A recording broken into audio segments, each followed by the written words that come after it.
Chapter 120.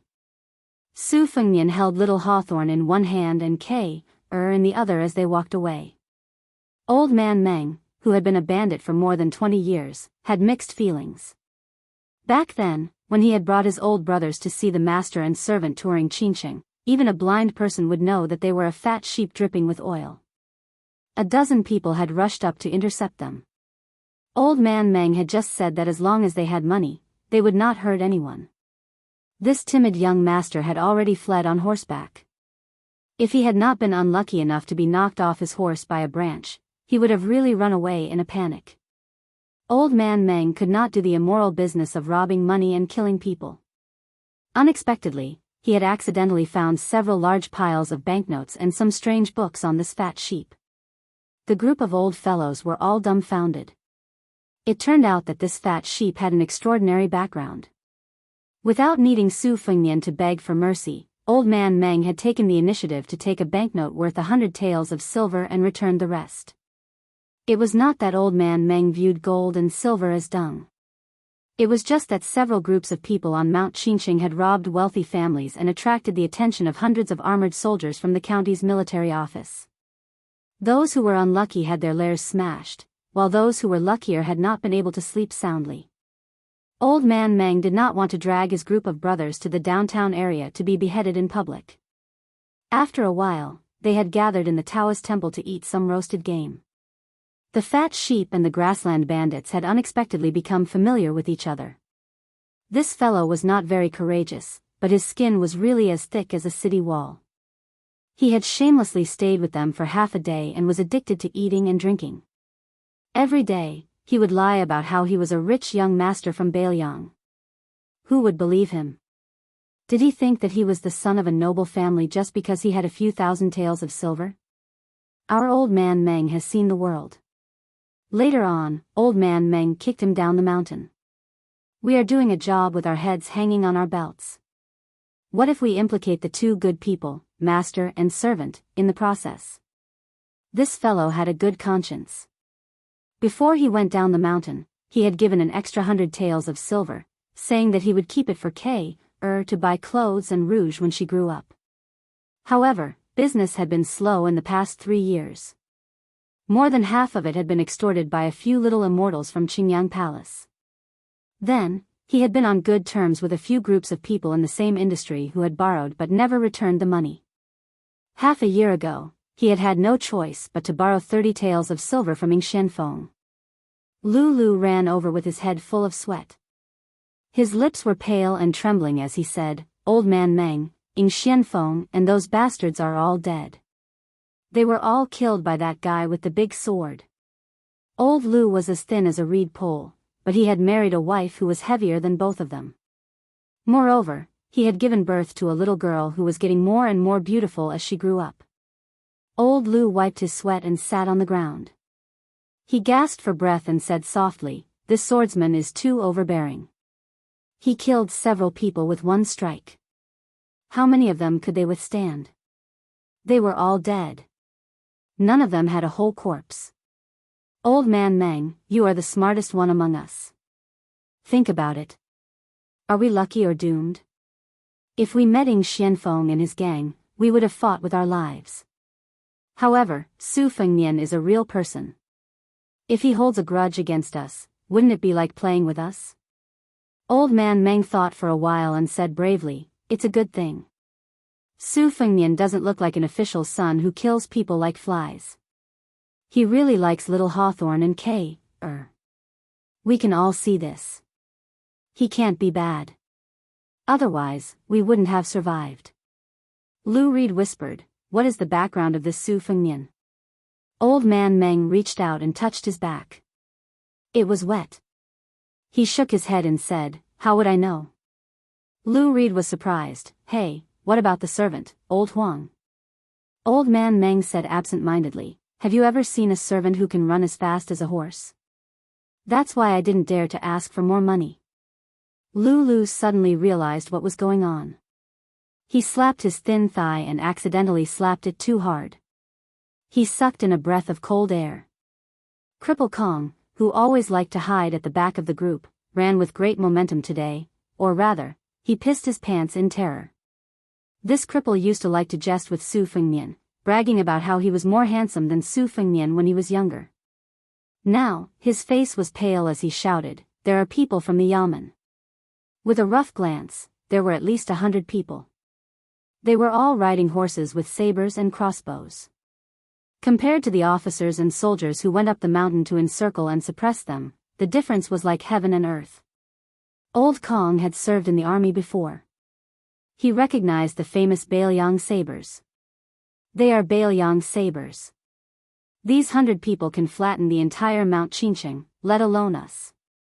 Old Man Meng and Lu Reed looked at each other. They could only wait for death. Fortunately, Little Hawthorne and Kay were not here, so they could die without grievance. Who would have thought that when these 100 elite light riders arrived at the stream bank, their leader, a general in heavy armor and holding a halberd, took off his helmet and helmet. With a smile he looked at Old Man Meng's group of rarely seen kind-hearted thieves, and spoke as softly as possible, "This general is Ningame. His young master Su said not to disturb Mr. Meng. It's just that our cavalrymen have always regarded the horses as their comrades. On the way up the mountain, we couldn't find a water source, so we had to break the rules and disturb you. Mr. Meng, please don't blame us." Old Man Meng spoke with a thick Yongzhou accent. He was confused and asked, "What did the general say?" Ningame patted his ink-black beloved horse. He smiled and said, "The horse wants to drink water, so we took a break." Chapter 121. Old Man Meng felt relieved and said, "General, you don't have to be polite. Drink as much as you want. You can even drink all the water in the stream." Ningame cupped his fists and turned around to say sternly, "Hold on tight for a stick of incense." The 100 light cavalry from the Phoenix Battalion didn't make any noise. Only the sound of the horses drinking and snorting could be heard. The Liang dynasty had always been recognized as the best warhorses in the spring and autumn period. Their horse policy was flourishing and the imperial court paid special attention to it. The martial arts books said that horses were important to the country. The other countries in the spring and autumn period either didn't pay attention or didn't have large pastures like West Chu. Northern Liang claimed to have 300,000 iron cavalry. Every war horse had to be recorded in detail from the moment it was born. There were almost complicated and harsh military rules and regulations. Anyone who cut off the horse's food was guilty of the same crime as cutting off the soldiers' rations. They weren't allowed to ride horses to hunt outside of war. If they let someone ride them, they would be whipped 100 times. If they threw away the stirrup or saddle, they would be whipped 100 times. Ningame led 100 light cavalry out and had to strictly follow the most basic marching rules. They had to rest every 10 li and brush the horses' noses and mouths. They had to feed every 30 li. In Bailiang, anyone who lost their horse in battle would be executed. They would be rewarded for fighting to the death and injuring their horses. The Bailiang cavalry was the best in the world. It wasn't announced by the mouths of scholars, but by the horses trampling over the 6 countries and half of Jianghu. Cripple Kong, who had once done odd jobs in a drill ground in Yongzhou, had claimed to have joined the army before. He raised his voice and asked carefully, "General, are you from Bailiang?" Ningame smiled and said, "I'm not a general, but we are from Bailiang." Cripple Kong gave him a thumbs up and said, "Bailiang cavalry, there's nothing to say. When I was in the Yongzhou army, I heard a lot about the achievements of Bailiang's 300,000 iron cavalry. Today, I've finally seen it with my own eyes." Ningame smiled and didn't say anything. Cripple Kong squatted on the side and observed carefully. These 100 Bailiang cavalry were much stronger than the Yongzhou army. He estimated that 3 Yongzhou soldiers against 1 Bailiang would be difficult. Ningame waited for the warhorses to finish drinking and put their armor back on and shouted, "Get on the horses." More than 100 light cavalry mounted their horses. Their movements were exactly the same, as smooth as flowing water. Old Man Meng and the others were dumbfounded. They only felt that this group of Northern Liang cavalrymen had a strong murderous aura just by mounting their horses. If they charged, who would dare to stop them? Lulu watched as the Northern Liang Light Cavalry left in an orderly manner. He clicked his tongue and said, "Old man Meng, I'm convinced. You're right. That Su Fengmian's father is an official. Maybe he's the son of a general. Where, T. Of. Cripple Kong nodded and said, "You're right." Lu Reed smiled and said, "You want more? Old Meng, why don't you just say that Su Fengmian is the son of the Great Pillar State? There's nothing more important than that, right?" "Huh? Su Fengmian? Doesn't that mean he has the same surname as the king of Bailiang?" The three of them stared at each other. Old Meng, who was almost choked to death, finally let out a sigh and whispered, "Doesn't look like it." Cripple Kong nodded and said, "Doesn't look like it." Lu Reed agreed and said, "Doesn't look like it at all." Qingyang Peak was steep and precipitous, like a sword pointing at the sky. As the saying goes, looking at a mountain is close to death. There was still a long way to go to reach the Qingyang Palace at the top of the mountain. Perhaps they could only reach the peak at night. Fortunately, the scenery along the way was picturesque. The ancient trees towered into the sky, the streams were deep and secluded, and the cliffs were carved with apes and monkeys. It was not boring at all. Many old people who believed in the way of the 9 bushels of rice would walk for 10 days with their own rations in order to burn incense at the top of Qingyang Peak. Su Fengmian and Little Hawthorn rode on the same horse. Yu Yue was carrying K.er. The little girl liked the white cat Wu Meinyang very much, so she just happened to hold her in her arms. Su Fengmian raised his head and looked through the lush ancient trees at the clouds in the sunset. It was as gorgeous as the ocean. Little Hawthorn held the embroidered winter saber that he had borrowed from Su Fengmian with both hands. He smiled and said, "If we go up a little more, we will reach the Jiahe Pavilion. I heard that it will take a few hours to reach the top by foot. It will take at most 2 hours by horse. In the past, K.er and I only dared to walk to the edge of the pavilion. The fairy ants have bad tempers and will scold people." Su Fengmian asked, "Are there many female Kuan Taoists on the mountain?" Little Hawthorn was confused, "What?" Su Fengmian smiled and explained, "Female Taoists." Little Hawthorn nodded and made a face at K.er. He smiled and said, "There are many. They are all prettier than K.er. But they are not as pretty as the sisters you brought." Su Fengmian knocked the young man's head and smiled as he lectured him, "Let me teach you a principle that I spent countless silver taels to buy. When you see a beautiful girl, you have to praise her with all your might. If she is not so beautiful, you have to praise her as extremely beautiful. If she is really ugly, you have to at least say that she is delicate and graceful." Little Hawthorn looked embarrassed and said honestly, "I can't learn this. Look at how black K is. I always say that she is as white as a piece of charcoal." Su Fengmian laughed and said, "Aren't you asking for a beating?" Yu Yue's lips curled up as she touched the little braids of the girl in her arms. K.er also snickered. She did not care who Su Fengmian was. She only remembered that Su Fengmian was the one who taught her how to blow the leaf whistle. He said that he would come to see her and would even take her to the Qingyang Temple to see the fairies. Chapter 122. Su Fengmian and his entourage got down from their horses to rest, but they did not even see a single pheasant. Instead, there were 6 or 7 female Kuan Dao Taoist crowns surrounding a young man with an imposing appearance. He was wearing a Taoist robe, holding a Shenshao-style peachwood sword with a fragrant wooden body. On his head was a much-criticized Xiaoyao headband decorated with a cloud pattern. Behind the hat, there were 2 long sword head streamers, which swayed when he moved. However, the elderly Great Jinren and old Taoist priests all agreed that it was not dignified. Not every young Taoist priest had the courage to wear it. The female Taoist crowns were beautiful and delicate, making the young Taoist priest even more unrestrained. This handsome Taoist priest reclined on the bench in the pavilion, while several female Taoist crowns beside him were peeling off green goat chestnuts and putting them into his mouth. If such an immortal mansion was seen by old Meng and his gang of thieves, wouldn't it be the demeanor of an immortal?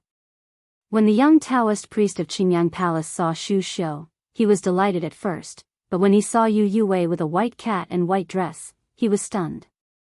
When he saw Jiang and I who jumped down from the carriage, he could not hide the amazement in his eyes. He gently pushed away the female Taoist crowns, stood up, hung the peachwood sword on his waist, and took the lead to walk out of the Zhokrain pavilion. He bowed elegantly and politely to the end. After raising his head, he stood still and looked at Su Fengnian with a smile, slowly saying, "Qingyang Palace's little Taoist Wuxia. Su Fengnian would not give this Taoist priest a chance to boast." He let Lu Qiantang open the way and went straight to the Zhokrain pavilion. He rudely interrupted, "Wuxia. Who is Prince of Qingqing Wulingsu to you?" Those female Taoist priests originally had a good impression of Su Fengnian. In terms of appearance, His Highness the Crown Prince, who was not like Su Xiao but was 80% similar to the princess consort, was a rare combination of a man and a woman. If it weren't for the past 4 years of travel and the sharpening of the knife, which wiped off a lot of cosmetics, he would be more pleasing to women. Of course, compared to Wuxia, he was more presentable. Although Su Fengnian's physique was stronger now, he was not as sharp and feminine as before, but his yin qi was more vigorous. So far, he was only inferior to Bai Hu-er's face. Although the female Taoist priests of Qingyang Palace were surprised by the handsomeness of the rich and luxurious man in front of them, they had been with Wuxia for a long time and were used to speaking in a refined manner. They could not stand Su Fengnian's straightforwardness. Their faces immediately darkened. Where did this playboy come from? How dare he call Prince of Qingqing's name directly? Wuxia glanced at Lu Qiantang and Xu Xiu who were standing in a triangular formation. He could only see that Xu Xiu was a female fox with a soft body and charm on the inside. However, Lu Qiantang's red cloud sword seemed to be heavier than 10 peachwood swords added together. Wuxia did not panic at all. He still greeted with a smile and calmly said, "Palace master is my father." Su Fengnian sneered, "Then you have a powerful father. Prince of Qingqing. It sounds impressive. In our dynasty, there are only 2 princes with different surnames. You have reincarnated well." The female Taoist priests were all furious. They whispered and cursed. Obviously, they were annoyed by Su Fengnian's words. Wuxia was indeed the son of Prince of Qingqing. He just chuckled and said, "Judging from your accent, you are from Liangzhou?" Su Fengnian nodded arrogantly. He was a playboy who claimed to be second in Beiliang and no one dared to claim to be third, let alone first. He did not need to put in any effort to pretend. He naturally had a domineering arrogance that made people's scalps numb. He pointed at Wuxia, who had been smiling obsequiously, and said arrogantly, "My father is not much worse than Prince of Qingqing. He is a general with a commander's seal.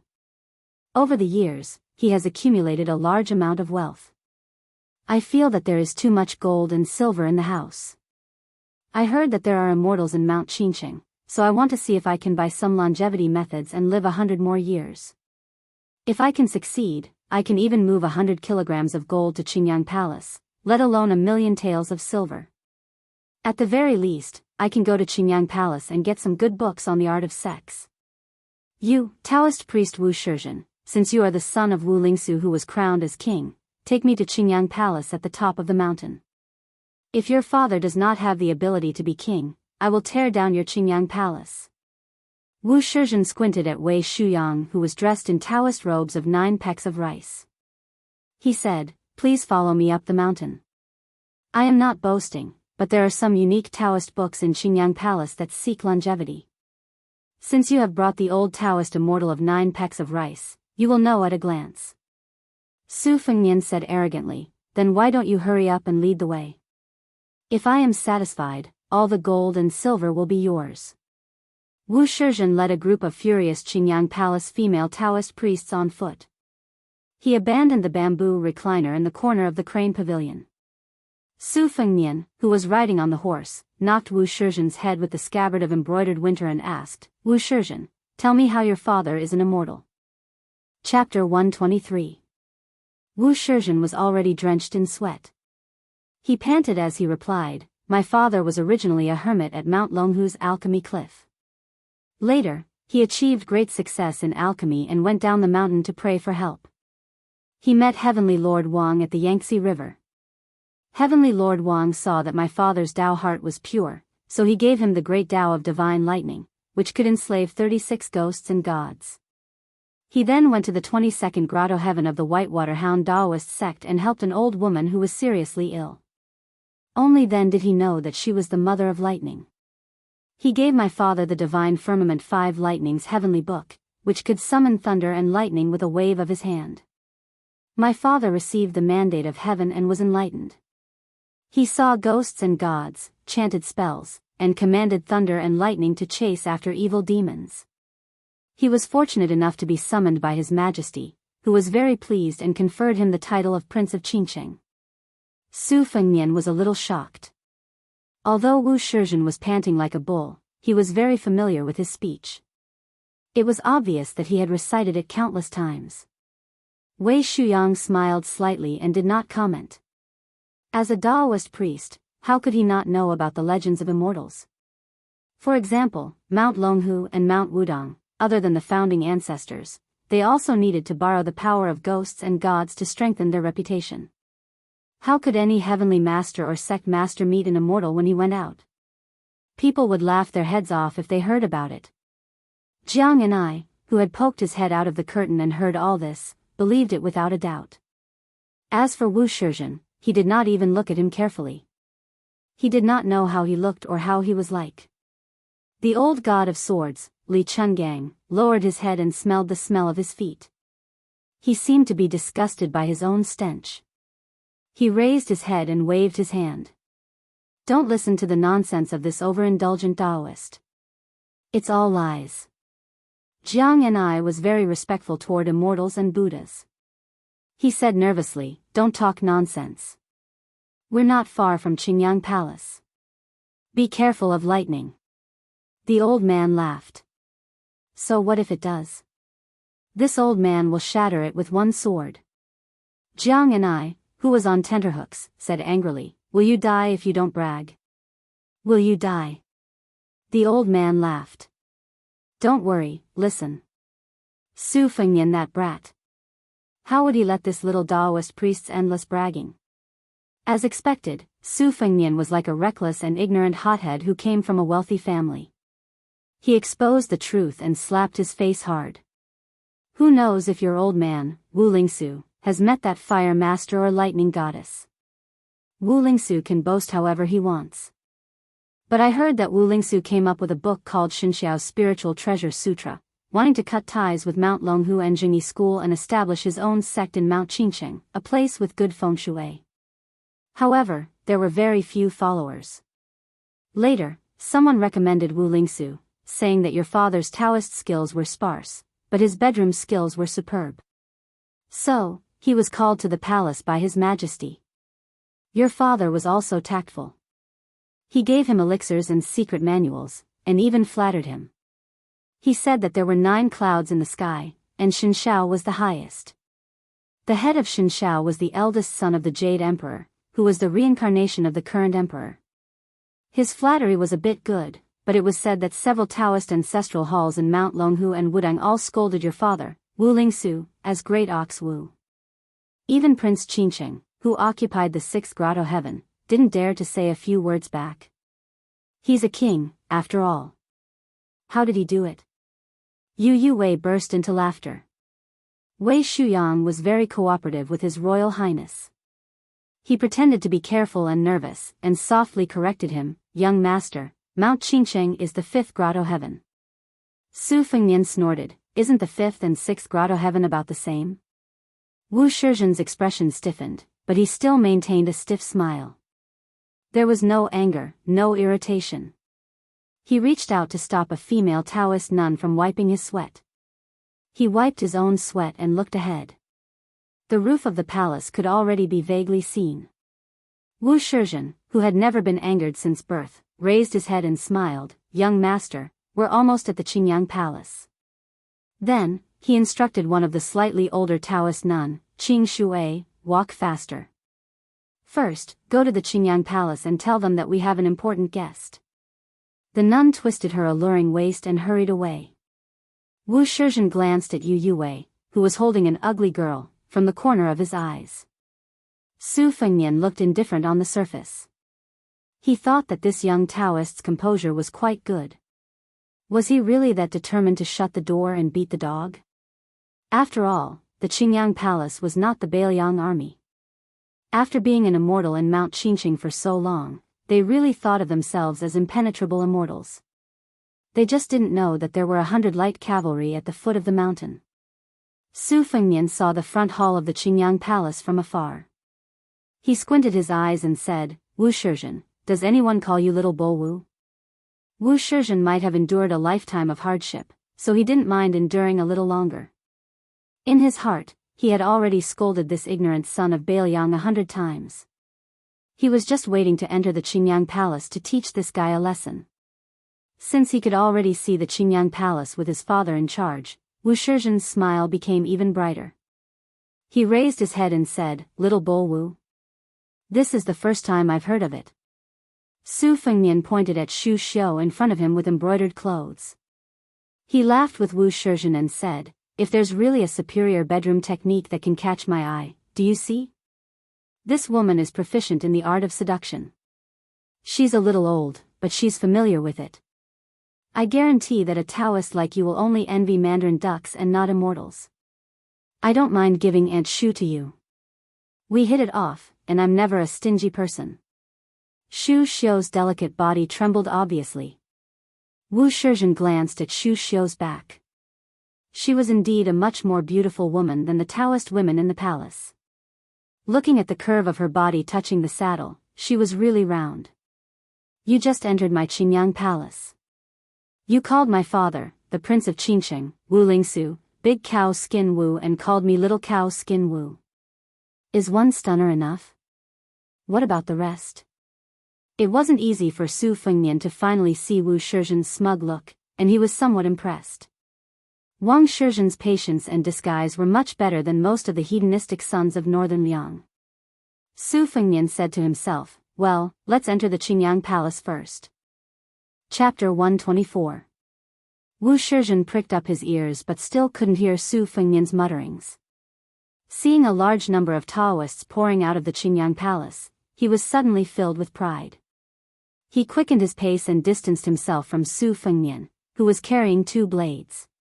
Only then did he point to a stone tablet outside the palace and chuckle. On it are the words "Duke and Marquis dismount." It was bestowed by His Majesty the Emperor. Su Fengnian glanced at it and recognized the handwriting.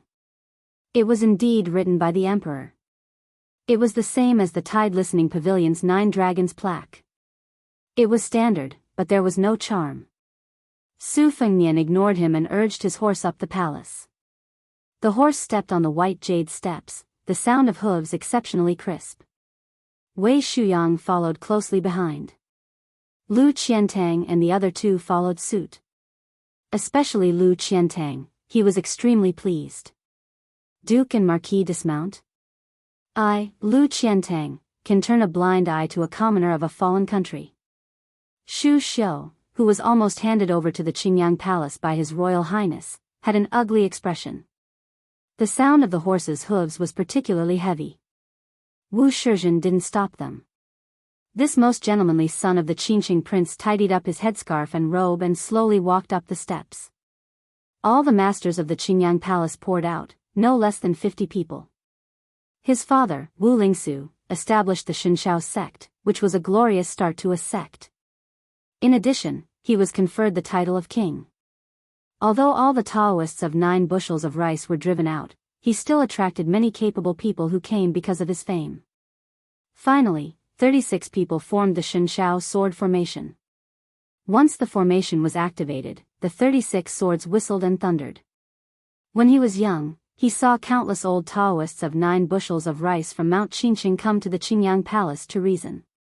They were all defeated by the Yuxiao sword formation, which only had 18 people at that time. Now the Qingyang Palace was unparalleled in Mount Qinqing. The Yuxiao sword formation was said to be invincible against those below the 2nd rank, and the Shenshao sword formation could even contend against those below the 1st rank. Wu Shizhen wasn't a frog in a well. He knew that there was a gap between these two sword formations and the three great sword formations, which had been famous for hundreds of years. However, could this group of people in front of him withstand it? The brawny man with the big sword was a little tricky to deal with. The bodyguard with snow-white hands might also have some strange skills. As for Taoist priest Mi, who was closest to the young master, Wu Shizhen had never taken him seriously. Wu Shizhen, who was confident of victory, was in a difficult position. Translator, Transin editor, Transin translator, Transin editor, Transin translator, Transin editor, Transin translator, Transin editor, Transin translator, Transin editor, Transin translator, Transin editor, Transin translator, Transin editor, Transin translator, Transin editor, Transin translator, Transin editor, Transin translator, Transin editor, Transin translator, Transin editor, Transin translator, Transin editor, Transin translator, Transin editor, Transin translator, Transin editor, Transin. Why would Wu Shizhen care about the annual offering of a few hundred taels of silver? These two female Taoists were a pair of aunts and nieces. At first, they resisted in every way possible, but after tasting the feeling of cultivating with a sheep and a goat, they were very obedient. Being happy immortals in the Qingyang Palace was much more pleasant and relaxing than being ordinary people at the foot of the mountain. Which secular woman didn't want to be able to retain her youth? His father said that even the imperial concubines couldn't avoid it. There were many ways to distinguish between people and horses. Wu Shizhen only chose the one he was most interested in, which was how to identify dual cultivations, tripod furnaces. He could tell at a glance that this tripod furnace's quality was very good. The one who was ridiculed by Aunt Shu was top grade. The maid in green who drove the carriage and the beautiful maid who only poked her head out once were top grade. The charming woman riding the horse with the black girl in her arms was celestials that made people drool. She was second celestials, Lotus Bodhisattva. Wu Shizhen was tempted. He wasn't troubled by this Bailiang's retainer Xiongjin. He didn't care which Bailiang general's descendant he was. He had the ability to bring thousands of cavalry to Qinsheng, but Yongzhou, which General Gu Jiantang had built into an iron bucket, wouldn't allow Bailiang's soldiers to cross half of the province. We're both military men with outstanding achievements. How could you, Su Shao, obtain the Pillar State's title and be conferred the title of King of Bailiang? How could I, Gu Jiantang, be only one of the 8 Pillars State? I'm an official in the imperial court, but the military power in my hands is as light as a feather. Wu Shizhen didn't think Gu Jiantang would be so magnanimous as to laugh it off. In the past 10 years, Yongzhou's generals had changed frequently. A third of General Gu's old subordinates had either intentionally or unintentionally been inserted. At the beginning of the year, when his father was drinking, he privately said, Gu Jiantang and Lame Su are going head to head. The Gu surname Su is slightly inferior to Lame Su in terms of scheming and strength, but Gu Jiantang is only 43 years old. That's enough. If Su Shao was so embarrassed, how could a Bailiang's general be so? How could Wu Shizhen be afraid? Moreover, Bailiang's 300,000 cavalry generals were all in the hands of the 6 young adopted sons. He had never heard of any of them having descendants as old as this young man in front of him. Therefore, Wu Shizhen's dilemma was how to distribute the women. How many should he give to his father? Should he hand over the little white cat lady who looked like a bodhisattva and keep the rest for himself? Or should he only take one of the 3,000 women? But would his father, who wholeheartedly wanted to prove his Tao to the world, agree? On Mount Qinsheng, the prince of Qinsheng, Wu Lingsu, was the heavens, and Wu Shizhen was undoubtedly the son of heaven. Whenever Wu Shizhen had a headache, he would habitually roll up the 2 swaying sword belts of the Xiaoyao scarf with his index fingers, dazzling the dozen or so Daoist nuns who had run out of the main hall to join in the fun. The Daoist nuns were infatuated with these little movements of Wu Shizhen's the most. As for in bed, of course they preferred his open and large movements. Compared to the strict rules of dual cultivation with Wu Shizhen's father, where every movement had to be done according to the book, not missing a single step, the Daoist nuns were, without exception, more willing to do it with Wu Shizhen. This little immortal who knew how to dote on others could wave the peach blossom beauty fan, play the suet white jade flute, and play the guqin, causing hundreds of birds to sing in unison. Even the couple who had been kidnapped into the Qingyang palace were willing to not return home, let alone some female Daoist priests who had been brought up the mountain when they were young. Wu Shizhen looked up at Su Fengnian, who was sitting high on the big jujube horse, and said with a smile, "This horse is mine." Chapter 125.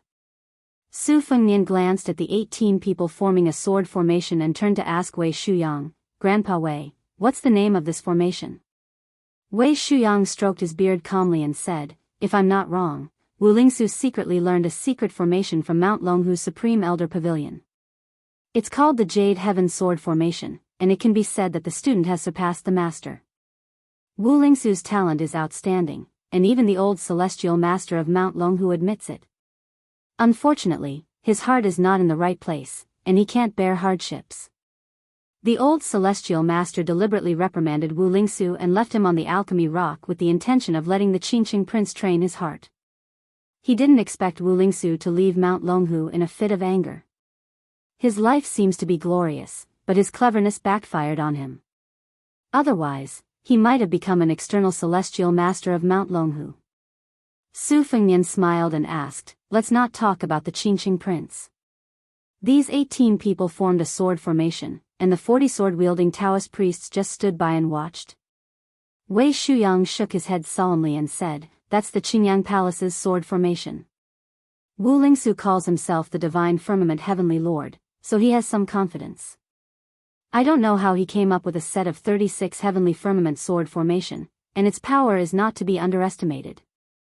At least, I don't dare to take it lightly. I'll most likely lose or even die. It's one of the most famous formations now. The busybodies close to the Qingyang Palace have been promoting it, saying that it's as powerful as the 3 great sword formations. 3 years ago, Wu Lingsu entered the palace again and brought the 36 sword-wielding Taoist priests with him. It's said that outside the Hall of Illustrious Talents, the sword light shone brightly. It was a sunny day, but it suddenly turned into thunder, competing with the sun and moon. Some even said that Celestial Master Zhao, who was watching from the side, lost his color. Su Fengnian sneered, "I believe that the Divine Firmament sword formation is not weak, but I don't believe that the second Celestial Master of Mount Longhu cried out in fear. Old Huang told me about the 3 great sword formations, but he said he had never been to the Wu family's sword tomb. Mount Longhu's sword formation is undoubtedly the best in the world. The second Celestial Master is a glutton who has eaten all kinds of delicacies. He would at most say that it's not bad. This is Wu Lingsu, who is the best at creating momentum, trying to blow her own trumpet. The Qingyang palaces of Wudao's sword formation was 100 sword-wielding sword formation. The Taiji sword formation of Wudang Mountain had 81 peachwood swordsmen. It was said that they could multiply and multiply endlessly. Their sword momentum was like rolling clouds. As long as the central swordsman did not die, none of them would die. They had never tasted defeat. The Wu family's sword tomb boasted that only 9 withered swords could defeat 10,000 cavalry. This was just a ridiculous legend. 200 years ago, 9 of the Wu family's swordsmen left the tomb to save 1 person. The 9 of them went to Beimang with 9 horses and 9 swords. The 9 of them risked their lives to defeat 10,000 of Beimang's most elite ghost-back heavy armor. It was unknown whether this was true or not, but more than half of the 9 were injured. In the end, only 3 of them returned to the Wu family. The sword tomb's vitality was greatly damaged. The carriage stopped at the bottom of the stairs. Jiang and the old god of swords got off the carriage. Jiang, who feared ghosts and gods, was very careful. He was afraid that lightning would strike down from the sky. That Su Fengnian had committed a heinous crime. It was hard to guarantee that he would not attract the wrath of the deities on Mount Qingqing. The book said that the more famous the mountain or river, the more one should not speak loudly for fear of startling the deities. Wasn't this the reason? If he was implicated by Su Fengnian, Jiang felt that his death would be too unjust. He had committed countless sins, but he was a good person who would leave food for the hungry rats in that leaky hut in Beiliang. He was bitten by mosquitoes in the summer and couldn't sleep, but he didn't dare to kill them. He could only endure the heat and tightly wrap himself in the sheets. The one-armed old god of swords saw that Jiang and I would look up from time to time. His expression would change when he saw the clouds floating over his head. He couldn't help but tease, "Little Jiang, what are you afraid of?" This old man said that even if lightning strikes down, he can break it with one sword. It won't hurt you at all. Therefore, you can beg for the sky to change and the clouds to roll. It would be best if you could strike that evil man Su Fengnian to death. Jiang and I stood on the stone steps and chose a spot furthest away from Su Fengnian. He didn't dare to go forward. He said gloomily, "But you don't even have a sword." The leader of the older generation smiled conceitedly and said, "That day on the muddy path, this old man took a small umbrella and casually used one sword, immortal kneeling." To this old man, is there anything in the world that can't be used as a sword? It's just that as long as he hasn't really held a sword, this old man doesn't have the thought of taking back half of the wooden horse ox. Naturally, he also doesn't have the peak sword will of the past. This is the agreement this old man made with Butcher before he walked out of the Tide Listening Pavilion. It can't be easily broken. Little Jiang, do you know the origin of that one sword, immortal kneeling? Jiang and I was constantly on guard against the sky. He took the time to look at the square where swords were drawn and bows were drawn. As expected, he said, "I don't want to know." The old god of swords rolled his eyes. Su Fengnian and Wei Shuyang were talking very loudly just now. Wu Shizhen heard them clearly. He crossed the square and retreated to the door of the main hall. He smiled and shouted, "You'll know if the two sword formations of the Qingyang Palace live up to their name." Su Fengnian laughed and said, "Not at all. I didn't bring enough people with me this time. The Qingyang Palace is the residence of immortals. Let's not fight and hurt the harmony. I'm here for immortality. I'll say it again. If you teach me the art of immortality, I'll give the Qingyang Palace thousands of pounds of gold. If you don't, you can teach me the art of sexual intercourse. You don't have to worry about Aunt Shu. I have countless of such goods in my residence. As long as the Qingyang Palace is lucky enough to form a relationship with me, I'll send them to you every year." Wu Shizhen, whose patience had reached its limit, finally shed all pretense of cordiality. He said gloomily, "Did you see the words Duke and Marquis dismount? I've reminded you that riding on a horse is a crime punishable by death." Su Fengnian said in a puzzled tone, "Oh?" Wu Shizhen pointed at Shu Xiu, Yu Yuwei, Blue Bird, and Jiang and I, who was furthest away. "If you're willing to hand over these 4 people, I'll not only exempt you from the death penalty for riding on a horse, I'll also give you a few secret manuals of dual cultivation. I'll even let my father teach you the art of immortality. How about it?" Su Fengnian said with a smile, "Lu Qiantang, go break the formation." Chapter 126. Lu Qiantang dismounted and pulled out his red cloud sword, walking towards the Jade Heaven sword formation formed by the 18 people. The heavy sword was mostly a domineering sword, like the Wu family's sword tomb, which could sweep away thousands of soldiers. Regardless of whether the Wu family's 9 swords really slaughtered the Beimang's 10,000 ghost-backed cavalry 200 years ago, this legend would make every heavy swordsman's blood boil. Lu Qiantang had watched the Guangling River's tide for 10 years to comprehend the way of the sword.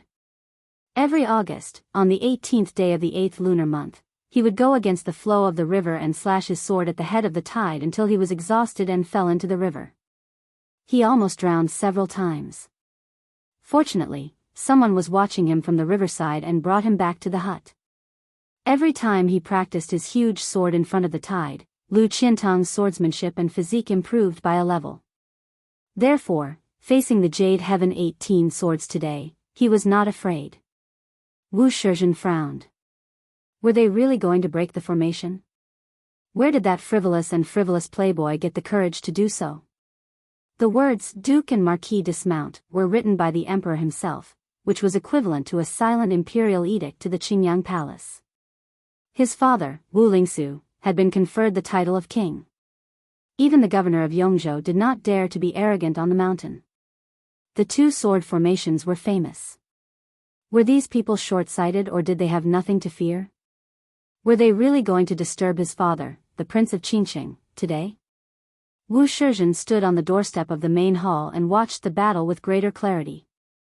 He had grown up on the mountain, but he was not narrow-minded.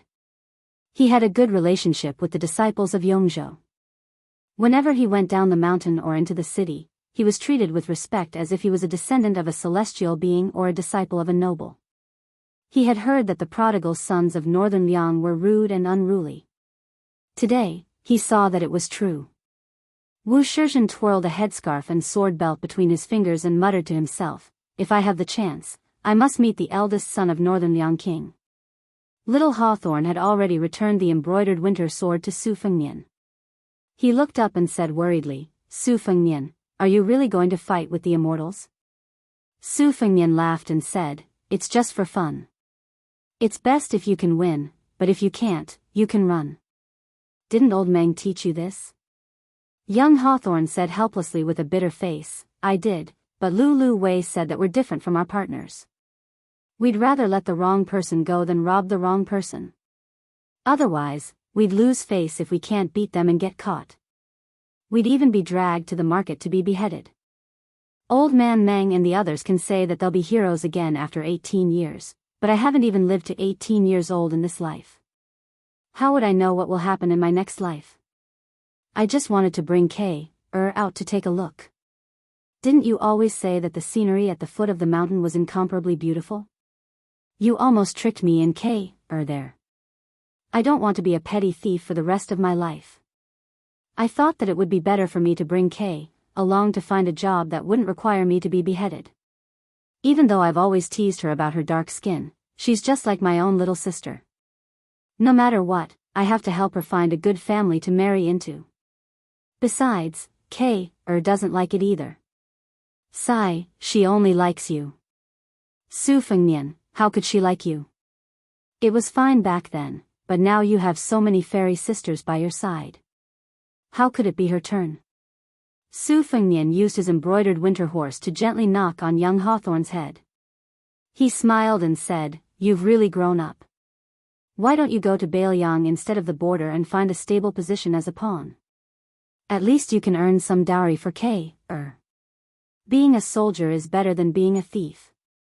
There's no need to be afraid." Young Hawthorne lowered his head and bent over to stroke the horse's mane. Old Man Meng was unarmed, so he was useless even as a thief. Young Hawthorne was extremely fond of Su Fengnian's mount. He sighed and said, "I'd like to, but what about Old Man Meng, Old Man Kong, Cripple Lu, Reed Pole? If I just leave, they'll starve to death in a few years. Old Man Meng, the first master, is so stubborn. He says that it's not fun being a person at the foot of the mountain, and that he's worse than a dog. He refuses to leave the mountain to do proper work." Su Fengnian murmured, "It's worrying." In Yu You's arms, who was holding Wu Meinyang, stared blankly at the immortals as they set up a terrifying battle array. Su Fengnian, on the other hand, had let the burly uncle, who was carrying a huge sword, fight. She was as worried as young Hawthorne. She turned her head and looked pitifully at her sister, who was more beautiful than the Daoist fairies on the mountain. She asked worriedly, "Sister Celestial Fish, can you stop Su Fengnian from fighting?" Yu Yue looked at Su Fengnian's arrogant back and tapped K's nose with her fingertip. She said gently, "He won't listen to me. Your brother Su is especially nice to you and young Hawthorne. Otherwise, he wouldn't be nice to anyone. Little there aren't many little girls in this world who can be carried by him. I'm not as good as you." The little girl gasped in surprise. Her little brain really couldn't understand. Sister Celestial Fish was so beautiful, but Su Fengnian didn't know how to like her. Su Fengnian saw that the sword array and the formation breaking array were about to affect the whole situation. He squeezed the horse's belly and the horse's hooves softly. He passed young Hawthorne to Wei Shuyang. Then, he shouted softly to Yu Yue, "Bring to the bottom of the steps. The square will be more bloody and it's not a scene you like. Stay further away from the horse carriage. Wait for me to call for you." Yu Yue and Wei Shuyang brought the two children out of the square on horseback. A martial artist breaking a formation by himself had to kill people in one go. It was a taboo to be sloppy, as one would often be dragged to death by the formation. It was similar to the principle of capturing the leader first to capture the bandits. Lu Qiantang swept into the square. He was trapped in the 18 Qinggang swords of the rotating sword array. He didn't hold back in the first sword of crimson afterglow. The sword momentum was like a rainbow piercing the sun. In the eyes of the layman, the sword momentum was only frightening. Unless one was scared out of their wits, the sword momentum was just a good-looking sword momentum. However, the sword moves under the sword momentum could kill. Lu Qiantang's crimson afterglow collided with a Qinggang sword that was meticulously refined by the Qingyang Palace. The Taoist priest in the sword array was sent flying. However, before his body could land on the ground, 3 swords were pressed against his back. The 3 swords curved in a beautiful arc and forcibly stabilized the Taoist priest. After the 3 swords were withdrawn, the Taoist priest's body floated to the ground. His expression was normal. Lu Qiantang's state of mind was as still as water. Defeating the enemy with one sword was the essence of the heavy sword's overbearing power. However, there were countless swordsmen in the world. How many of them could reach the level of a swordsman on land? Since they had not reached this level of swordsmanship, they should have a tenacious heart of the sword that was not afraid of danger. Lu Qiantang's body followed the sword like a long dragon and directly swept towards a Taoist priest's head. The Taoist priest didn't need to use his sword. He just had to retreat again and again. There were several Taoist priests nearby who came to his rescue. The most wonderful part of the sword array was that every swordsman in the array was integrated into one. The sword in the array was like the cries of phoenixes and cranes. In an instant, 3 swords burst forth. One sword blocked the crimson afterglow, one sword attacked Lu Qiantang's arm that was holding the sword, and the third sword stabbed towards Lu Qiantang's back. Several Taoist priests leaped into the air like red-crowned cranes circling in the air. They pounced towards Lu Qiantang in the middle of the array. It was a beautiful scene. Chapter 127. Su Fengnian squinted his eyes as he admired the 18 Daoists' nimble movements. The 18 sword lights were dazzling. He enviously said, "This sword formation is not bad. If there's a chance in the future, I'll make one too. I'll call all the sword experts in the palace together. I wonder if Li Chungang is willing to teach them, or if he can learn from Wu Lingsu's 3 sword formations." Mount Longhu's 108 swords army sounds insufferably arrogant, but it's a bit too exaggerated. The Wu family's sword mound has few people, but where can they find 9 sword grandmasters at once? Only Mount Wudong's Taiji sword formation has 81 people. No matter how you look at it, they're the closest. Ask that bull rider if he can reduce it to 20 or 30 people. Lu Qiantang's sword moves were violent, but the Jade Heaven sword formation used softness to overcome hardness. Lu Qiantang didn't want to waste his energy, but he couldn't kill 1 or 2 people first. Even if he wanted to seriously injure one, it would be difficult. Su Fengnian muttered, "This sword formation is invincible under the first rank." That bull Wu didn't seem to be boasting. Lu Qiantang couldn't defeat the sword formation, but it didn't matter. Su Fengnian wasn't an idiot who cared too much about face. He immediately shouted, "Shu Xiu, Yang Qingfeng, go help out." Seeing that LV Qiantang could not break the formation by himself, Wu Shizhen breathed a sigh of relief. This was reasonable. Otherwise, if the Jade Cloud sword formation was easily broken by one person, it would be too much of a disgrace to the Qingyang Palace's reputation. If one person couldn't break it, 2 more. Wu Shizhen wasn't afraid at all. The 18 swords of the Jade Heaven sword formation couldn't reach the 10,000 swords realm. That was the heaven-defying ability of Mount Longhu and Mount Wudong's sword formations. If there were bad, there would be good. With 2 more people, the sword formation could be divided into 3, reflecting each other's brilliance. 6 swords against 1 person, just right to maximize the Jade Heaven sword formation's power. The Qingyang Palace couldn't do things like burning talismans and chanting spells to summon clouds and rain, but using sword formations to trap and kill enemies was their specialty. Wu Shirzhen pinched the sword belt by his ear with one hand and wrapped his other hand around the slender waist of a young female Taoist priest. He gently rubbed and pinched her waist while his eyes stared at Aunt Shu in the middle of the formation. She had such a shockingly plump chest, but such a thin and slender waist. She was really alluring. The waist of the female Taoist priest beside him was already very comfortable. If he were to touch the waist of Aunt Shu, wouldn't it be even more ecstatic? Especially when Wu Shirzhen saw that after Shu Xiu entered the formation, she used her abundant Jinqi to bend a Qinggang sword that was aimed at her chest. If she didn't withdraw the sword, it would have been broken. Wu Shirzhen clicked his tongue in wonder.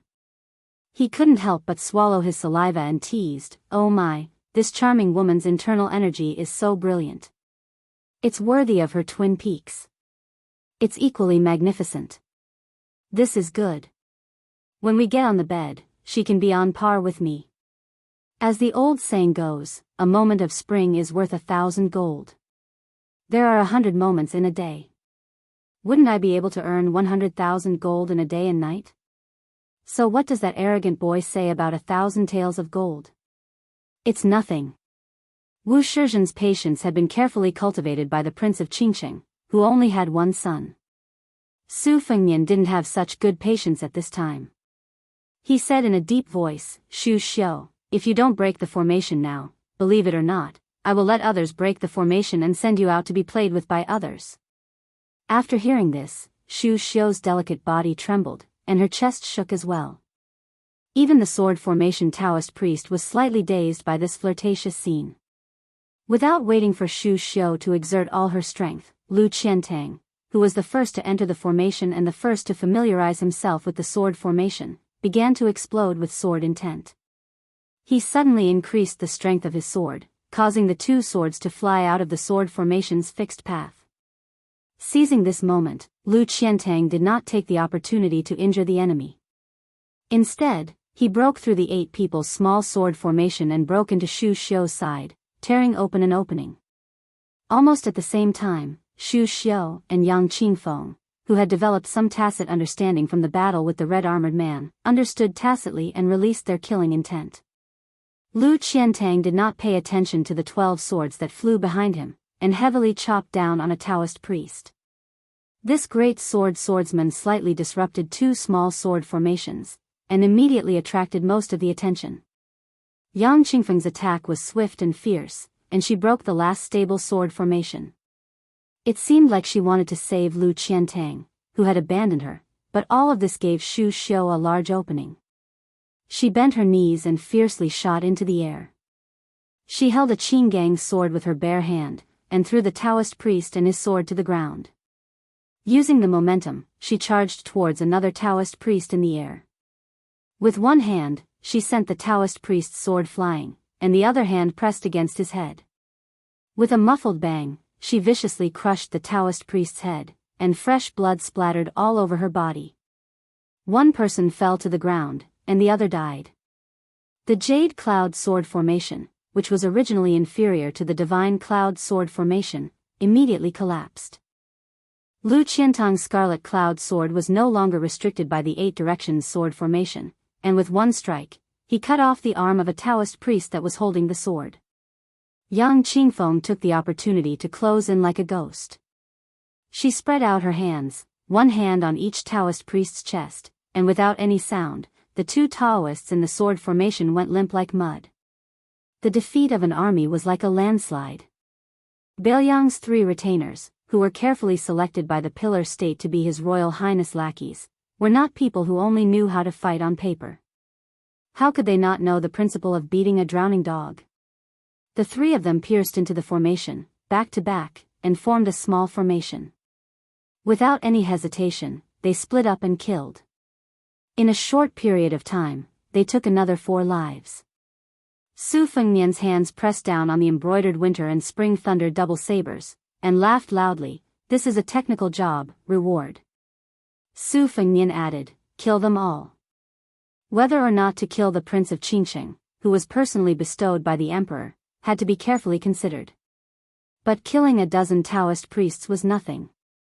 Wu Shirzhen was cold by nature, and did not feel sorry for the deaths of the few people in the sword formation. He only felt sorry for the sudden collapse of the Jade Cloud sword formation. He gritted his teeth and said softly, "Set up the Divine Cloud sword formation." The so-called Divine Cloud referred to the Divine Cloud, which was the highest place of Taoism. Clouds accumulated to form the sky, and it was supported by righteousness.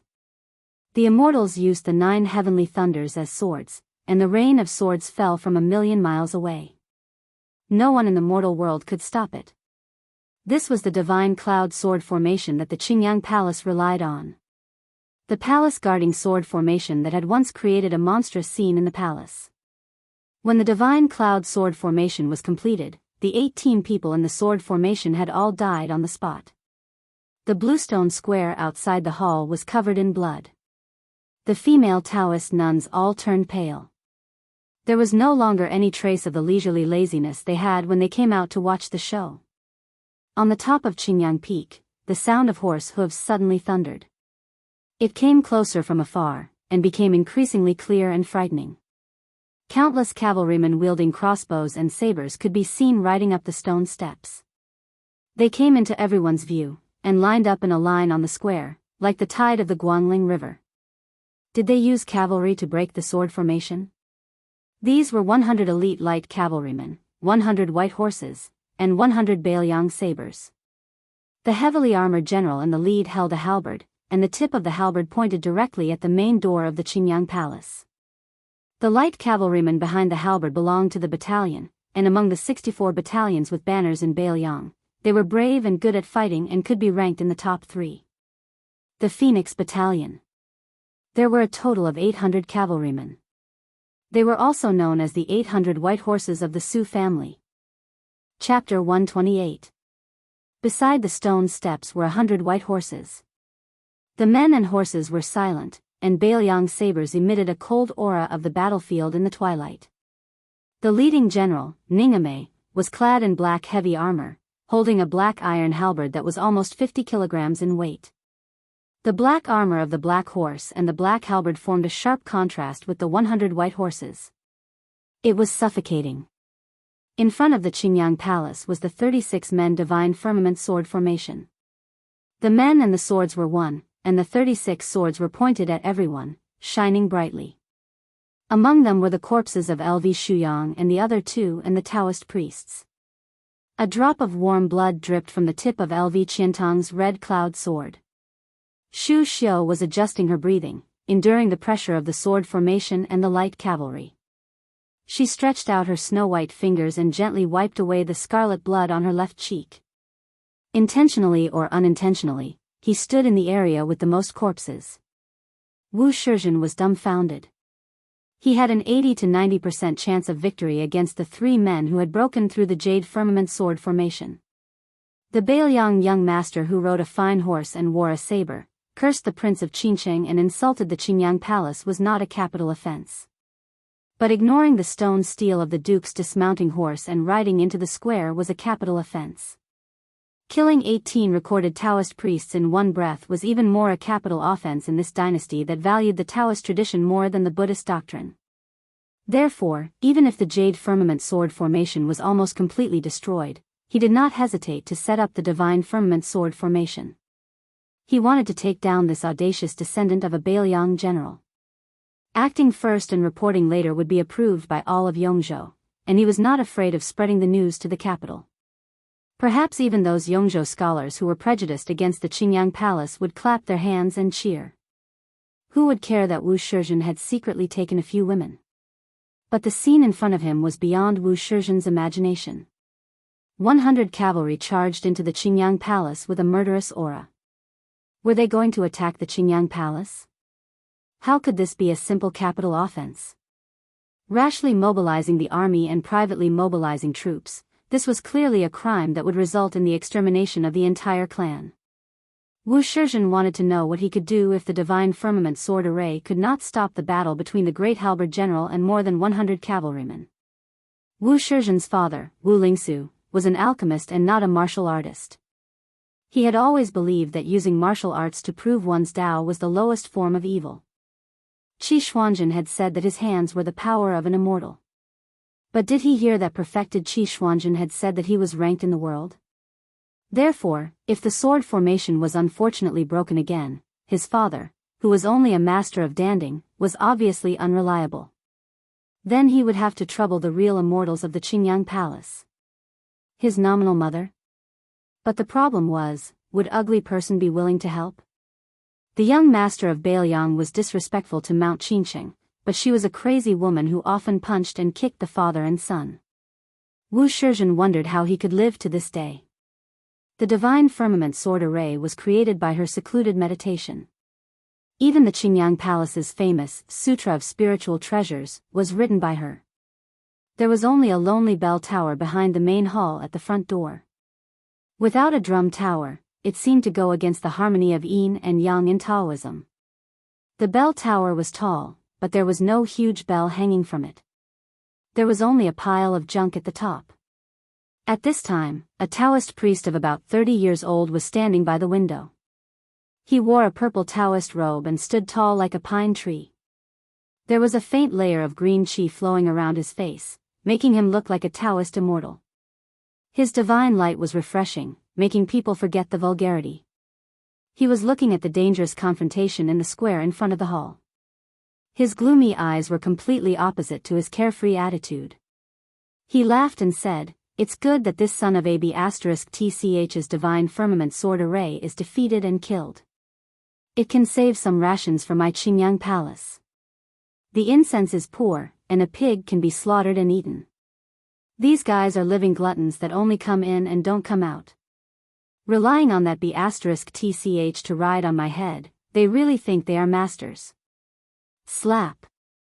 A white ponytail horsetail whisk hit his face and left a red mark. A cold voice rang in his ears. "Wu Lingsu, don't forget who gave you this son of AB*TCH Prince of Qinsheng. It's not the emperor who opened his mouth, it's me. Wu Lingsu, the palace master of Qingyang Palace." The Prince of Qinsheng, who was slapped in the face by the horsetail whisk, didn't turn his head or change his expression. He sneered and said, "Zhao Yute, if I had foreseen that I would meet you when I was young, I wouldn't have refined elixirs. Instead, I would have learned swordsmanship. With my talent and comprehension, you are no match for me." The cold voice coming from Wu Lingsu's side was still as cold as before. "You only have some skills left. Besides that, what else do you have? You are a good-for-nothing who is afraid of death and pain and only knows how to stop at a certain point. Can you bear the pain of practicing swordsmanship? If I believe this, I'd rather believe that you have an affair with Empress Zheng." Wu Lingsu said lightly, "People can be beaten up, but words can't be spoken carelessly." The spirited ponytail horsetail whisk took the opportunity to slap Wu Lingsu in the face again. This time, both cheeks were fair and no one had to laugh at the other. A snow-white spear falcon, also from Liaodong, swooped down toward Su Fengnian. However, it wasn't the 6-year-old phoenix nicknamed Little White. It was a little less spirited, but it was still a treasure among the green and white phoenixes. Su Fengnian used the scabbard of the embroidered winter saber as a frame. The huge spear falcon landed, but the embroidered winter saber didn't tremble at all. Wu Shizhen, who didn't practice swordsmanship but had seen the operation of the sword formation, was stunned.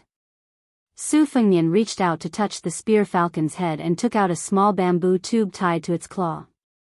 It was the personal handwriting of state scholar Li Yishan. After reading it, Su Fengnian's expression was calm. He lifted the embroidered winter saber and the spear falcon flapped its wings and flew away. Su Fengnian put down the embroidered winter saber, turned his horse around, and slowly rode toward Ningame. He said softly, "Return to the bottom of the steps." Ningame, whose face was covered in black armor, didn't have any doubts. He made a gesture of sheathing his saber. 100 light cavalrymen put their standard Bailiang sabers back into their scabbard and turned to leave the square. The horses' hooves were light but uniform. Although these 100 white horses didn't really use their sabers, their momentum was already a level higher than the sword formations, let alone the result. This was the benefit of the Pillar State's wanton trampling on Jianghu back then. In Jianghu, whether it was a lone wolf or a martial artist who had settled down, they all had an innate respect for the valiant and cold-blooded Bailiang cavalry that fought under their horses. Wu Shirzhen's heart dropped, but he still didn't dare to withdraw the divine firmament sword formation. Only God knows if it was the Bailiang madman's scheme.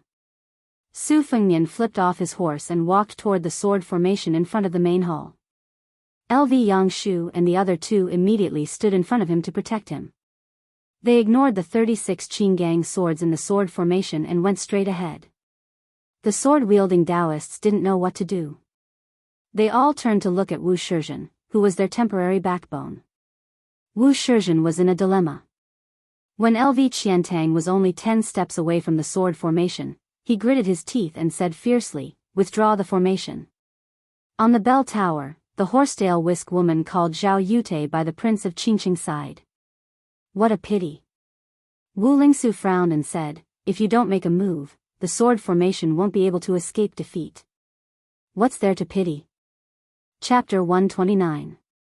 The horsetail whisk woman turned around and left. Wu Lingsu and her had been husband and wife in name only for more than 10 years. Wu Lingsu rarely saw her ferocious and gloomy face.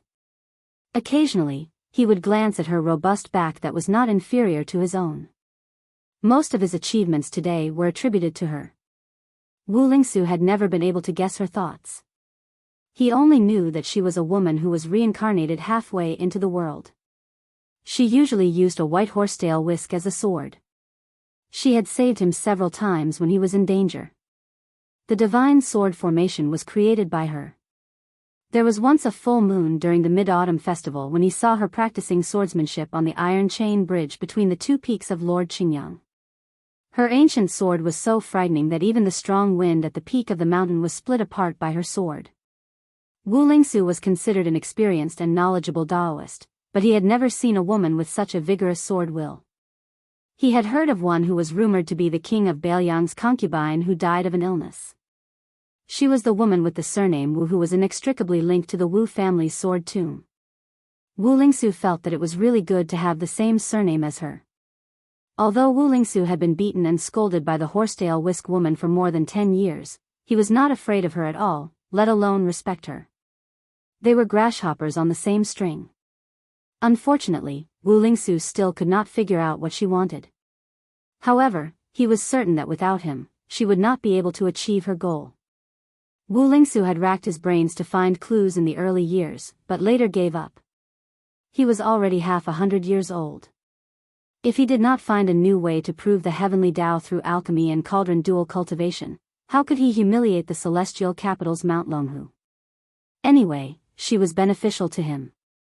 Wu Lingsu was not an idiot who worried for nothing.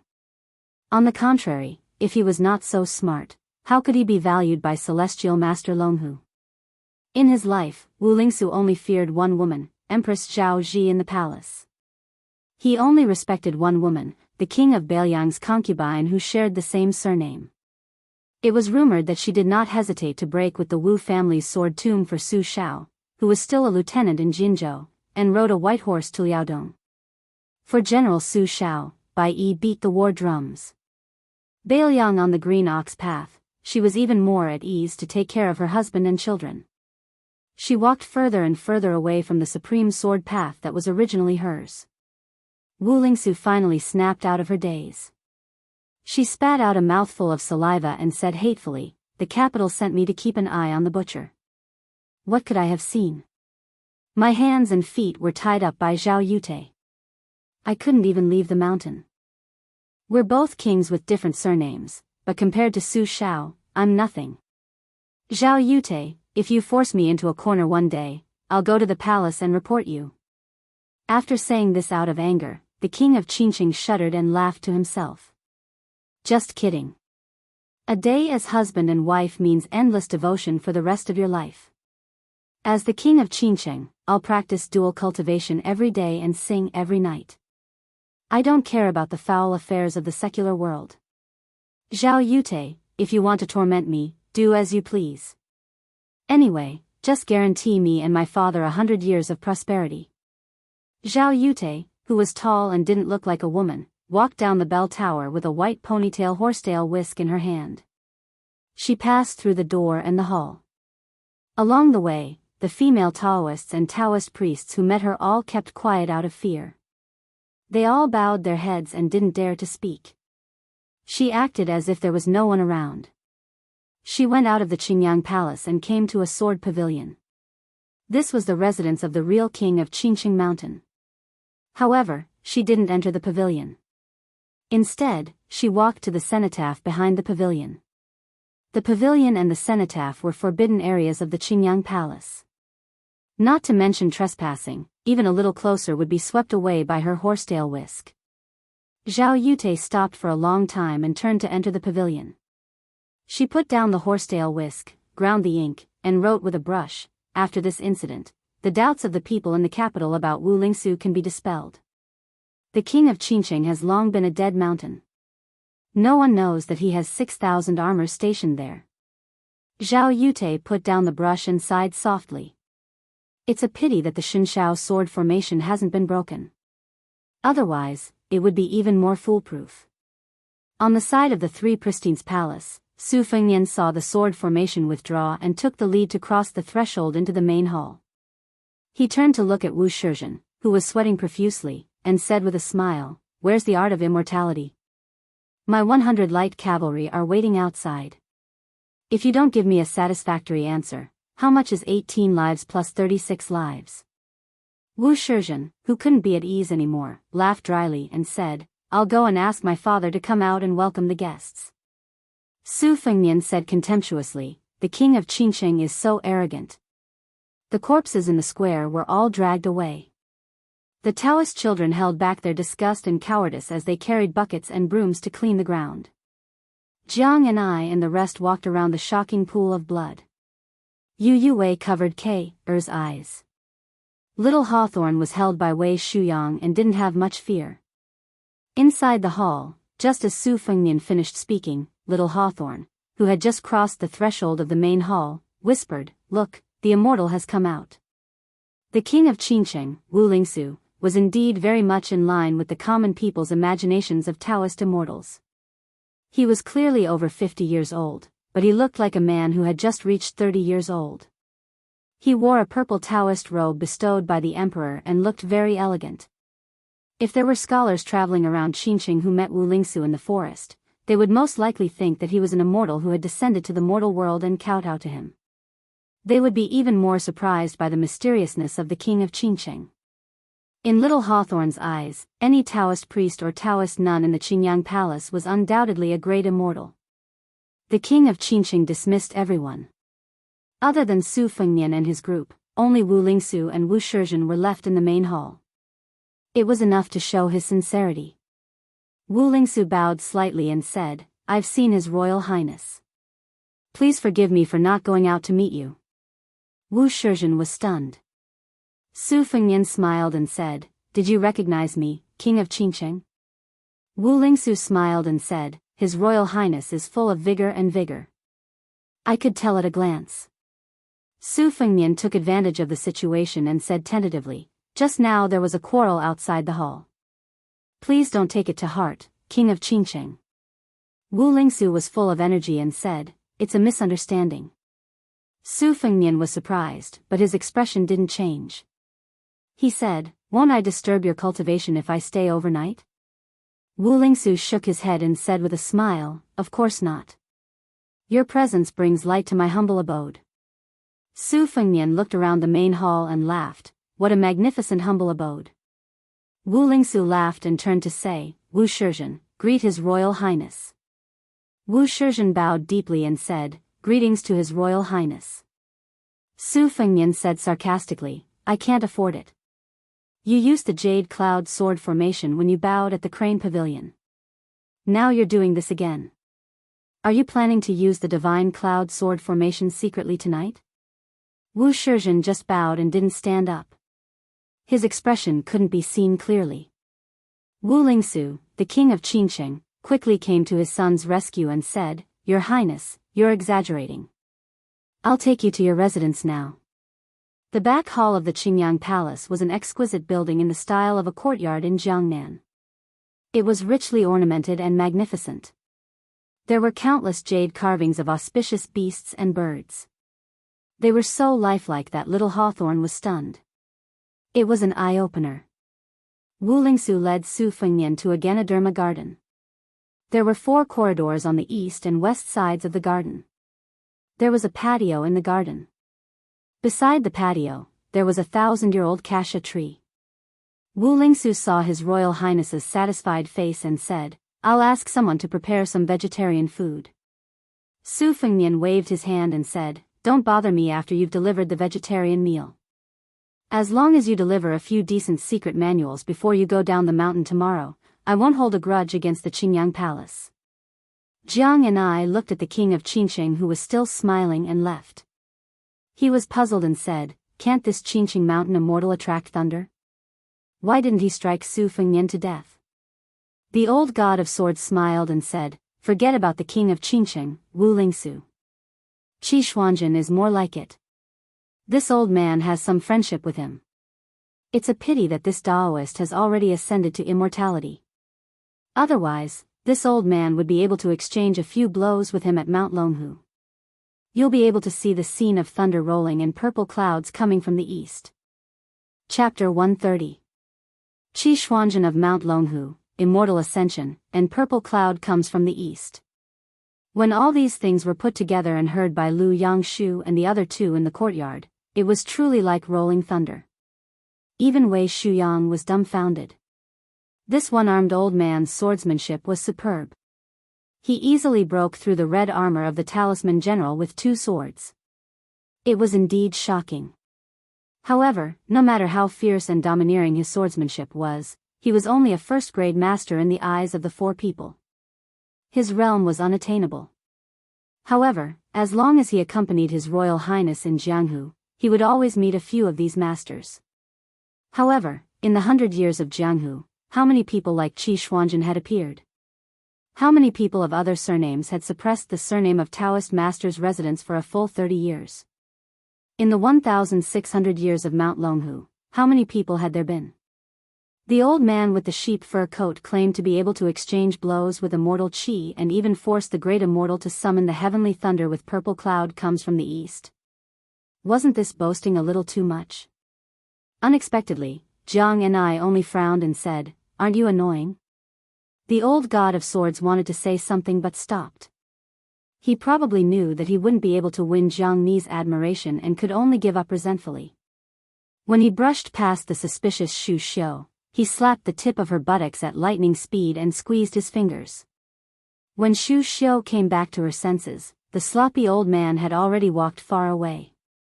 His 5 fingers hovered in the air and made the obscene squeezing gesture. He muttered to himself, "Compared to the cat girl surnamed Yu, it's probably softer." As expected, only young women have assets. No matter how well they take care of themselves, they will lose their spiritual aura. However, for a woman in her 30s, this feeling is not bad.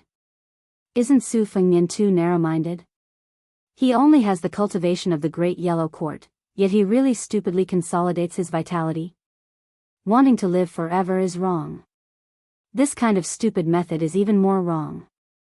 Yu Yue had long turned a deaf ear to the crazy words of the old man. She led the 2 children, Kay, and little Hawthorne, who regarded this place as a fairyland, into a corridor room. Su Fengnian picked the largest room and hooked his finger at Jiang and I, indicating that she could study and earn money. In the study, Bluebird laid out the rice paper and prepared a brush and ink. Su Fengnian listened to the sound of reading while he continued to draw the detailed lines on the talisman general. The Bailiang military department had several agency divisions, and there were many mechanical and civil engineering experts who could be said to have uncanny craftsmanship. Su Fengnian was amazed by the unusual indestructibility of the talisman general. He planned to secretly hand over the broken red armor and the blueprint to the agency division after returning to Bailiang to see if they could make a few puppet dolls. Yang Qingfeng was good at controlling corpses, exorcising ghosts, and summoning gods, and was destined to be useful in this matter in the future. Therefore, among the 3 of them, Yang Qingfeng, who was the most inconspicuous, was the one who couldn't die the most. As for whether Shu Xiu now bore a grudge against His Royal Highness for being heartless, would Su Fengnian, who had always been harsh and cold, care? After hastily eating an exquisite vegetarian meal, Su Fengnian took Bluebird to stroll around the Qingyang Palace. This palace worshipped the ancestor of Taoism, Li Laojun. Naturally, there were also several statues of the heavenly lords of thunder of the divine firmament sect. The greatest treasure in the palace was the precious wooden carving of the Tao Te Ching with 5,000 words. However, Su Fengnian had no interest in it. Even if Wu Lingsu was willing to give it to him, he would find it cumbersome. The Qingyang Palace, which had just risen in the hands of the Prince of Qingqing, was not as profound as the ancestral court of Longhu, Wudong, and could not bring out many good things. Su Fengnian did not see many female Taoist nuns whose eyes lit up. They were probably carefully hidden away by the father and son. After strolling around leisurely, Su Fengnian smiled and said, "Let's go and see that iron chain bridge." After leaving the Qingyang Palace, the closer he got to the cliff of Qingyang Peak, the stronger the wind became. His sleeves fluttered in the wind. Su Fengnian walked with his saber in hand and finally saw the iron chain bridge swaying in the mountain wind. As for whether he could stand still when he stepped on it, Su Fengnian did not want to try at all. The body of the bridge was only made of 9 iron chains as thick as the mouth of a large celadon bowl. Excluding the 4 iron chains on the handrails, there were only 5 ground chains, which looked particularly narrow and dangerous. Each iron chain was connected by more than 1,000 iron rings forged from wrought iron. The iron chains were covered with wooden planks. The abutments were the earth dragon stake and the sleeping dragon nail that fixed the entire iron bridge. According to the historical records of Mount Qingqing, the earth dragon stake weighed 20,000 pounds. At the 2 ends of the iron bridge stood 2 pavilions. The one on Qingyang Peak was called the Guanyin Pavilion, and the other was called the Listening Lantern Pavilion. Su Fengnian walked into the Guanyin Pavilion and said with a smile, "This pavilion is called Guanyin." "Guanyin what?" "The other side is called the Listening Lantern." "What lantern?" "Both names are inexplicable." Su Fengnian looked at the opposite peak and said regretfully, "If it doesn't rain, we won't be able to see the scene of thousands of lanterns facing the heavenly court." "Alas." Qing Miao smiled and suddenly turned around vigilantly, staring at a tall and sturdy figure that was slowly walking towards her. Such a tall and strong woman was rare. She wore a Taoist robe and held a white-tailed horsetail whisk in her hand. Compared to the Qingqing king's sanctimonious appearance, this middle-aged female Taoist priest looked ferocious. Her face was covered in scars. Thankfully, she was wearing the Qingyang Palace's divine firmament sect Daoist robes. Otherwise, the green bird would have mistaken her for a mountain spirit. Su Fengnian turned his head and glanced at her. His eyes were dull, and he stood up in a daze. Bluebird rarely saw His Royal Highness show such a dazed expression. The most recent time was in the first month of the year when the bad news of Old Huang's death on the city wall of the martial emperor city came. His Royal Highness had just finished his coming-of-age ceremony and was drinking warm wine alone in the attic. Su Fengnian's mind was blank. He looked at the tall Taoist nun with a ferocious and ugly face in front of him. He didn't show the slightest arrogance when facing Prince of Qingqing, nor did he show the ridicule and disdain of a handsome prince meeting an ugly woman in the wild. He was only in a trance. That year, His Royal Highness, who had just been conferred the title of Pillar of the State, was conferred the title of Prince of Qingqing the next day. He had truly reached the pinnacle of being a minister under one person. Therefore, that year, the carriage on the Qingniu road was like a dragon. His Royal Highness was only a few years old. He had just learned how to read and write with his mother. The naughty and mischievous princess consort, who liked to wear plain white clothes, seemed to be seriously ill. After recovering from her illness, she took her personal maidservant and her young son to Qingshan and Shushui to relax and play. That maidservant secretly followed her away from the grave where 200,000 swords were buried. She quietly followed her to the barren and desolate Jinzhou of Liaodong and experienced the fierce battles of the spring and autumn period with the Su family. The maidservant always wore a bronze mask on her face. When she drank water on the mountain, she took off the mask. His Royal Highness accidentally saw her and cried out in fear. After the princess consort, who had never beaten or scolded her son and only knew how to dote on him, went down the mountain, she actually punished the little heir to carry 2 thick books of the saints with both hands and to stand at the foot of a wall. He was not allowed to eat. The maidservant, who had put on the mask again, secretly brought a box of food and went to visit the little heir, who was punished to stand. However, she was kicked by the little fellow, whose hands were numb and full of resentment. This made the princess consort even angrier. The young heir only felt wronged and felt that his mother no longer cared about him. He cried heart-wrenchingly alone. The maidservant knelt silently at the side and accompanied the little fellow, who was facing the wall and reflecting, from crying to hoarse sobs and then to powerless sobs. The ignorant heir's hands had lost feeling and he did not know where he had done wrong.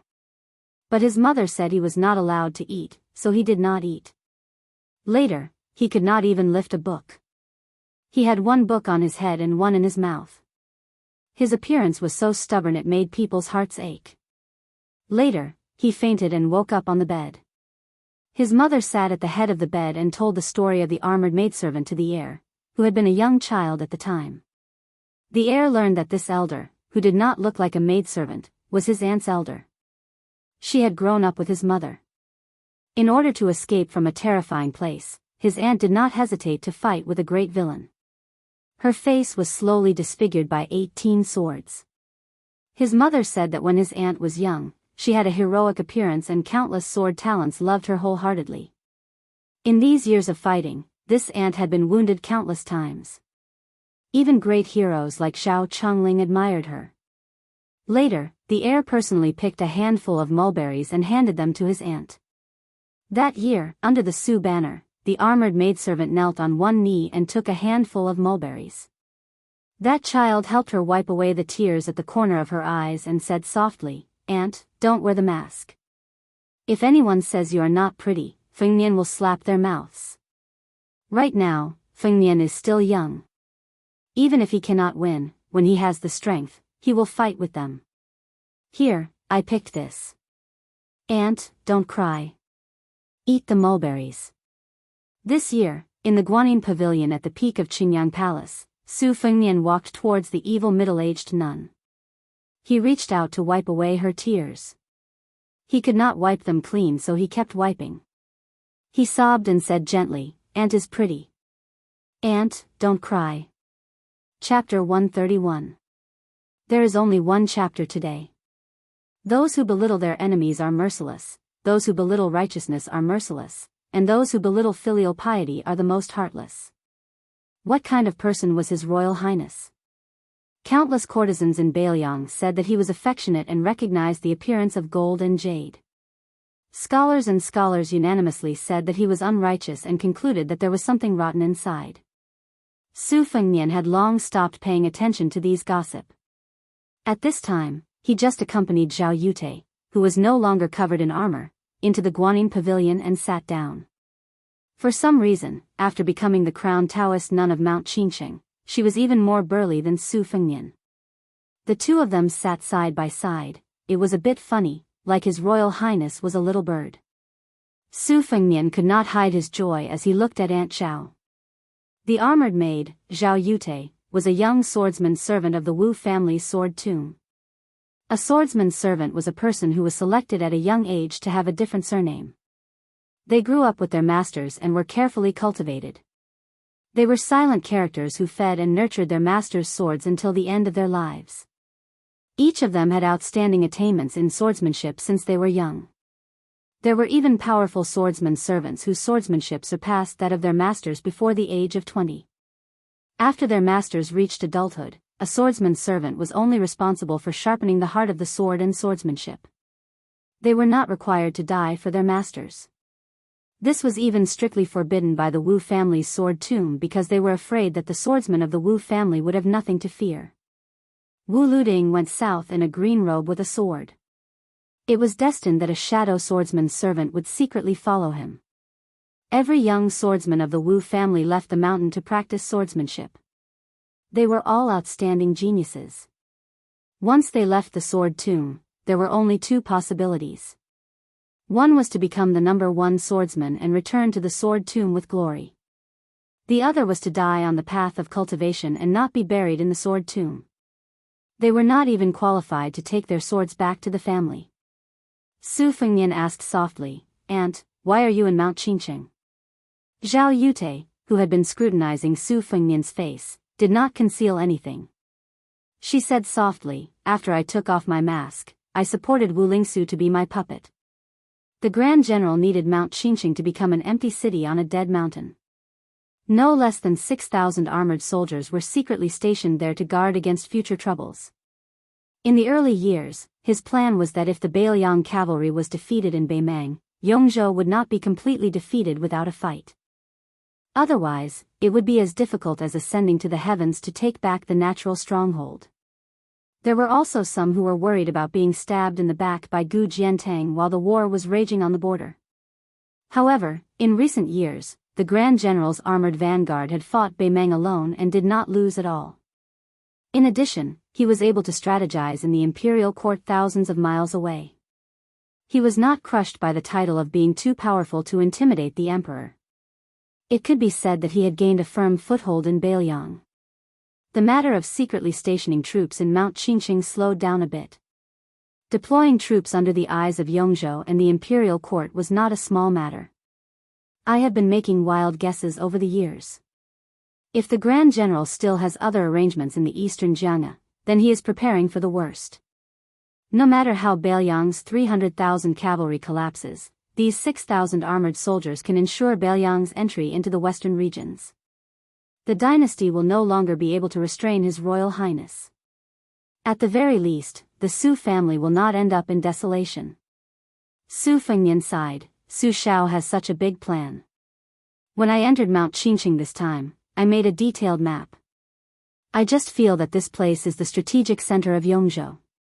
It is a pity that there are no soldiers guarding this place. Hearing his aunt's words, with Su Xiao's temperament, there was a high chance that the sword pavilion had been bribed by him and had planted a death trap. However, I think that the imperial court may have many hidden pawns. It will depend on who strikes first, and who has more tricks. In these years, Li Shan has replaced Zhao Chengling and Uncle Zhao as Su Zhao's strategist. There seems to be 10 rounds of listening to the tide. I don't know how many rounds it has been. Su Zhao's helplessness was that he was too eye-catching. He did not want to rebel, but there were people who wanted him to rebel even in their dreams. West Chu was killed in the Battle of the Western Wall. It was said that many old generals had privately advised Su Xiao to take the opportunity to take over the entire world. Which commander does not want to be the founding hero of a new dynasty? Which strategist does not want to be the teacher of the emperor? It's just that there was no righteous war in the spring and autumn period, and the 100 generations of wealthy clans gradually withered. Su Xiao is the culprit. Without the hearts of the people and the agreement of the scholars, even if Su Xiao can go north like a hot knife through butter and directly attack the dragon court, how can he sit firmly on the throne of the emperor? Zhao Yute, who called herself a servant, held Su Fengnian's hand and said with a benevolent smile, "His Highness is very similar to Mississippi. He looks like you, and does things like you." Su Fengnian shook his head. Zhao Yute asked, "Why did His Highness not use the Beiliang light cavalry to break through the Xinshao sword formation? If he gave the order, these fierce soldiers would have some loyalty to His Highness." Su Fengnian took out Li Shan's special xian paper that he had obtained from the foot of the spear falcon and handed it to Zhao Yute. He said softly, "After seeing this, I did not dare to mess around." Before leaving Beiliang, Li Shan said that he would give me 3 brocade pouches. This is the first one. I wanted to beg him to give me all of them, but Li Shan refused. He knew that I was a rascal who would open all of them at the turn of my head. Zhao Yute saw a line of words, "Stop when you meet the king. Don't kill if you can." She smiled and handed it back to Su Fengnian. Su Fengnian tore it up and threw it out. It was blown away by the wind. Su Fengnian asked curiously, "Aunt, is Wu looting the sword crown of this generation in the sword tomb?" Zhao Yute nodded calmly without any change in expression. Su Fengnian subconsciously tightened his grip on Zhao Yute's hand and said with a sinister smile, "Then when I have the chance, I must meet the Wu family sword tomb's outstanding talent. I want to see if his swordsmanship is worthy of the sword crown." Zhao Yute smiled. Your Highness, among your retainers, that one-armed old man is the most profound. Which sword Daoist senior is he? Su Fengnian said softly. Li Chungang, who was suppressed under the tide-listening pavilion by Su Xiao for many years. He's the god of swords of the older generation. I know he lost to Wang Xianji, but I don't know how he lost an arm. Zhao Yute smiled. So it's god of swords Li. No wonder. The ancestor who taught Miss and her servants swordsmanship when they were young was defeated by Li Chungang. Not only did he break his sword, he also destroyed his sword heart, causing him to have no hope of reaching the sword immortal realm. In the past 100 years, Li Chungang defeated a chief swordsman and took away a wooden bull. Later on, Dong Tai also won, but he didn't bother to pick a sword on Sword Mountain. Wu family sword tomb's reputation was swept away. Sword Crown Wu Luding will definitely fight with the current god of swords, Dong Tai. According to a few secret letters, Wu Luding has just entered the Finger Profound realm and is still some distance away from the celestial phenomenon realm. However, the most outstanding swordsmen of each generation of the Wu family never advance step by step. They all stop at 1,000 days and then advance at a tremendous pace. No swordsman in the world has as solid a foundation as the Wu family. Miss was like this in the past. With a sword in hand, she was only a rank 1 mortal before she left the tomb. She had a life and death battle with the previous chief swordsman, but she skipped the 2 major realms of Vedra and Finger Profound and reached the celestial phenomenon realm. Su Fengnian looked at the empty valley on the cliff and muttered, "Aunt, I'm much more stupid." Zhao Yute shook her head gently. Generally speaking, if you can't enter the Vedra realm by the age of 30, you won't be able to reach the Finger Profound in your lifetime. However, Jian Jiuwang stopped being a blacksmith at the age of 30. Who dares to say he's not an expert? Your Highness, you have countless secret manuals that you can browse through. I have a suggestion. You can consider being the first to strike 50 times and be unparalleled in the world.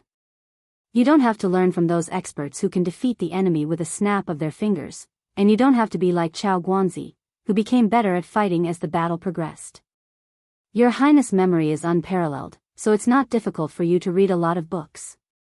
You just have to pick out 1 or 2 of the most quintessential moves from each of the hundreds and thousands of secret manuals.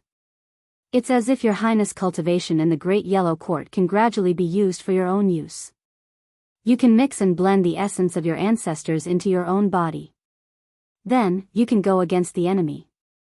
50 times, every move will be like an antelope hanging its horn without leaving a trace. Su Fengnian was stunned for a moment and muttered, "It seems feasible." Zhao Yute smiled but didn't say anything.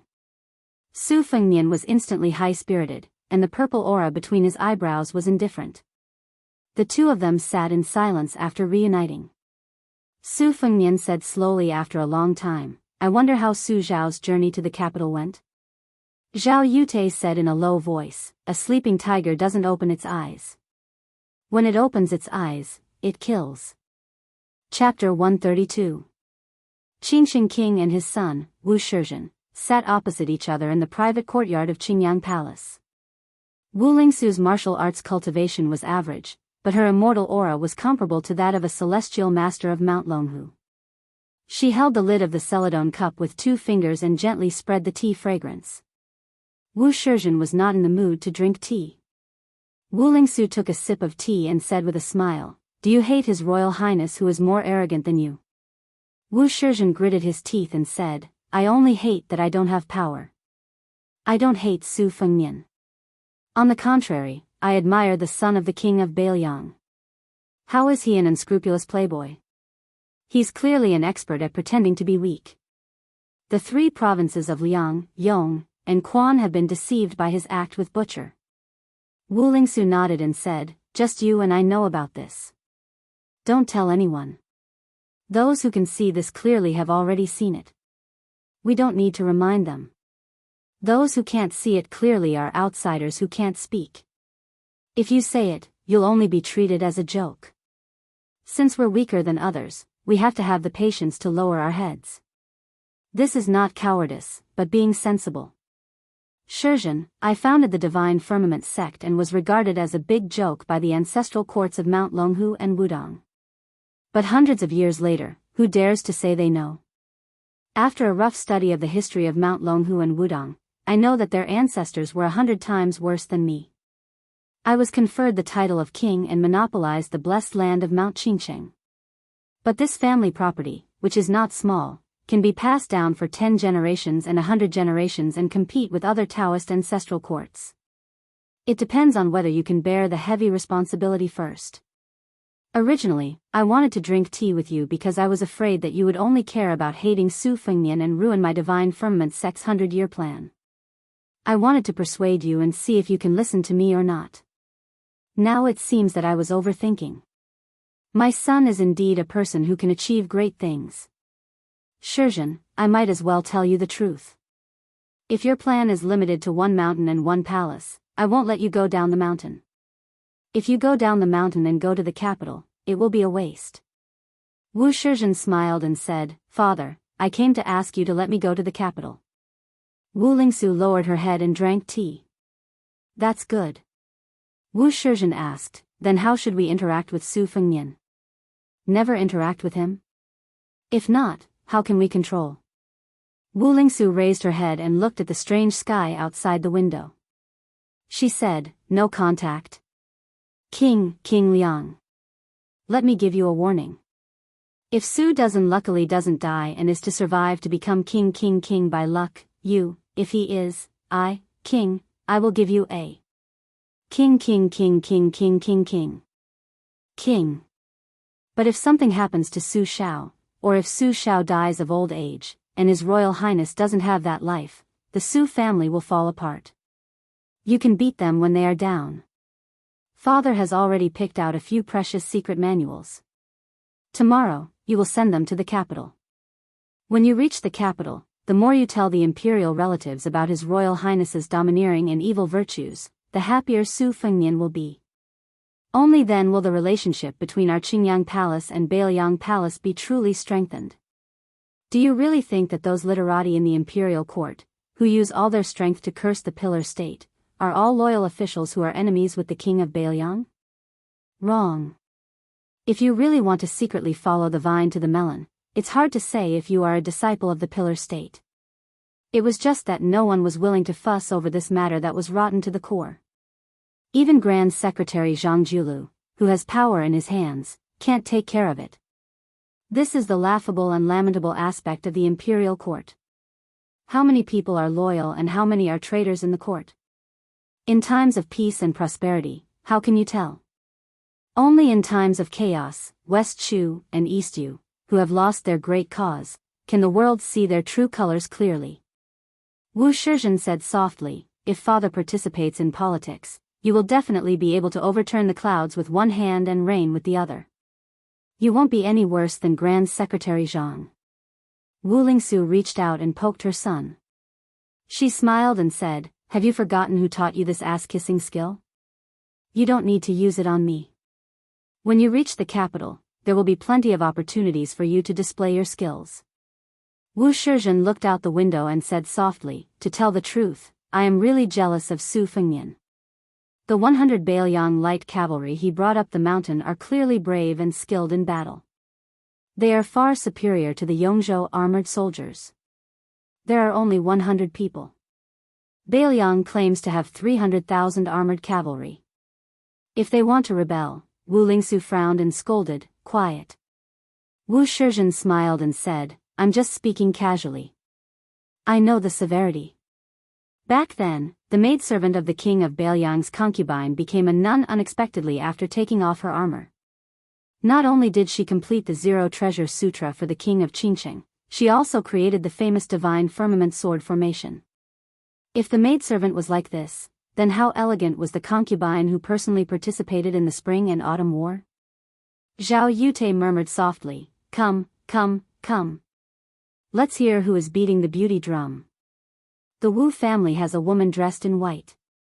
Come. Let's see who is the butcher of the human world. The royal banner with the character Su is chasing the deer. His Royal Highness, both the lyrics and the melody are good. I heard that the second commandery princess carved the words banishment to 3,000 miles on the statue of Jianghu Great Emperor on Mount Wudong. Only such a woman can write such a soul-stirring Baoyang song. But in my opinion, the second commandery princess is more like a great general. Your Highness is more like Mississippi. If you don't learn the knife but the sword, it would be even better. I have guarded the tomb on the mountain for more than 10 years, waiting for this day. I have been guarding the great Liang dragon sparrow, but I am not satisfied. Your Highness, when you go down the mountain tomorrow, why don't you take the sword that Miss used to make the heroes of the world bow their heads? Here, the great Liang dragon sparrow is buried. Miss told me that if your Highness meets a good woman who happens to learn the sword in the future, you can take it as a betrothal gift. It's a pity that Miss can't give it to you personally. Su Fengnian said softly, okay. I will take the great Liang dragon sparrow. Aunt, Fengnian can't guarantee that I will meet a woman like mother. Maybe I won't be able to give it away for the rest of my life. Zhao Yute reached out and touched His Royal Highness' chin. The young master who looked like a carved jade now had a prickly beard. Her expression was sincere and kind. There was no trace of the wild and unruly attitude she had when she was facing Wu Lingsu and Wu Shizhen. She looked at Su Fengnian in a daze, as if she was looking at a close junior. The child had finally grown up and made a name for himself. The elder's eyes were naturally filled with pride and gratification. Zhao Yute said slowly, heartless people seem to be heartless, but they are the most affectionate. Any woman who can be liked by your Highness is a great blessing. Your Highness is exactly the same as the general in this regard. I only hope that your Highness can meet that woman earlier and settle down quickly so that you can help each other in times of need. Don't forget each other in the martial world. Miss said that the martial Tao and the heavenly Tao are all about love. If people are heartless, how can there be a great Tao? They can't escape from drawing the moon with a bamboo basket. That's why there's a saying in Taoism that when a person attains the Tao, even his chickens and dogs will ascend to heaven. Your Highness, compared to your cleavage, I'm more fond of your Highness' nostalgia for nameless soldiers like Old Meng and Little Hawthorne. Su Fengnian sighed, but these can't win the hearts of Baoyang's soldiers. Zhao Yute's depression that had accumulated for more than 10 years was swept away. For the first time, she joked, when your Highness goes to Baoyang's border and personally goes to war with the general, everything will naturally fall into place. I heard that the second commandery princess dislikes you practicing the saber. Your Highness, you must hold on and not change your mind. A good man can't personally lead an army to kill people. It's ridiculous. My greatest hope in this life is to wait for your Highness to lead an army of millions and immediately go to Baoyang to flatten that dynasty. Su Fengnian made a face and looked troubled. Auntie, flatten a dynasty is too technical. Besides, if we succeed, no one will be willing to reward us. Maybe His Majesty will be more concerned about when our Su family's bloodline will be cut off. Inadvertently mentioning this, Zhao Yute's face was gloomy and ruthless, but her tone was calm, revealing an austere sharpness that matched her swordsmanship. With red eyes, she said bleakly, when the world was just settled, Miss was pregnant with your Highness for 6 months. When the old emperor heard that Miss had a chance to have a child, he couldn't wait to get rid of her. In that battle, Miss went to the imperial palace alone without the general's knowledge. She faced 3 Finger Xian realm practitioners and 1 celestial realm practitioner. Although Miss succeeded and retreated, she was left with an incurable illness. After a few years of peace in Baoyang, Su Fengnian stared blankly at the listening lantern pavilion opposite him. For no reason, there was a torrential rain on the mountain peak. After the storm, clouds and mist lingered, and thousands of lanterns were lit. In the pavilion, Su Fengnian, Zhao Yute, and Blue Bird, who had been standing outside the pavilion, seemed to be in a fairyland. The roars of wild beasts could be heard from Mount Qingcheng, reverberating incessantly. Su Fengnian asked in surprise, Aunt, what is this? Zhao Yute smiled and said, there is a strange beast in Mount Qingcheng that has lived for hundreds of years. It is called Tiger Kuei. When it is young, it has 1 horn and 4 legs. When it is adult, it has 2 horns and 6 legs. Its body is covered in black scales, and once it is angry, its whole body will turn red.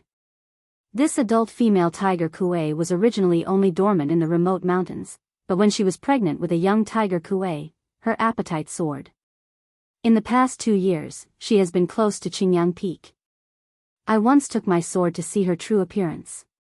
Tiger Kuei is fierce and unparalleled, especially when she is pregnant.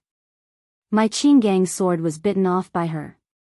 I can't do anything to her, and she can't do anything to me. After several confrontations, there was no result. Later, I let her wander around Qingyang Peak looking for food. According to ancient records, it takes 3 years for a strange tiger Kuei to be pregnant, and the birth should be in the near future. Zhao Yute listened to the continuous roars and asked in confusion, Tiger Kuei seems to have met a well-matched opponent. Is there anyone or beast in Mount Qingsheng who can fight with her? Su Fengnian was confused. That night, after Su Fengnian returned to his room, he still heard 2 different kinds of roars. It was not until late at night that the roars faded away. The next day, Su Fengnian went down the mountain, holding a red lacquer sword case in his hand. Inside the case was the great Liang dragon sparrow. Wu Lingsu, the prince of Qingsheng, personally saw him off to the crane pavilion. Wu Shizhen respectfully presented 3 secret manuals with both hands. Inside the bell tower stood the Qingsheng female champion, Zhao Yute. This armored maid wanted to know who would come to hold the great Liang dragon sparrow sword and beat the beauty drum for the little Fengnian, whom the miss loved the most. Chapter 133. Su Fengnian smiled calmly and said, Don't rush to get off the carriage. It's boring for me to do it alone. I might as well tell you the trick of the ocean of qi. If you have nothing to do, you can learn it. Immortality is a lie, but it's definitely true that it can prolong life. The Wudang Mountains breathing technique may seem simple, but it's actually very useful. It's the foundation of the Great Yellow Quartz cultivation. It combines the ancient Kunlun Sect's 5 suitable 6 methods, the Wudang Jade Pillar's 16 sentences to cure illness and prolong life, and the Yellow Quartz Lotus Sutra Daoyin technique created by the young martial uncle Hong Shixiang. Grandpa Wei has a book with the same name as the ancient book, but it's different. Grandpa Wei, as the immortal of 9 bushels of me, also said that he'll admit defeat once he sees this book. Come, I'll teach you the formula to prevent the cold from invading your chest. You must know that in the 5 viscera and 6 bowels, the heart is the monarch's organ, and the lungs are the auxiliary organs. It can be seen how important the chest is. This formula also needs to be kneaded with 10 fingers. If you can't manage it, I can help you. Yu Yue listened attentively at first, but when she saw Su Fengnian's foxtail was exposed, she felt a little helpless. But in the end, she didn't lift the curtain and get off the carriage. Sitting in the corner, she changed the topic and asked softly, Why didn't you bring Kay, and little Hawthorne? Do you have the heart to let them become bandits like old man Meng? Su Fengnian asked back, Isn't it good? Yu Yue said angrily, Su Fengnian, who are you? You're the eldest son of the king of Bailiang, the most favored son of the great pillar state. You can obviously give the 2 children a bright future. Is this kind of trivial matter difficult for you? You even dared to kill the immortals of the Qingyang temple in the eyes of the children. Why are you so stingy when it comes to it? Su Fengnian sat with his hand on his saber, his finger gently flicking the embroidered winter saber scabbard. He didn't say anything, as if he felt that Yu Yue was unreasonable and didn't even bother to explain. Yu Yue's face turned red, and her eyes were filled with sorrow. Su Fengnian asked again, Do you think it's lucky that I brought these 2 children down the mountain, and they're better off than the children of wealthy merchants? If he didn't want to be a thief who had to worry about rice and salt all day long, at least his life wouldn't be in danger, then what should he do? Raising eagles and fighting dogs all day long, or doing some small business like me, and then being targeted by the enemies of Bailiang Palace, who knows when they will suddenly die? Yu Yue, do you know what annoys me the most about you fellows from landowning households? It's precisely because you think you're infallible and worry about the country and the people. You all have a scholarly air about you. You seem to be pressing forward courageously and have a clear conscience. But have you ever asked the people what they need? Was Su Shao the one who started the spring and autumn war? The Xianxia Academy scholars all felt that they cared about the world and wanted to uphold the orthodoxy of the emperor. They used the country as a chess piece. In the end, millions of people died, millions of armored soldiers died, and the common people were several times more. But how many people from Xianxia Academy died? Even if you heard that some scholars and loyal ministers jumped off the cliff to show their sincerity, and their names were left in the history books, and their names will be passed down through the ages. But for insignificant common people like old Meng, who would remember their life and death? Your father, the scholar of Jixia of Xianxia Academy, wrote a lament poem in grief and indignation, saying that the flag on the great Phoenix City was lowered, and that there was no one in the country who was a man. In my opinion, what spring and autumn morning poem champion? It's just a bunch of bullshit, everything is fake. The royal family of each country should be wiped out, but the common people who can't hear are the real morning poems. You and your father were taken hostage by the refugees. You must have heard it, right? Do you remember? My second sister wrote a song about Bailiang. How is it praising Su Zhao's bravery and skill in battle? The poor Bailiang has millions of households. How many people are wrapped in iron clothes and withered bones? She is cursing Su Zhao. Just tell me, how many emperors, kings, generals and ministers are there? Is she imitating your father's group of scholars, singing praises? Yu Yue, do you know why I don't want to kill you? I want you to open your eyes wide and watch. Not only I want to take you to see Jianghu, I want to show you what real life is. Later on I want to take you to Bailiang's border to see the iron armor, to hear the iron hooves, to let you know what real war is. Su Fengnian paused for a moment, and then with a tranquil laugh he said, of course, I don't want to kill you, but I still want to bully you. Yu Yue was silent. Su Fengnian continued his breathing. This heart sutra taught by Wudang was different from the guidance of the ancients. After Wei Shuyang's research, there were many modifications. The heart's hu was changed to hu, the liver's hu was changed to hu, the spleen's hu was changed to hu, and the gallbladder's he was changed to he. It was of great benefit to the practitioner. When ordinary martial artists practiced boxing, they shouted loudly not simply to strengthen their momentum, but to coordinate with the guidance of the chi movement of the Heart Sutra, to burst out in an instant. However, most of them did not understand the main points. They could not achieve a balanced and long movement, and their breathing was in accordance with the way of heaven. When Su Fengnian and the white-haired old man went to Wudang together, they rode an ox and swayed in the strong wind at the top of the mountain, but they did not fall. The young Shishu's appearance looked funny, but in the swaying, it was actually wonderful. No one outside Wudang believed that this young Taoist could carry the tripod for the black tortoise, but Su Fengnian gradually believed that the ox rider might really be a once-in-a-century Taoist immortal like Qi Xianzhu. However, no matter how immortal he was, it was useless if he did not leave the mountain. The prosperity of Mount Longhu in the past few decades was because of the Taoist master who prolonged the old emperor's life, and not because of Qi Xianzhu, who was very powerful. At noon, they ate some wild game at the foot of Chaoyang Peak. Yu Yue did not get off the carriage. Su Fengnian did not expect this little kitten from West Chu to be tamed by some nonsense. The hatred of family and the hatred of the country accumulated together, and the two people who walked different paths could not make plans together. How could they be resolved with just a few words from Su Fengnian? Moreover, he did not want Yu Yue to be a submissive concubine. Without her wild aura, it would not be fun. Su Fengnian was just about to go to Jiang Ni's carriage to listen to the book when he heard a thunderous roar from the mountain forest overhead. It sounded like the roar of a wild giant beast before its death, and it shook everyone until their scalps went numb. Su Fengnian instructed the three people, Lu Qiantang and Yang Qingfeng, follow me up the mountain. Shu Xiu, you go call Ningame. Remember to follow us.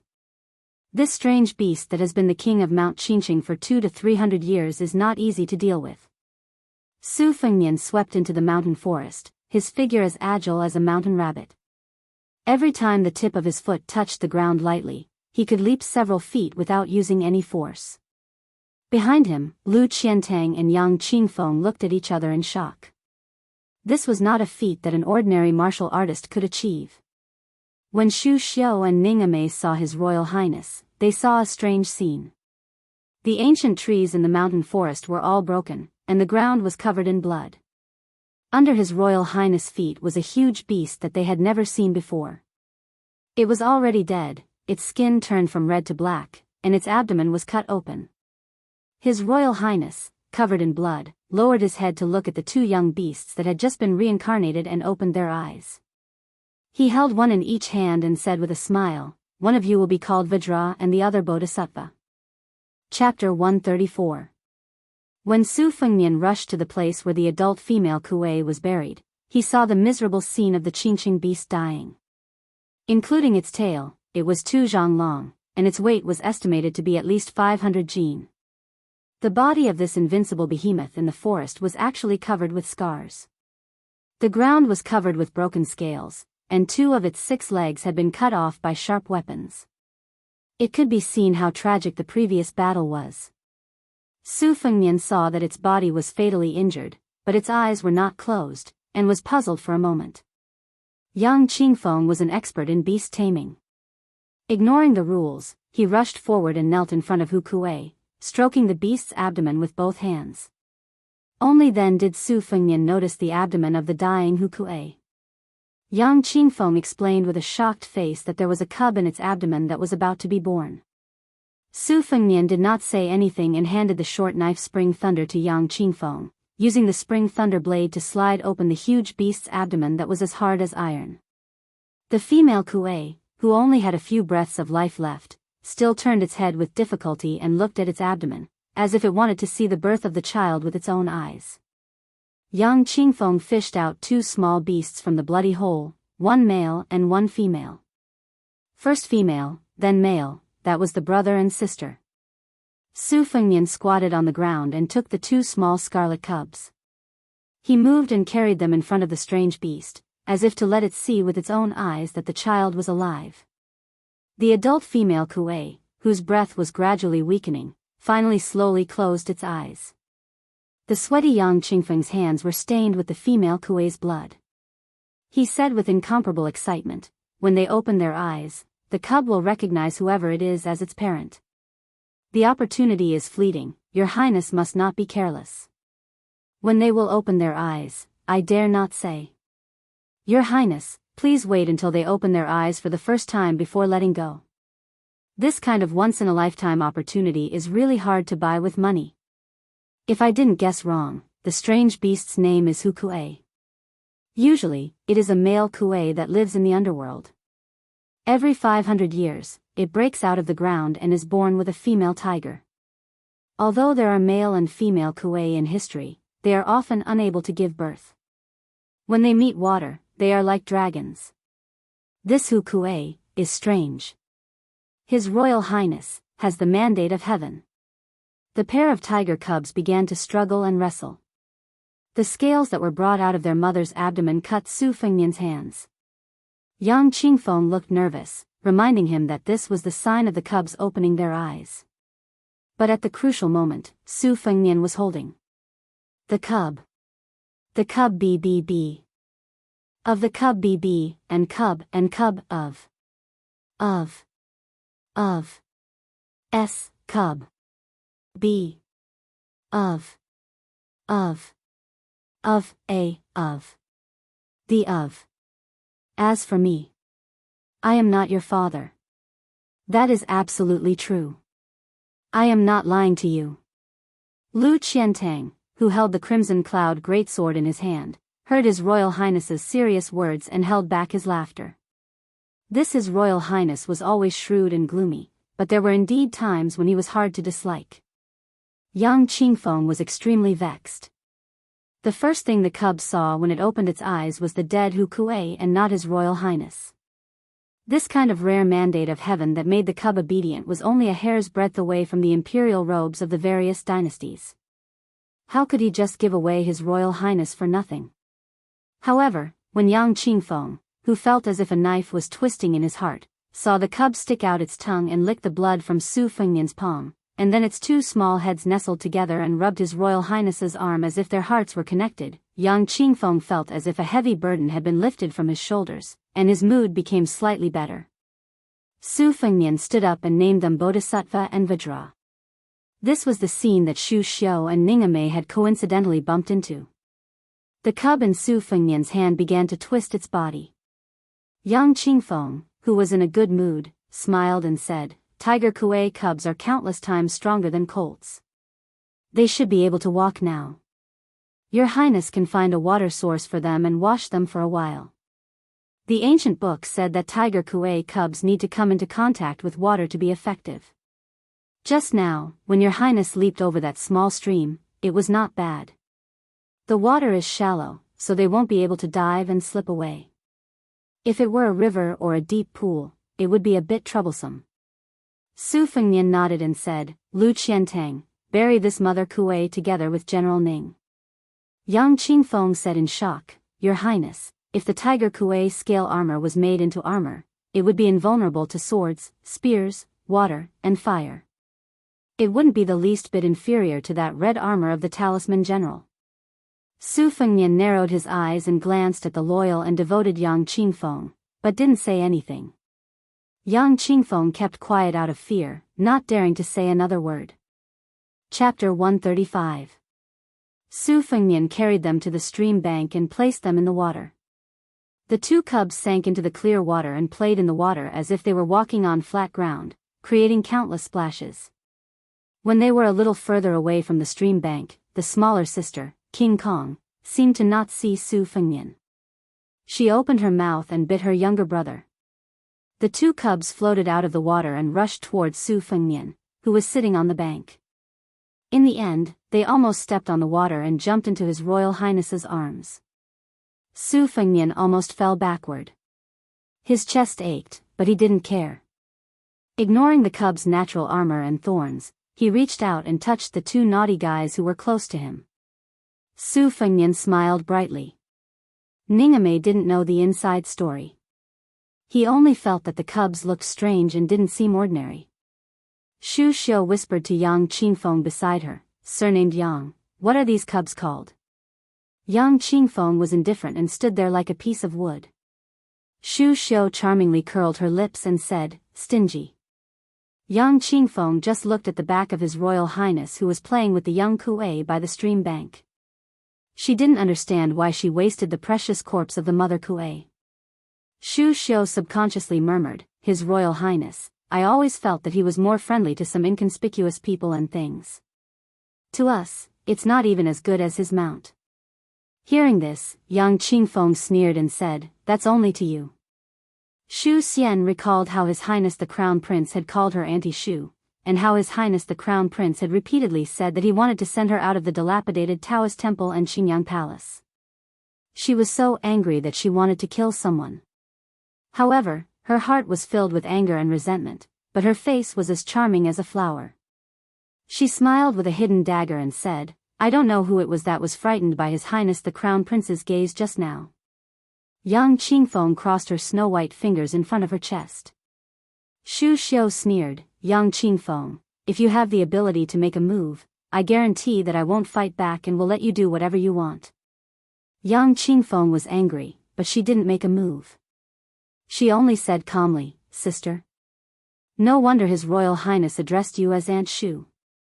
Auntie Xu is already so old, Yang Qingfeng has no interest in taking advantage of her. He must be picky, especially His Royal Highness."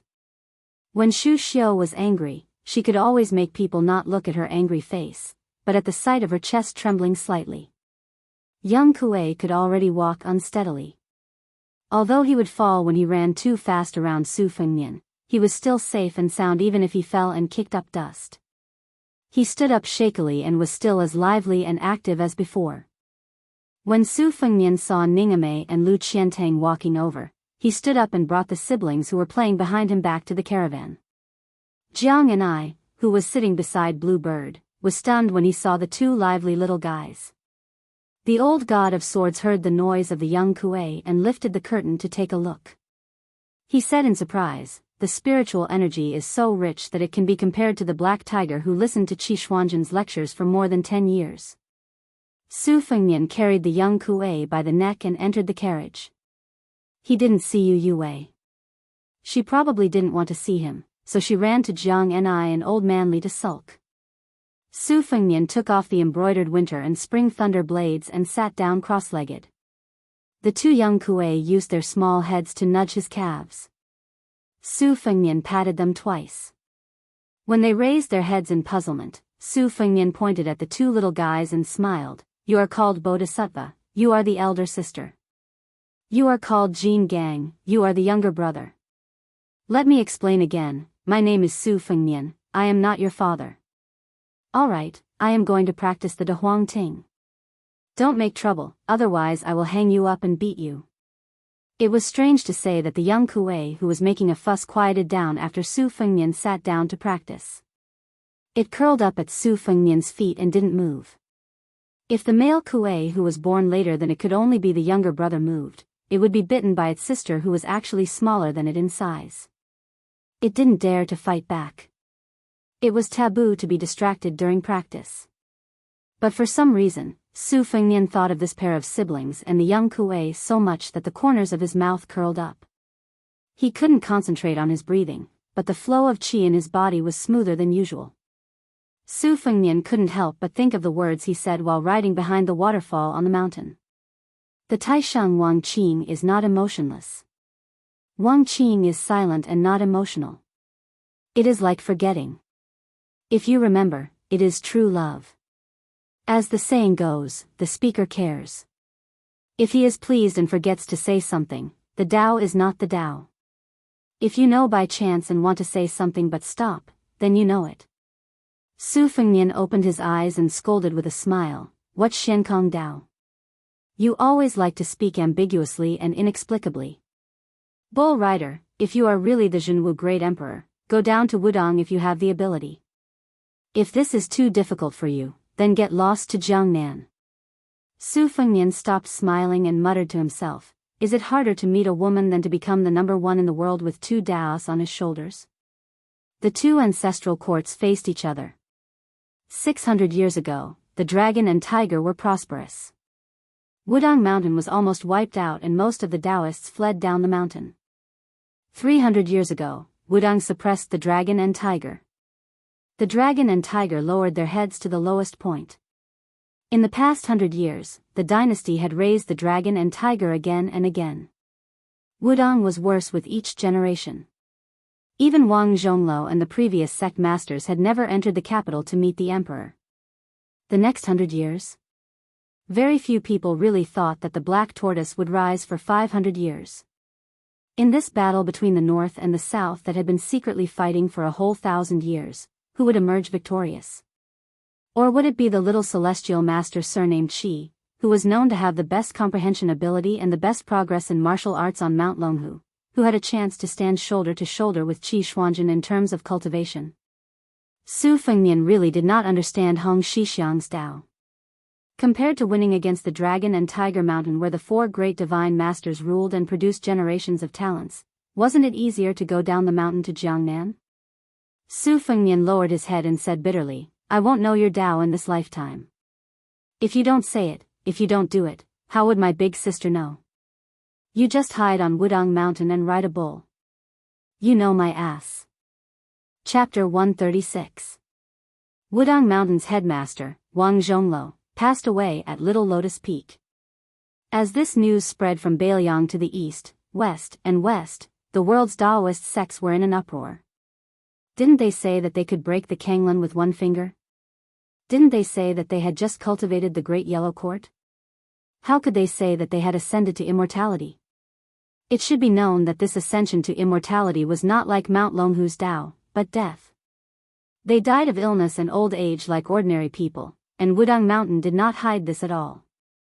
At the same time, when the world learned of Wang Zhongluo's death, the headmaster of Wudong Mountain was not Qin Yao, who was second only to Wang Zhongluo, nor was it the oldest standing master Song Jiming, nor was it the mute Wang Xiaoping with outstanding swordsmanship. Instead, it was the young Wudong martial granduncle, Hong Shixiang, who was not even 30 years old. Who was Hong Shixiang? Even many Beiliang pilgrims did not know his name. At most, they only knew that this junior brother, who was highly regarded by Wang Zhongluo, did not have much ambition. He only did trivial things like riding a bull to relieve boredom, studying the meaning of the classics, and building a furnace to refine pills. Occasionally, scholars and literary heroes would climb the mountain to write poems, or high-ranking officials and dignitaries would climb the mountain to burn incense, but they did not see the figure of this young Daoist. On the tortoise camel tablet on Little Lotus Peak, a young and elegant Daoist who grew up on this peak had changed his attire. He wore white socks and a red sandalwood Daoist hairpin with a taiji pattern engraved at the end. The wide and long-sleeved Daoist robe on his body was exceptionally new and noble. There were 2 sword-shaped long belts sewn at the buttons of the Daoist robe. This was a unique decoration of Wudang. 600 years ago, the great Daoist master Lu Dongxian rode a crane to Wudang and used the great way of the sword to create the 2 Daoist robes of Wudang, which symbolized cutting off worries and severing the mortal roots. For Wudang, after Lu Dongxian, who was number 1 in the way of the sword and the way of the heavens, ascended, each generation began to deteriorate. Especially in the last 100 years, there was no longer the majestic atmosphere of the ancestral court. The young Daoist gently leaped onto the tortoise camel tablet and looked at the stairs of the divine path shrouded in clouds. When he was young, he was thin and sallow, and his legs were weak. Wudang was full of snow and the stone steps were piled with thick snow. The Daoist priests did not have time to sweep the snow, so he was carried by his old master. It was said that Big Senior Brother waited for a day and a night under the black tortoise Dongxing's memorial arch. When he went up the mountain, he stole a few glances at Big Senior Brother. Every time, Big Senior Brother would greet him with a smile, like a well-off neighbor's stove that was just warm but not hot. He clearly remembered that at that time, Big Senior Brother only had white hair. When he grew up, he quietly had a head full of silver hair like his master. Big Senior Brother really did not look like a Wudang sect leader. He chopped firewood, made fire, pickled vegetables, cooked, built houses, swept snow, and did everything. His good temper was learned from Big Senior Brother, so Big Senior Brother said that he was Wudang's hope for the next 100 years. Although he was timid, he did not run away. He learned moral precepts with second senior brother Chen Yi, consulted third senior brother Song Jiming on the theory of the pill cauldron, studied the Jade Pillar Heart Sutra with fourth senior brother, and watched fifth senior brother practice the sword. As for what the way of the heavens was, senior brothers could not figure it out, so he was not in a hurry. He always felt that as long as he stayed on the mountain, one day he would understand it. When he was 14 years old, he was riding an ox and saw a red dress. He could not forget it and delayed his studies. Big senior brother did not scold him. Later, when he saw her again, she said that she was going to Jiangnan and they would not meet again. He gathered his courage and said that he was going down the mountain. Big senior brother asked him if he was coming back. He did not say, because he never lied. But big senior brother still did not get angry. He only said, "Little junior brother, wait for a while. When big senior brother finished cultivating the great yellow courtyard, you can go down the mountain." Back then, master only allowed you to go down the mountain when you became number 1 in the world. That was a lie. A young man at such an age, always staying on the mountain with a bunch of old men was indeed unreasonable. Later, he patiently waited for big senior brother to finish cultivating the great yellow courtyard. But when he came out of seclusion, he shrank back. Every time he went to the Black Tortoise Will Prosper, he looked up at the 4 big words written by Lu Dongxian with a sword and silently turned to go up the mountain. In the end, big senior brother gave up his great yellow courtyard. Knowing that he was going to die, he rubbed his head at the edge of the cliff of Little Lotus Peak. He smiled and said that it was better for second junior brother to be the chief. Go down the mountain. If you don't go, big senior brother will kick you down. What black tortoise will prosper? Let nature take its course. Big senior brother only understood one thing when he was about to die. The sky is not high, but the human heart is higher than the sky. The Tao is not high, but the human heart is higher than the Tao. Cultivation is nothing more than cultivation of the heart. Second senior brother Chen Yao had unknowingly arrived at the peak. He laughed softly and said, "Chief, if you read the forbidden book in the future, you should do it openly." Standing on the tortoise camel tablet, the new Wudang chief turned around and squatted down. He asked with a bitter face, "Second senior brother, big senior brother originally wanted you to be the chief. Are you angry with me?" The old Daoist Qinyao laughed and said, "You want me to be the chief of Wudang? Big senior brother can think of that. It's obvious that you can't beat the 4 celestial masters of Mount Longhu in a fight, and you can't beat that Mr. White Lotus in a quarrel. Isn't this a disgrace to Wudang? Don't talk about me. Go ask Song Jiming and Yuxingrui, who would be willing to be the chief. If you say this to 5th junior brother, let's see if your little senior brother Wang won't chop you with his sword." Squatting on the tablet, little junior brother rubbed his cheeks and sighed, "Second senior brother, I don't think I'm very good at fighting." Chen Yao, who had always been serious, joked, "Master said that the 5 of us together can't compare to you. Besides, our Wudang doesn't want to fight with others. Whether it's the imperial tutor or the feather-clothed minister, Wudang has never been interested in this since we established the ancestral court. For 1,000 years, Mount Longhu has been racking their brains to go to the capital, but we have refused to go to the capital every time. Ancestor Lu Dongxian has long made it clear that the place with the most vulgar qi in the world is the imperial palace, and we can't go there. Although the incense on the mountain is pitiful now, no one will starve to death. The mountains are clear and the water is beautiful, and everyone is blind. When those little Daoists see you, Martial Granduncle, some even have to call you Great Martial Granduncle, but when are they afraid of you? They just respect you. Who wouldn't be willing to help you herd cows? This can't be seen on Mount Longhu. The Celestial Master Residence is the Celestial Master Residence, and Mount Longhu is Mount Longhu. They are clearly separated, and they are not as harmonious as our Wudang mountain." Eldest senior brother said in private that the principle at the foot of the mountain is that amiability breeds wealth. On the mountain, amiability breeds Tao. I think eldest senior brother's cultivation is high, but he can't beat me in reasoning since we were young. But I think this sentence is reasonable. The young chief said worriedly, "I wonder how little senior brother Wang's Tao of the sword is going? Don't go to Wu family's sword tomb or Mount Longhu to fight. Sigh, little senior brother Wang's sword doesn't seek sword moves, but divine intent."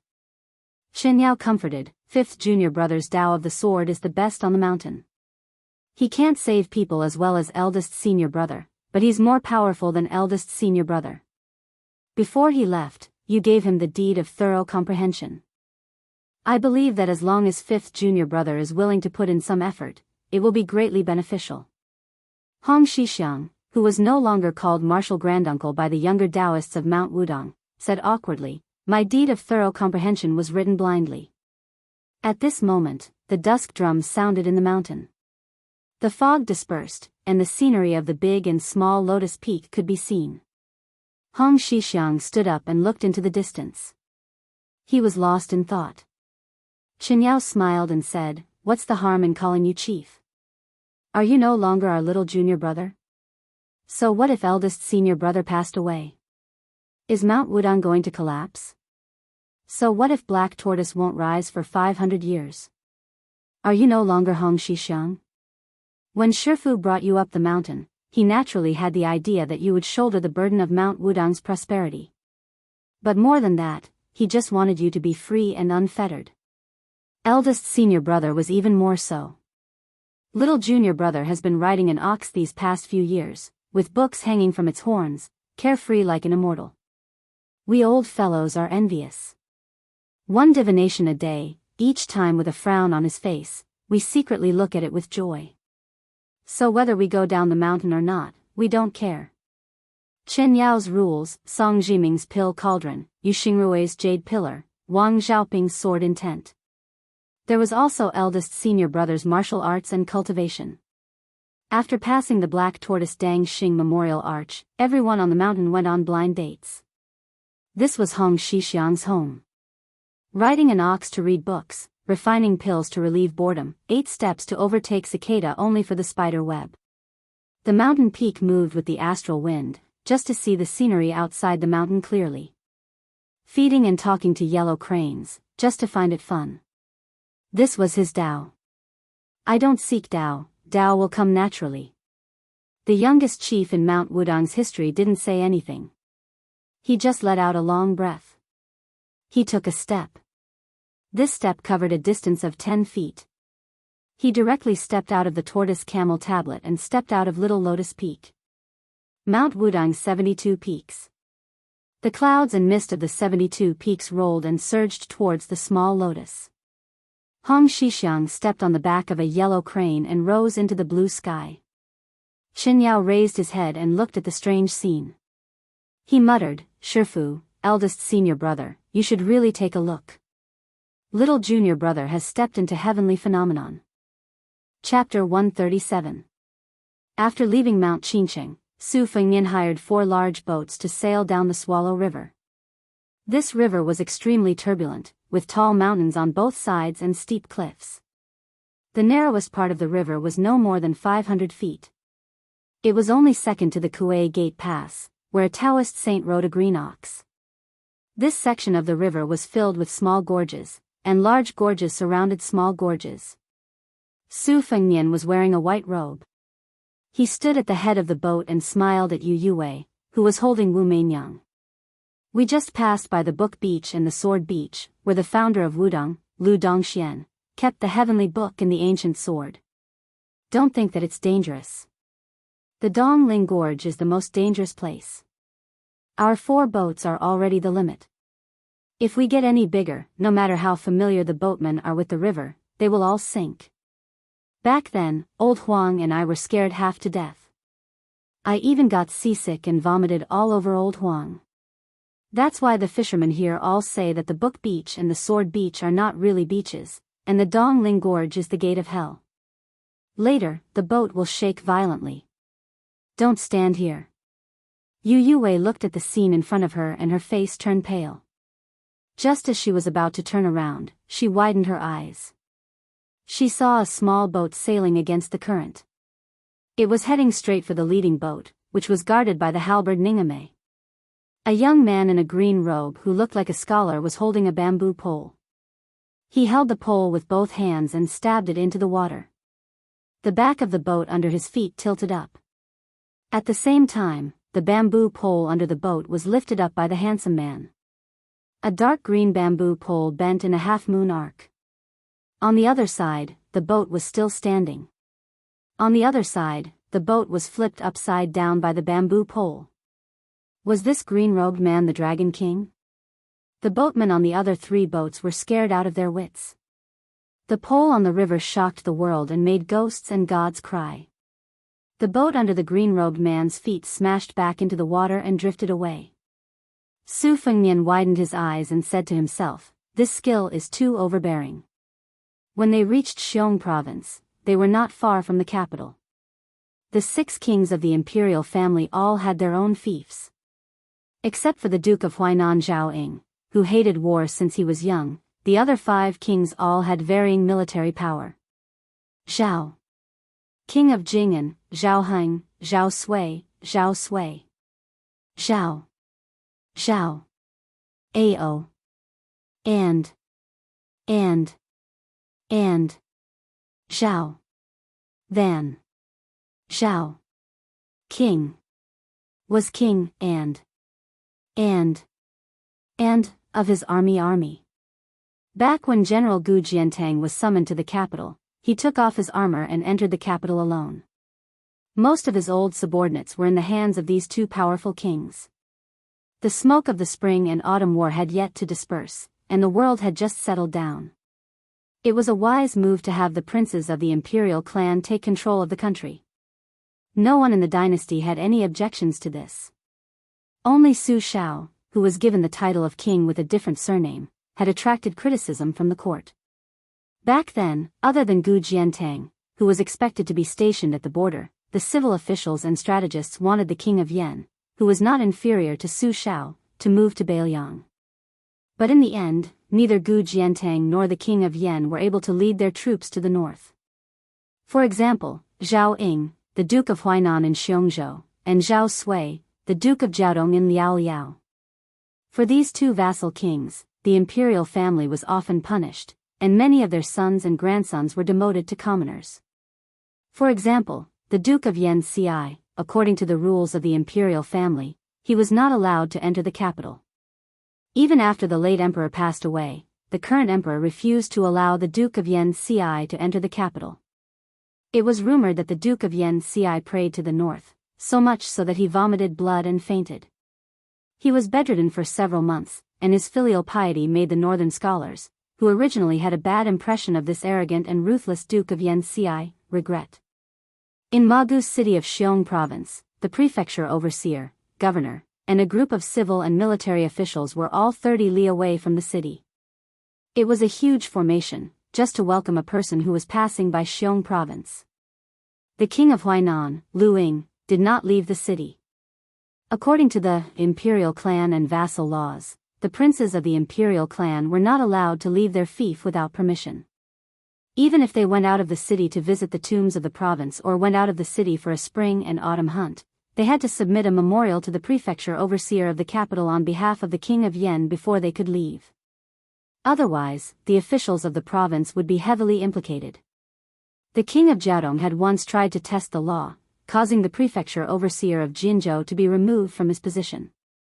The governor and other military officials were transferred away from Liao province, and their official ranks were demoted by 2 levels and sent to the border of the southern kingdom, under the jurisdiction of the king of Yen.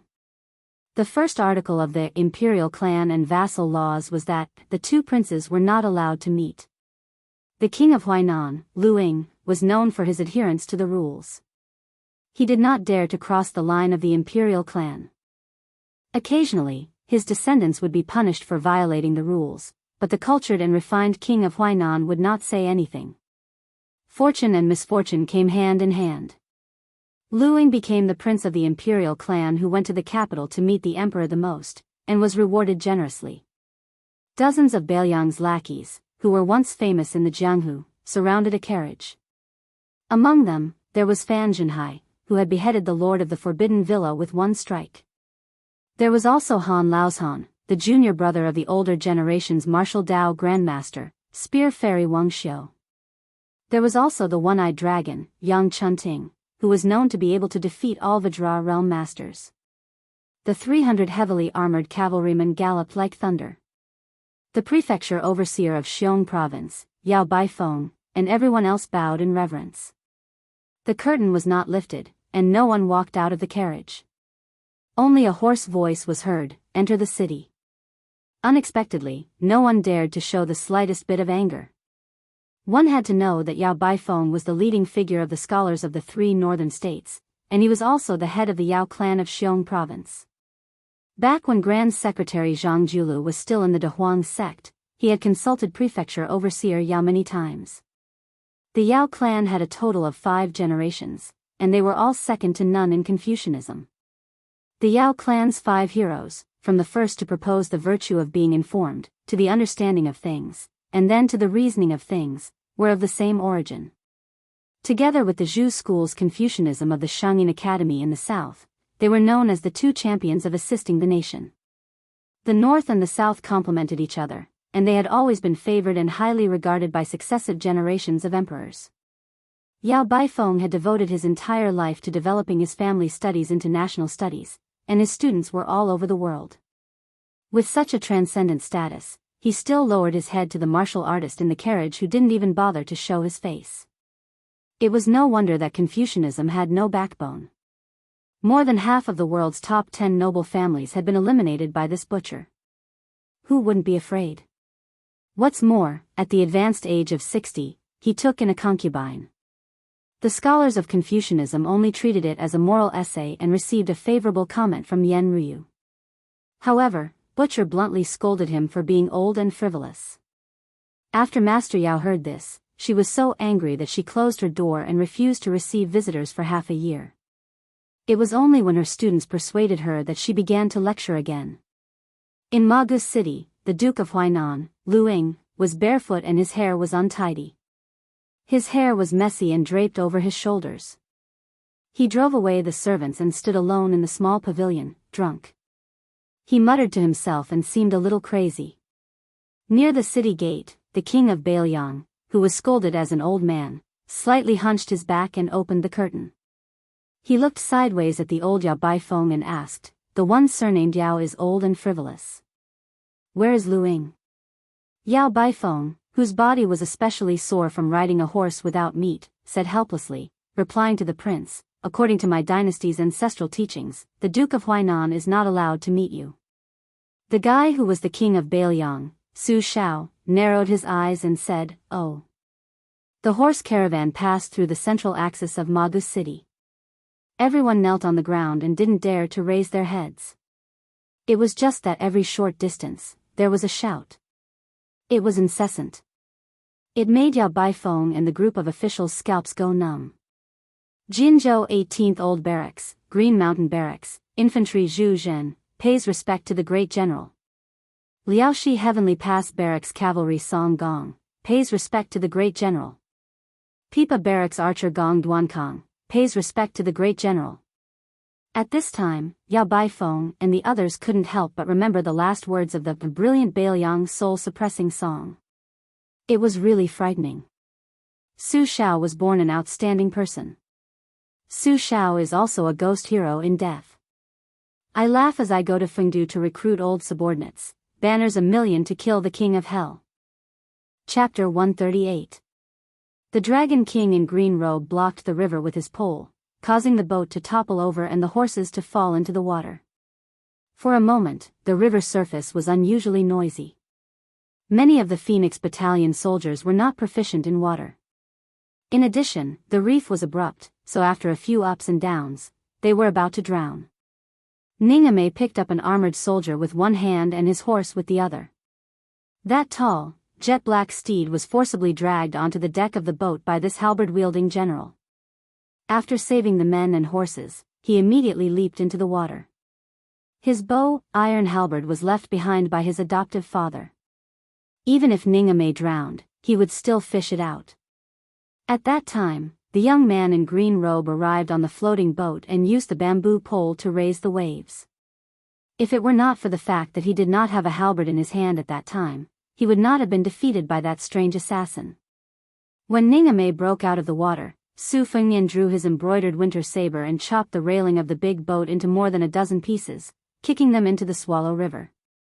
His body floated down, stepping on a wooden railing. He bent down and grabbed a Bailiang armored soldier and threw him back to the big boat.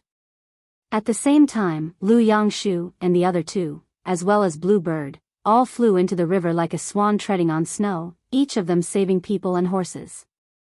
The other 3 boatmen only saw the shadows skimming the surface of the river. They were dumbstruck. They originally thought that this group of river-crossing warriors was just a group of elite soldiers, but they did not expect that there were actually many immortal masters hidden among them. Especially that handsome young master who wore a white robe and a jade belt. He had a pair of sabers on his waist, but his appearance was not gaudy at all. If the man in green robe who floated in and out of the small boat was the Swallow River Dragon King in human form, then this young master was a white dragon crossing the river, with indescribable elegance. Su Fengnian went back and forth 4 or 5 times, breathing in and out continuously. He was not tired at all. Stepping on a section of the railing that he had chopped off with his embroidered winter saber, he looked toward the ghost gate of Dongling. He had a headache. Most of the people who fell into the river had already been rescued, but there were still 2 people who were about to hit the reefs of the ghost gate, so he did not have time to rescue them. When sailing a boat, he was not afraid of the wind and waves, but he was afraid of the reefs. 2 Bailiang warhorses hit the reefs with a loud crash, creating a pool of blood, which was swept away in an instant. Su Fengnian tiptoed on the railing and floated toward a reef. When he swept out again, it was just that one person was about to hit the reef. Su Fengnian looked back and saw that Ningame had just rescued a comrade at the bow of the boat. Su Fengnian suddenly had an idea and shouted loudly, "Ningame, throw the halberd and help me." Ningame took a step back with his right foot and roared angrily. He threw out the 80-kilogram halberd and stabbed it straight at a soldier who was about to hit the reef. Su Fengnian grabbed the halberd and took advantage of the momentum to fly up. At the critical moment, he grabbed the light cavalryman from the Bailiang battalion and nailed the halberd into the reef. Su Fengnian placed the light cavalryman in his hands on the reef and leaped up again and again. Finally, he saved the last light cavalryman from drowning. Together, they sat on the reef. The river water roared and splashed. Su Fengnian's luxurious clothes were soaked. The red date mark between his eyebrows shone brilliantly. The light cavalryman from the Phoenix Battalion who had narrowly escaped death coughed violently. He raised his head to look at the expressionless face of His Royal Highness. He was a little confused. His life had been saved by His Royal Highness, who was rumored to have no regard for human life in Beiliang. The large ship floated down. Ningame pulled out the reef halberd and pulled up the Beiliang soldiers. Su Fengnian helped the light cavalryman who was in a daze onto the bow of the ship. The captain of the Phoenix Battalion, Yuan Meng, had a complicated expression on his face. Not only him, but many of the light cavalrymen were also dumbstruck. Su Fengnian ignored them and only ordered, "General Ning, count the number of men and horses. Whoever loses his warhorse will be punished and will make up for his mistakes in the future." Ningame cupped his fists and said in a deep voice, "As you command." Even Yuan Meng couldn't help but lower his head and say, "As you command." The wet Su Fengnian entered the cabin, and the green bird helped him change into a new set of clothes. Su Fengnian frowned and said, "Fortunately, the Book Sword Beach is still fine, and most of the rocks are exposed. If we were to go down to the gates of hell, when the water is dry, the submerged rocks are like a stone forest, and the waterway is even narrower. I'm afraid we would have fallen into the water, and there would have been several casualties." "Who is that man in green?" "He can overturn a large ship with just one strike of his bamboo pole, and his strength is beyond the description of a tiger. His dexterity is even more frightening, and it is clear that he has concealed superior swordsmanship. And gave me a book on how to break the Wu family's withered sword on Mount Qingcheng, and I saw that the man with the bamboo pole in his hand was a bit like the mountain lifting in the Wu family's sword tomb. Could he be this generation's sword champion Wu Luding?" Blue Bird held her hair in one hand and an ivory comb in the other. She carefully combed Su Fengnian's hair and said softly, "Let's not talk about whether or not that man is Wu Luding. Young Master's method of saving people is very pleasing to the eye.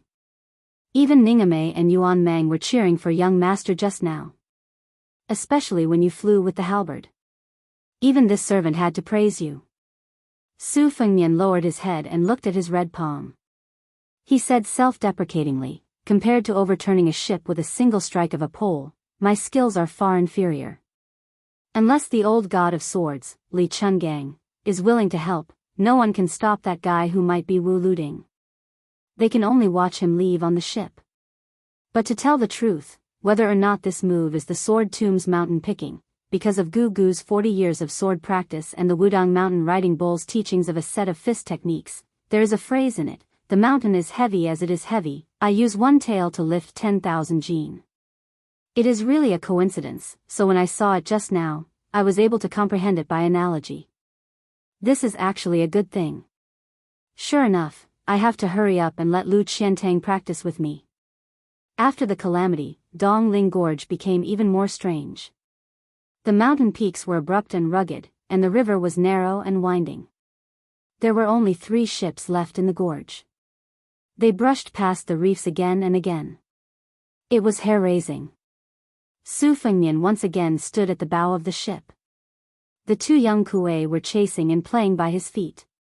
It was unknown when the old man wearing the sheepskin fur coat appeared behind Su Fengnian.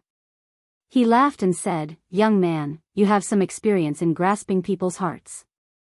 If this old man did not know that the green-clothed swordsman was not one of your men, he might have suspected that you deliberately arranged this." Su Fengnian said unhappily, "I'm not that generous." Su Fengnian asked, "He really uses a sword?" The old god of swords nodded and said, "How can this old man not know whether or not he uses a sword? Those who come from the Wu family's sword tomb have the unique pedantic smell of withered swords. It's just that this young swordsman has taken a path of the sword that the Wu family's sword tomb is unwilling to take. In the future, his achievements will be greater than those of the previous generations. The prerequisite is that he can pass the Dongyue sword pool and Dong Tai. If he passes it, it won't be difficult for him to enter Heavenly Phenomenon from the Xian finger stage. If he doesn't pass it, the withered sword will be a real withered sword. How about that move, mountain toppling? Are you scared?" Why don't this old man teach you the move, see overturning? Aren't you tired of carrying 2 swords? How about you lend one to this old man? If you do, this old man will immediately let you see the scene of a sword going against the flow of a great river. Su Fengnian sneered and said, don't even think about it. The old man picked his ear wax and curled his lips. How can such a coward achieve great things? Su Fengnian said to himself, what is Wu Luding trying to achieve with this pole? Li Chungang said impatiently, kid, are you stupid or stupid? Isn't it just to make a name for yourself in the martial world? Otherwise, why would Wang Xianji call herself the second in the world? Why would Dong Tai use a peach blossom branch to make mischief? With a name, it would be perfectly justifiable for him to fight with others. Otherwise, who would be willing to deal with a nobody? When this old man was young, no matter who he was up against, he would chop melons and vegetables. Wasn't that just because he was swayed by his emotions and wanted to make a name for himself? Later on, when he got older, he lost his competitive spirit. This old man, Qi Xuanzhen, was really hateful. He talked about swords with him and caused this old man's state of mind to be in a mess. Not only did he fail to step into the realm of earth immortals, even the realm of heavenly phenomenon was close. One of his arms was chopped off and he was suppressed under the tide listening pavilion. Kid, be more polite to this old man in the future. There are only about 10 heavenly phenomenon experts. It's just a pair of hands. Su Fengnian stretched out his arm and let the snow-white spear falcon land on his arm. He took out the small bamboo tube and pulled out the secret letter. He was stunned. Old Manly had just said that he was one of the few heavenly phenomenon masters, and now he was tilting his head to peep without any demeanor. Su Fengnian did not mind.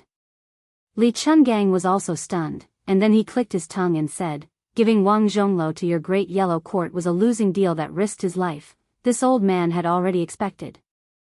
It's just that new chief called Hong Shixiang did not even care about the Vajra finger and the 4th level of the profound realm, and he's already heavenly phenomenon in 1 step. Kid, don't play dumb with this old man, tell me the truth. Can this be trusted? Su Fengnian said emotionally, if it was someone else, I wouldn't believe it. But for someone who rides a bull, I believe it. Li Chungang looked at the river surface and said absent-mindedly, isn't this what Qi Xuanzhen did back then? 20 years of cultivation stagnant. Once he comprehended, he became a celestial phenomenon. In another 10 years, he would become an earth immortal. Su Fengnian threw the secret letter into the river and said with a smile, no matter what celestial phenomenon or earth immortal, I'll practice my blade. Chapter 139. The old man rubbed his earlobe and mocked, practice the knife? Let's not talk about the little Wudang chief who entered celestial phenomenon in 1 step. How can you compare to Wu Luding who can lift a mountain with a pole? You still have the heart to practice the knife? Practice my ass. With your cultivation speed, you can only eat the dust behind these geniuses for the rest of your life. As the son of Ren Tu and Wang Fei, don't you feel ashamed? Su Fengnian smiled calmly and said, what's there to be ashamed of? As long as the knife is in your hand, it's a mess. As long as you put in effort, there's nothing to complain about. How is Su Shao a top martial arts master? Isn't it the same for the family business? My second sister was angry at me for practicing the saber because she was afraid that I would go crazy and abandon my home for the sake of practicing the saber. However, there are some things that can't be discussed on paper. The Shangyin Academy is the best example. Talking fast can only be a contest of strength between wise men. Once you meet a boor, you have to rely on your fists and knives to reason. There are only a few knowledgeable people in the world, and even fewer people with great knowledge. The old god of swords smiled and said, that makes sense. This old man also doesn't like Confucian scholars to talk. Qi Xianzhu had such a bad temper back then, but he's a freak outside of common sense. He can reason with extravagant words and also slay demons and devils to become a Taoist priest. If he didn't have any tricks up his sleeve, who would be willing to listen to his lectures? On the back of Su Fengnian's feet lay 2 naughty little tiger kuei, who were dozing off because they were tired from running. Su Fengnian bent down and squatted down, reaching out his hand to stroke the 2 cubs. The old god of swords suddenly stopped talking. Su Fengnian stood up, waking up the two cubs. They continued to jump happily at the bow of the ship. Su Fengnian asked curiously, "Old senior, can you really fly the sword?" The old man still looked up at the cliff without answering. At the end of the ridge, the two cliffs were as neat as a knife.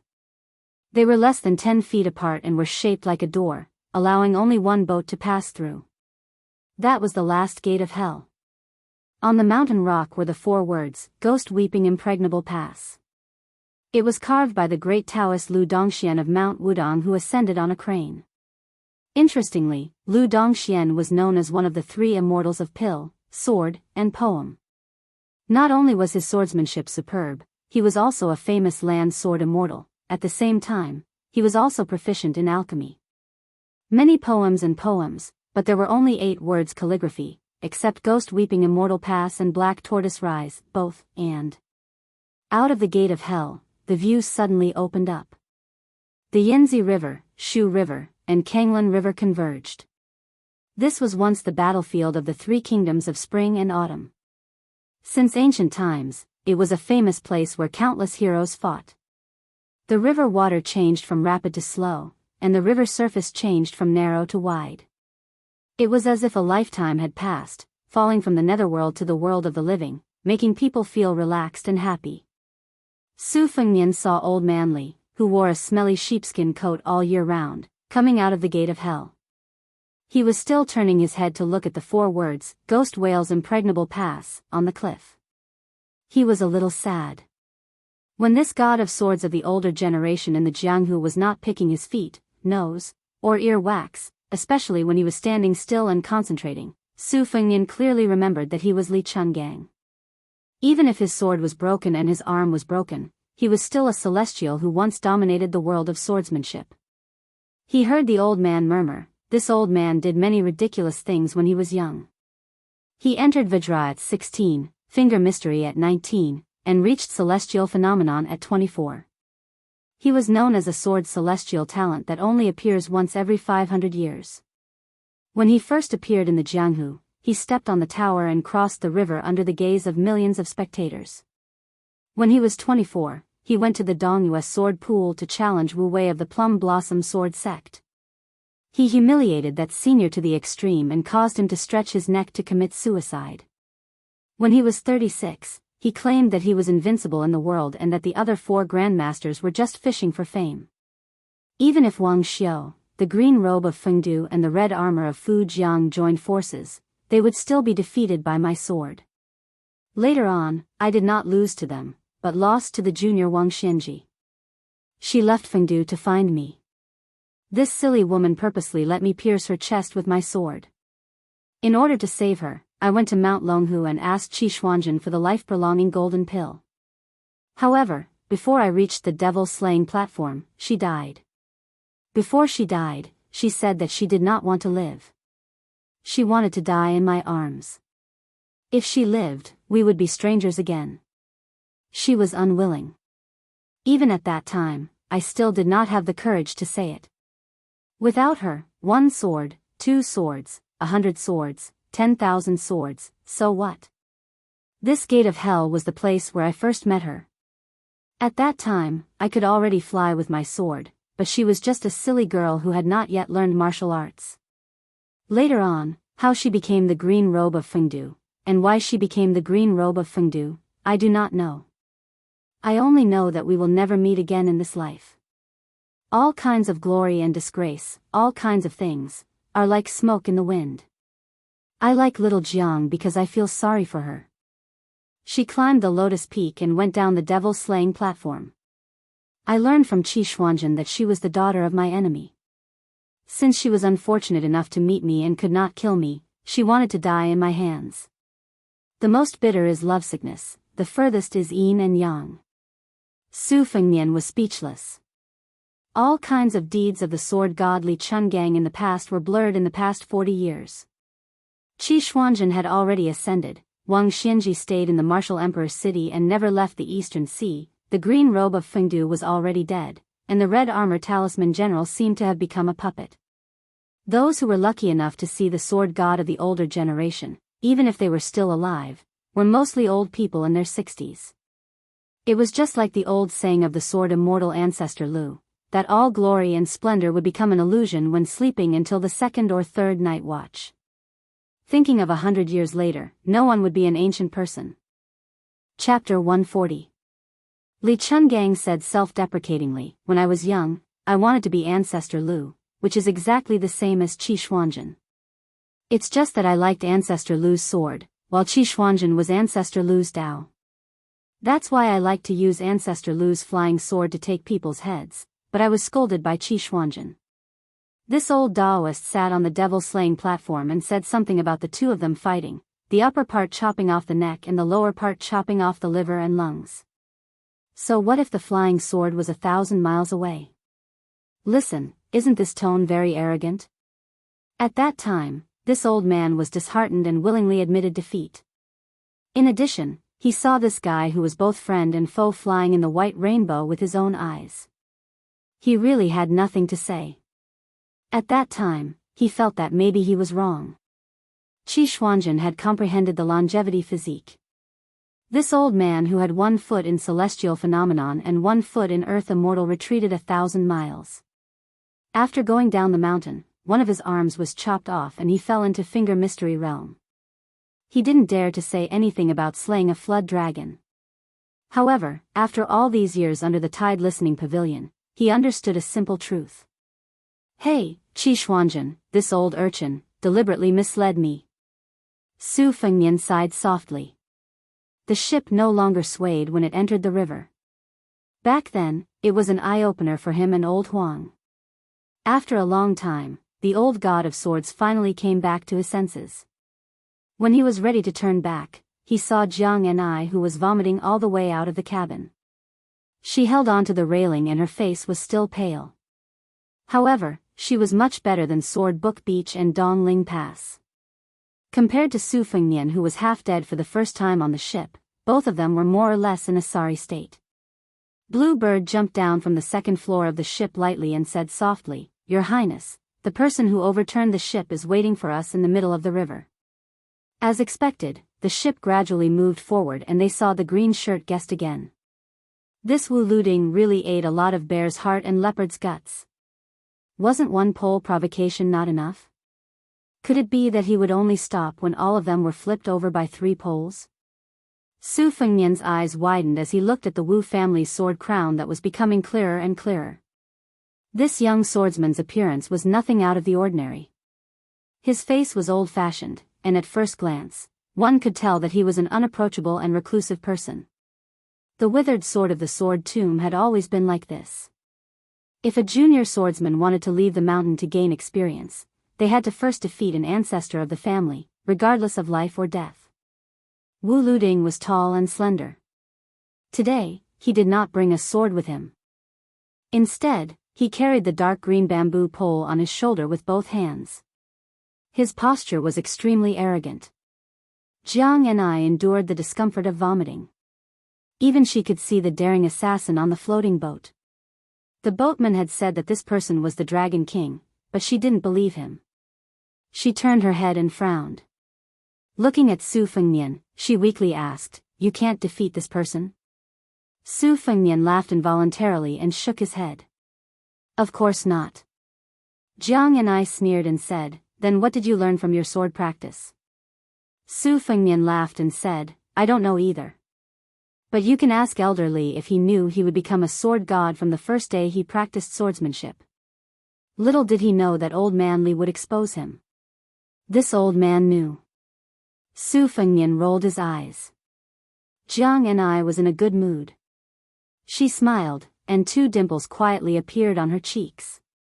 Su Fengnian smiled and said, You look good.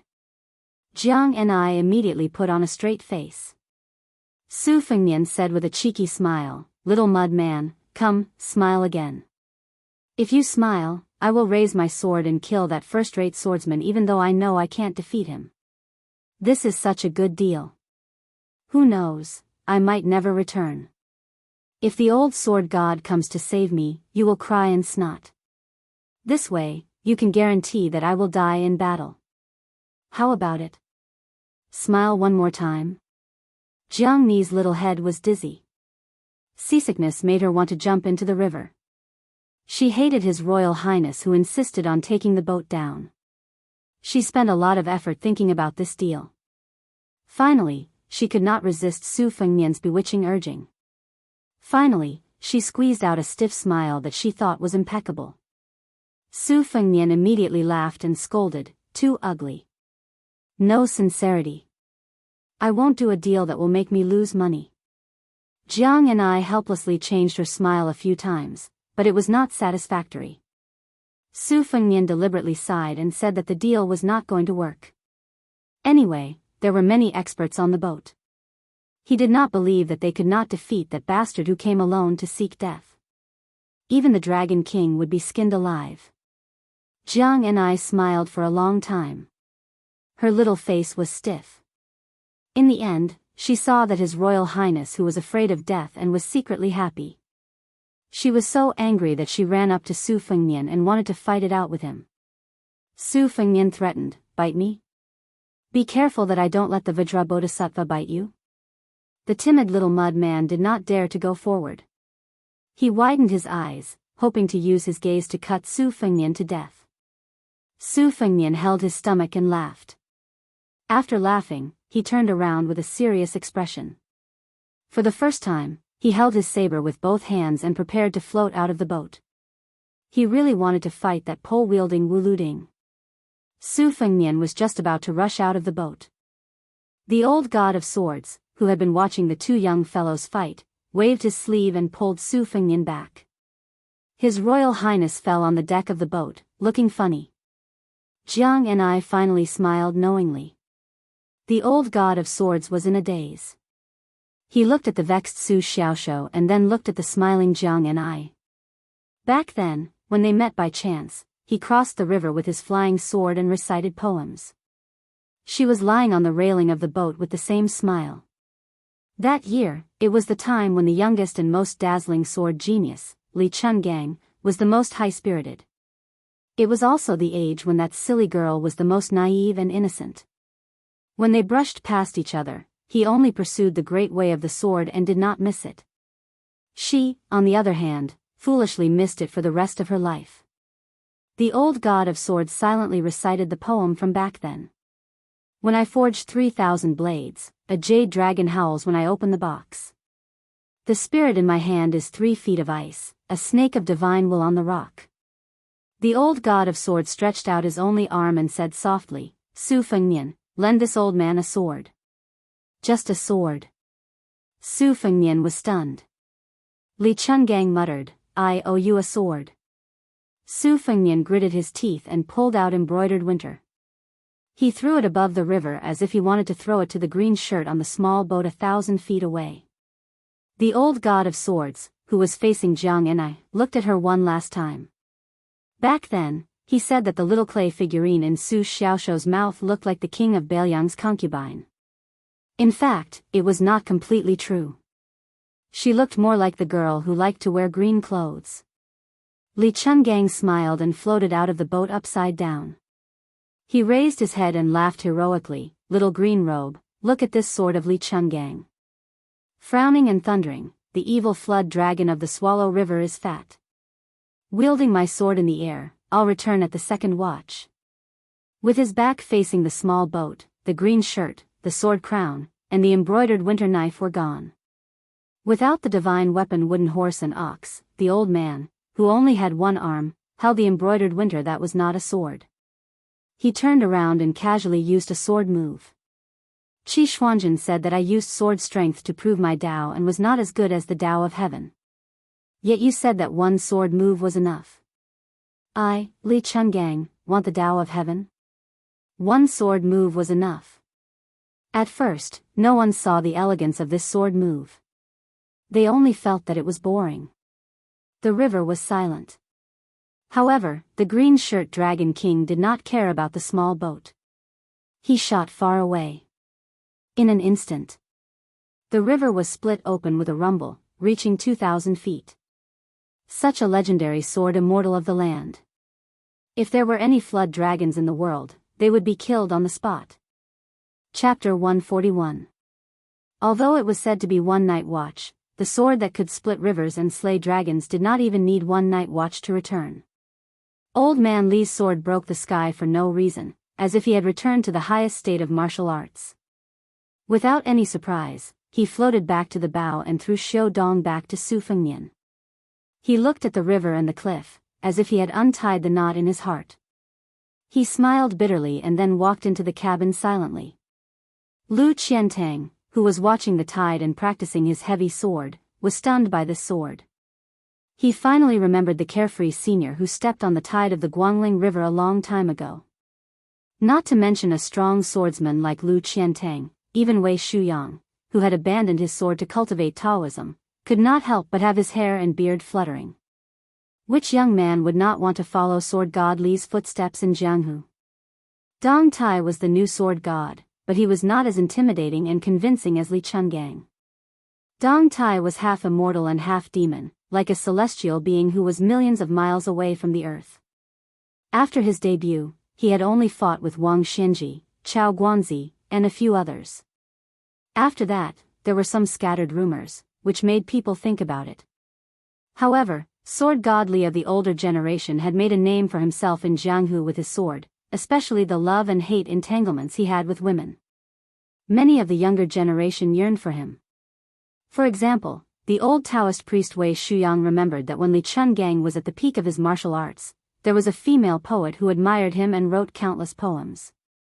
She praised Li Chungang for destroying the first peak of Zhongnan with his flying sword, said that the green snake in his sleeve was bold, and even said that his 3-foot spirit was like ancestor Lu, standing up for the heavens and the people. All of this was in the past. She was old and her hair had turned white. She had been buried in a lonely grave, but before she died, she did not forget to ask her descendants to burn her poems. When sword god Li was still in Jianghu, there were countless of her, who became the weak water, but he did not take any of them. Back then, there were many people and many things in Jianghu, just like them. Their glory was gone. Xu Xiu, who had always been fearless, had sweat seeping out of her nose. She looked at the river surface closing up again and the boat gradually stopped swaying left and right. She turned to look at Lu Qiantang beside her and asked in a trembling voice, "So this old man is really a senior who can compete with immortal Qi?" Even though Qi Xuanjun had ascended to immortality tens of years ago, even if he wasn't a Daoist from the Longhu Mountain, when his descendants mentioned him, they didn't dare to directly refer to him by his name. They all referred to him as immortal Qi. This was the strength of those at the celestial phenomenon realm. Lu Qiantang, whose soul had almost been scattered by that sword, said in a low voice, "You still don't know who he is?" Although Xu Xiu was almost 30 years old, she was still a little naive and unaffected. It was unknown whether it was because she was proficient in the art of seduction or because it was her nature. She pouted out of habit and said coquettishly, "How would I know? The senior can't be Dong Tai." Lu Qiantang was annoyed that the sword was so mysterious that he did not see any clues. In addition, this Donghua swordsman had always disliked Xu Xiu's pretentious attitude, so his tone was a little heavier. A southern barbarian is just a frog at the bottom of a well. Xu Xiu reached out and brushed her hair behind her ear. She tilted her head and smiled coquettishly. "Oh, Donghua is not a barbarian land? That senior is so amazing that our sword god Lu thinks so highly of him." Lu Qiantang turned his head gloomily. What kind of sword god was he? This woman from the southern barbarian land really wanted to taste the sharpness of the red cloud sword? Wei Shuyang, who happened to be beside the two, shook his head and did not say anything to persuade them. He went straight to His Royal Highness. Su Fengnian sat at the bow of the boat. He untied the double sabers and put them aside. He reached out and teased the Vajra and Bodhisattva. The two little guys' tongues were born with hooks. A light lick would leave a series of scratches on his hands. Su Fengnian could not stand the endless torment of the siblings. Not only was he slightly injured, but his ivory white silk cuffs had already become ragged. He picked up the spring thunder saber and let the young Kuei King Kong hold it with its 4 claws. It was obvious that this male Kuei was more lively. Wei Shuyang could not stand and talk to His Royal Highness who was sitting. He sat cross-legged and said emotionally, "Your Highness, I was lucky enough to read Wudong's Deed of Thorough Comprehension in my old age. Today, I met old sword god Li's godly ability to cut 2,000 feet of the river. I have no regrets in this life." Su Fengnian smiled and said, "Grandpa Wei, tell me, is old man Li's sword referring to the celestial phenomenon or the celestial phenomenon?" Wei Shuyang shook his head and said, "It has the meaning of an earth immortal. I really don't dare to say that old sword god Li is the celestial phenomenon." Su Fengnian leaned against the wooden wall and joked, "Won't this sword be able to break through hundreds of armors? If two armies are facing each other and there are 3 or 4 old men Li who take the lead to attack, how can the battle be fought?" Wei Shuyang smiled and said, "Your Highness, how many sword gods Li have there been in Jianghu in the past 100 years? How many celestial phenomenon realm masters are willing to be bound by military law? Being trapped in the army is not suitable for cultivation." Su Fengnian nodded and said, "Indeed, who can trouble Wang Xianji Dong Tai to charge and break through the enemy's lines? During the Spring and Autumn War, I heard that the royal uncle of Western Shu who had outstanding swordsmanship did not hesitate to sacrifice himself to fight the enemy and killed 600 steel cavalry. However, he could not fight against the following steel cavalry and died in the crossbow formation. The Jianghu of martial artists is like the Yanzi River from before. Under the water, there are hidden reefs and teeth protruding. On the water, there are peaks competing with each other. As for who can be as unreachable as Lu Dongxian, it is even more of a skill. And the army, which was all for the sake of war, became the vast body of water that we were in. Hundreds of rivers and thousands of streams converged. Unless it was a famous general like Su Shao who became a lonely island, otherwise, no matter how capable you were, you would fall under the thousands of troops. Before Su Shao led the army to trample on the pugilistic world, martial artists and soldiers despised each other. It could not be said that they were superior. Now, the pugilistic world really did not have the confidence to challenge the army. Mount Longhu was conferred the title of the chief of the world's Taoist sections. The 2 Zen temples produced a black-clothed monk who was friends with His Majesty. Only then was the decline of Buddhism restored. The 3 sects of Confucianism, Buddhism and Taoism continued to be a tripartite balance of forces. The masters of these 3 sects strived to appear in the world. Occasionally, they would appear in the world and turn the tide. In Su Zhao's army, there are few Jianghu people who agree with Bailiang and hold the commander's seal. Wei Shuyang seemed to be immersed in the lingering charm of the old god of swords and his sword. He was a little absent-minded, but it could be seen that the old Taoist priest's face was full of joy, like a child who had received a stick of candied haws. It was very simple and there was no great reason to speak of. It was hard to imagine that with Wei Shuyang's position in the way of 9 pecks of rice and his age, he still had such a childlike heart. No matter how down and out Li Chuangong's appearance was, Wei Shuyang was only concerned about the 3 swords. The water droplets formed a line to break the water armor, the small umbrella as the sword, the immortal kneeled down with 1 sword, and today's fairy sword. In the old Taoist priest's opinion, it was truly worthy of the poetic comment of a bold green snake on the sleeve. It was no wonder that as long as the world was not peaceful, the Jianghu would not be peaceful. It was because everyone wanted to be like Lu Dongxian and Li Chungang who met with injustice and found peace. Jiang Ni was not confident that he could win against the 2 young strange beasts.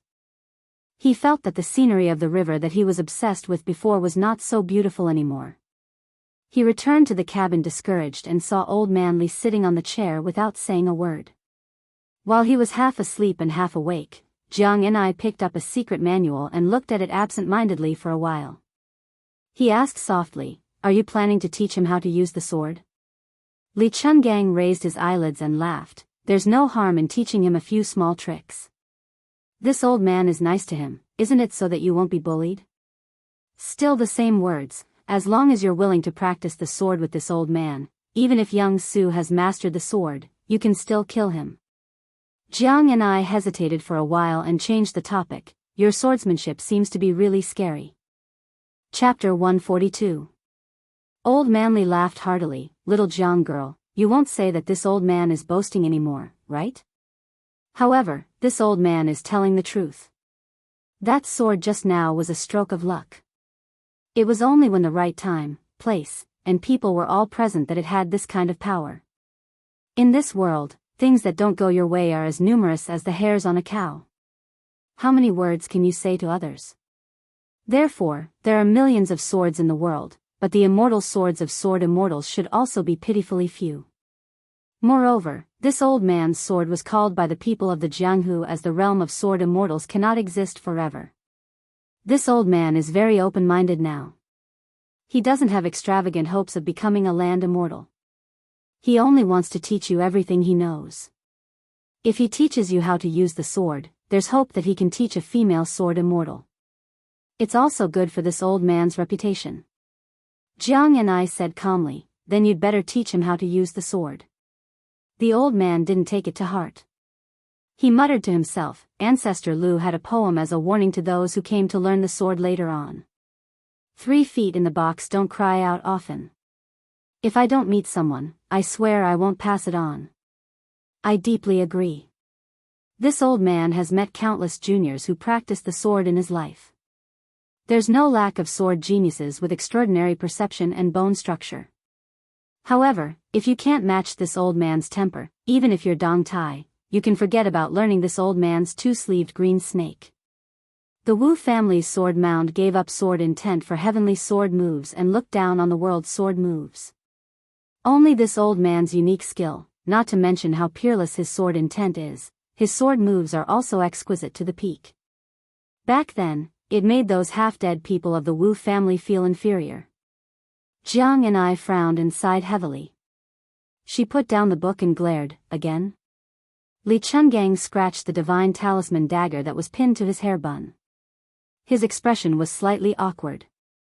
If it was anyone else outside the cabin, they would treat his words as an imperial edict. However, this stubborn girl in front of him was really not buying the old god of swords' words. Li Chungang wasn't annoyed. He picked up a handful of pecans from the table and walked out of the cabin. He ignored the boatmen who worshipped him as the Dragon King, the reverence of Lu Qiantang and the other martial artists, and the fear of some Bailiang cavalry. He walked to Su Fengnian and Wei Shuyang and sat down casually. He stretched out his leg and kicked away the young kuei that had just fallen from the spring thunder saber. The elder sister Bodhisattva wanted to avenge her younger brother.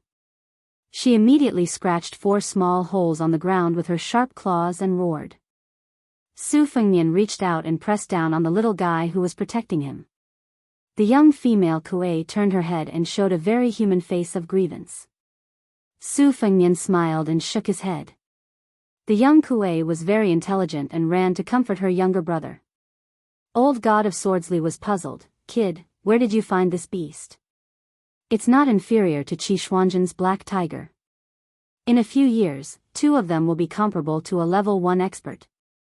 It's a pity that you can't live for 200 or 300 years like them. Su Fengnian was even more puzzled and asked, what's the matter? The old man casually threw the pecans in his hand on the deck and said in an old-fashioned manner, Kid, that morning in the Qingyang Palace, I saw your 3-legged cat saber technique. It was really an eyesore. Take out the embroidered winter saber with a thinner blade and do as this old man said. Su Fengnian did not hesitate and sat up straight. Du Sikong, the master swordsman who wrote the outline of 1,000 swords, had stood in the snow for 3 days in order to seek advice from Li Chungang. Su Fengnian was not a pretentious person who put on airs and immediately took out the embroidered winter saber with a blade as thin as a cicada's wing. The embroidered winter saber was slender and thinner than the spring thunder. Using it to practice saber was a test of one's mastery of saber strength. A slight difference in saber strength would result in a huge deviation. Later, White Fox lent him the spring thunder. Presumably, half of it was because she saw through Su Fengnian's deliberate concealment of the left-hand saber, and the other half was because the spring thunder was more suitable for the overbearing heavy saber. Su Fengnian had a solid foundation in the Great Yellow Court. Moreover, he had not practiced saber for a year for nothing, nor had he read all the martial arts secret manuals for nothing. He was almost considered to have reached a higher level in martial arts. When he used the spring thunder, they could complement each other and complement each other. Su Fengnian had put in a lot of effort, which meant that he had tacitly acknowledged Idiot Su as his friend and confidant. Su Fengnian pulled out the embroidered winter saber. Seeing the old god of sword remain silent, he asked in a low voice, and then? Wei Shuyang was even more cautious. The person beside him was old god of sword Li. Although Li Chungang was defeated by Wang Xianji and Wei Shuyang abandoned his sword to cultivate in the mountains out of anger, in the eyes of his generation, no matter how powerful Dong Tai was, he was not as impressive as the old god of sword Li. You, Dong Tai, defeated god of sword Li? How could you call him god of sword if you didn't even defeat him? Li Chungang yawned and asked Su Fengnian to hang the saber at a fixed height. He said impatiently, Kid, try to flick the saber with your finger and see if you can break the walnuts on the floor. Su Fengnian adjusted his breathing, squinted his eyes, and stretched out his finger. With a crisp, ding, sound, Wei Shuyang, who was watching attentively, saw the embroidered winter saber curve in an arc. Unfortunately, it was still a finger's length away from the walnuts on the floor. Su Fengnian was not discouraged. His finger brushed lightly on the saber, found a point, and flicked it. The embroidered winter saber curved like a full moon. With a ding and a bang, it smashed a walnut in an instant, leaving a mark on the floor of the boat. Wei Shuyang subconsciously wanted to stroke his beard, but he suddenly realized that old god of sword Li was present. He did not dare to act rashly. However, the old Daoist was very impressed with His Royal Highness's flick of the saber. Although the embroidered winter saber was thin, not everyone could flick it with such tenacity. Old Man Li supported his cheek with one hand and continued, Next, try to crush the walnuts, but don't leave a mark on the floor. Su Fengnian frowned slightly, but he did not hurry to snap his fingers. Instead, he rubbed the embroidered winter saber. He had benefited a lot from comprehending the essence of swordsmanship in the Qingshui Pavilion Sword Training Manual on Mount Wudang, which allowed Su Fengnian to have the consciousness to control the flow of qi in the body, which was the root of the saber's strength. Shattering a walnut without affecting the ship's deck was no longer a simple matter of increasing or decreasing the strength. It was the same as a master of swordsmanship who seemed to easily stab with his sword but contained countless complicated sword moves. Sweeping the saber and accumulating strength, it was important to know when and where to explode, how much to explode, how much to explode, how heavy or heavy. These were all profound knowledge that gave Su Fengnian a headache. Su Fengnian did not snap his fingers, so the old man was still holding his chin, calm and unruffled. He pinched a walnut with 2 fingers and threw it in front of his eyes. He gently sucked it into his mouth and said vaguely, Kid, hurry up. I don't have time to watch you daze. Su Fengnian smiled bitterly. He collected his thoughts and flicked his finger. The curve was still full and had a mysterious beauty. The walnut shattered, but there was a slight mark on the floor. He flicked his blade several times and it was the same. The old god of swords said with disdain, You read the 1,000 sword grass compendium for nothing. Is this how you listen to books? What a waste of little Zhang's saliva. Su Fengnian closed his eyes and recalled the scene of the water droplets turning into swords. The old man stood up and patted his butt. He sneered, When you succeed, stack up 2 walnuts again. Remember to smash the bottom walnut. The floor of the boat and the top walnut must be intact. However, this old man reckons that with your terrible perception, not to mention the latter, even a small matter like this would be difficult. If you can't do it, then don't practice the saber with Lu Qiantang. Su Fengnian remained silent and racked his brains. The old god of swords probably felt that this fellow was too similar to the Wu family's sword master. He was in a bad mood and walked into the cabin without looking back.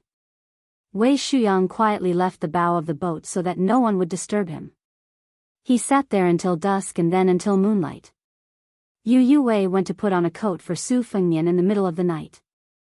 Su Fengnian only pointed at the shattered walnuts on the floor. Yu Wei immediately went to get another handful and piled them in front of him.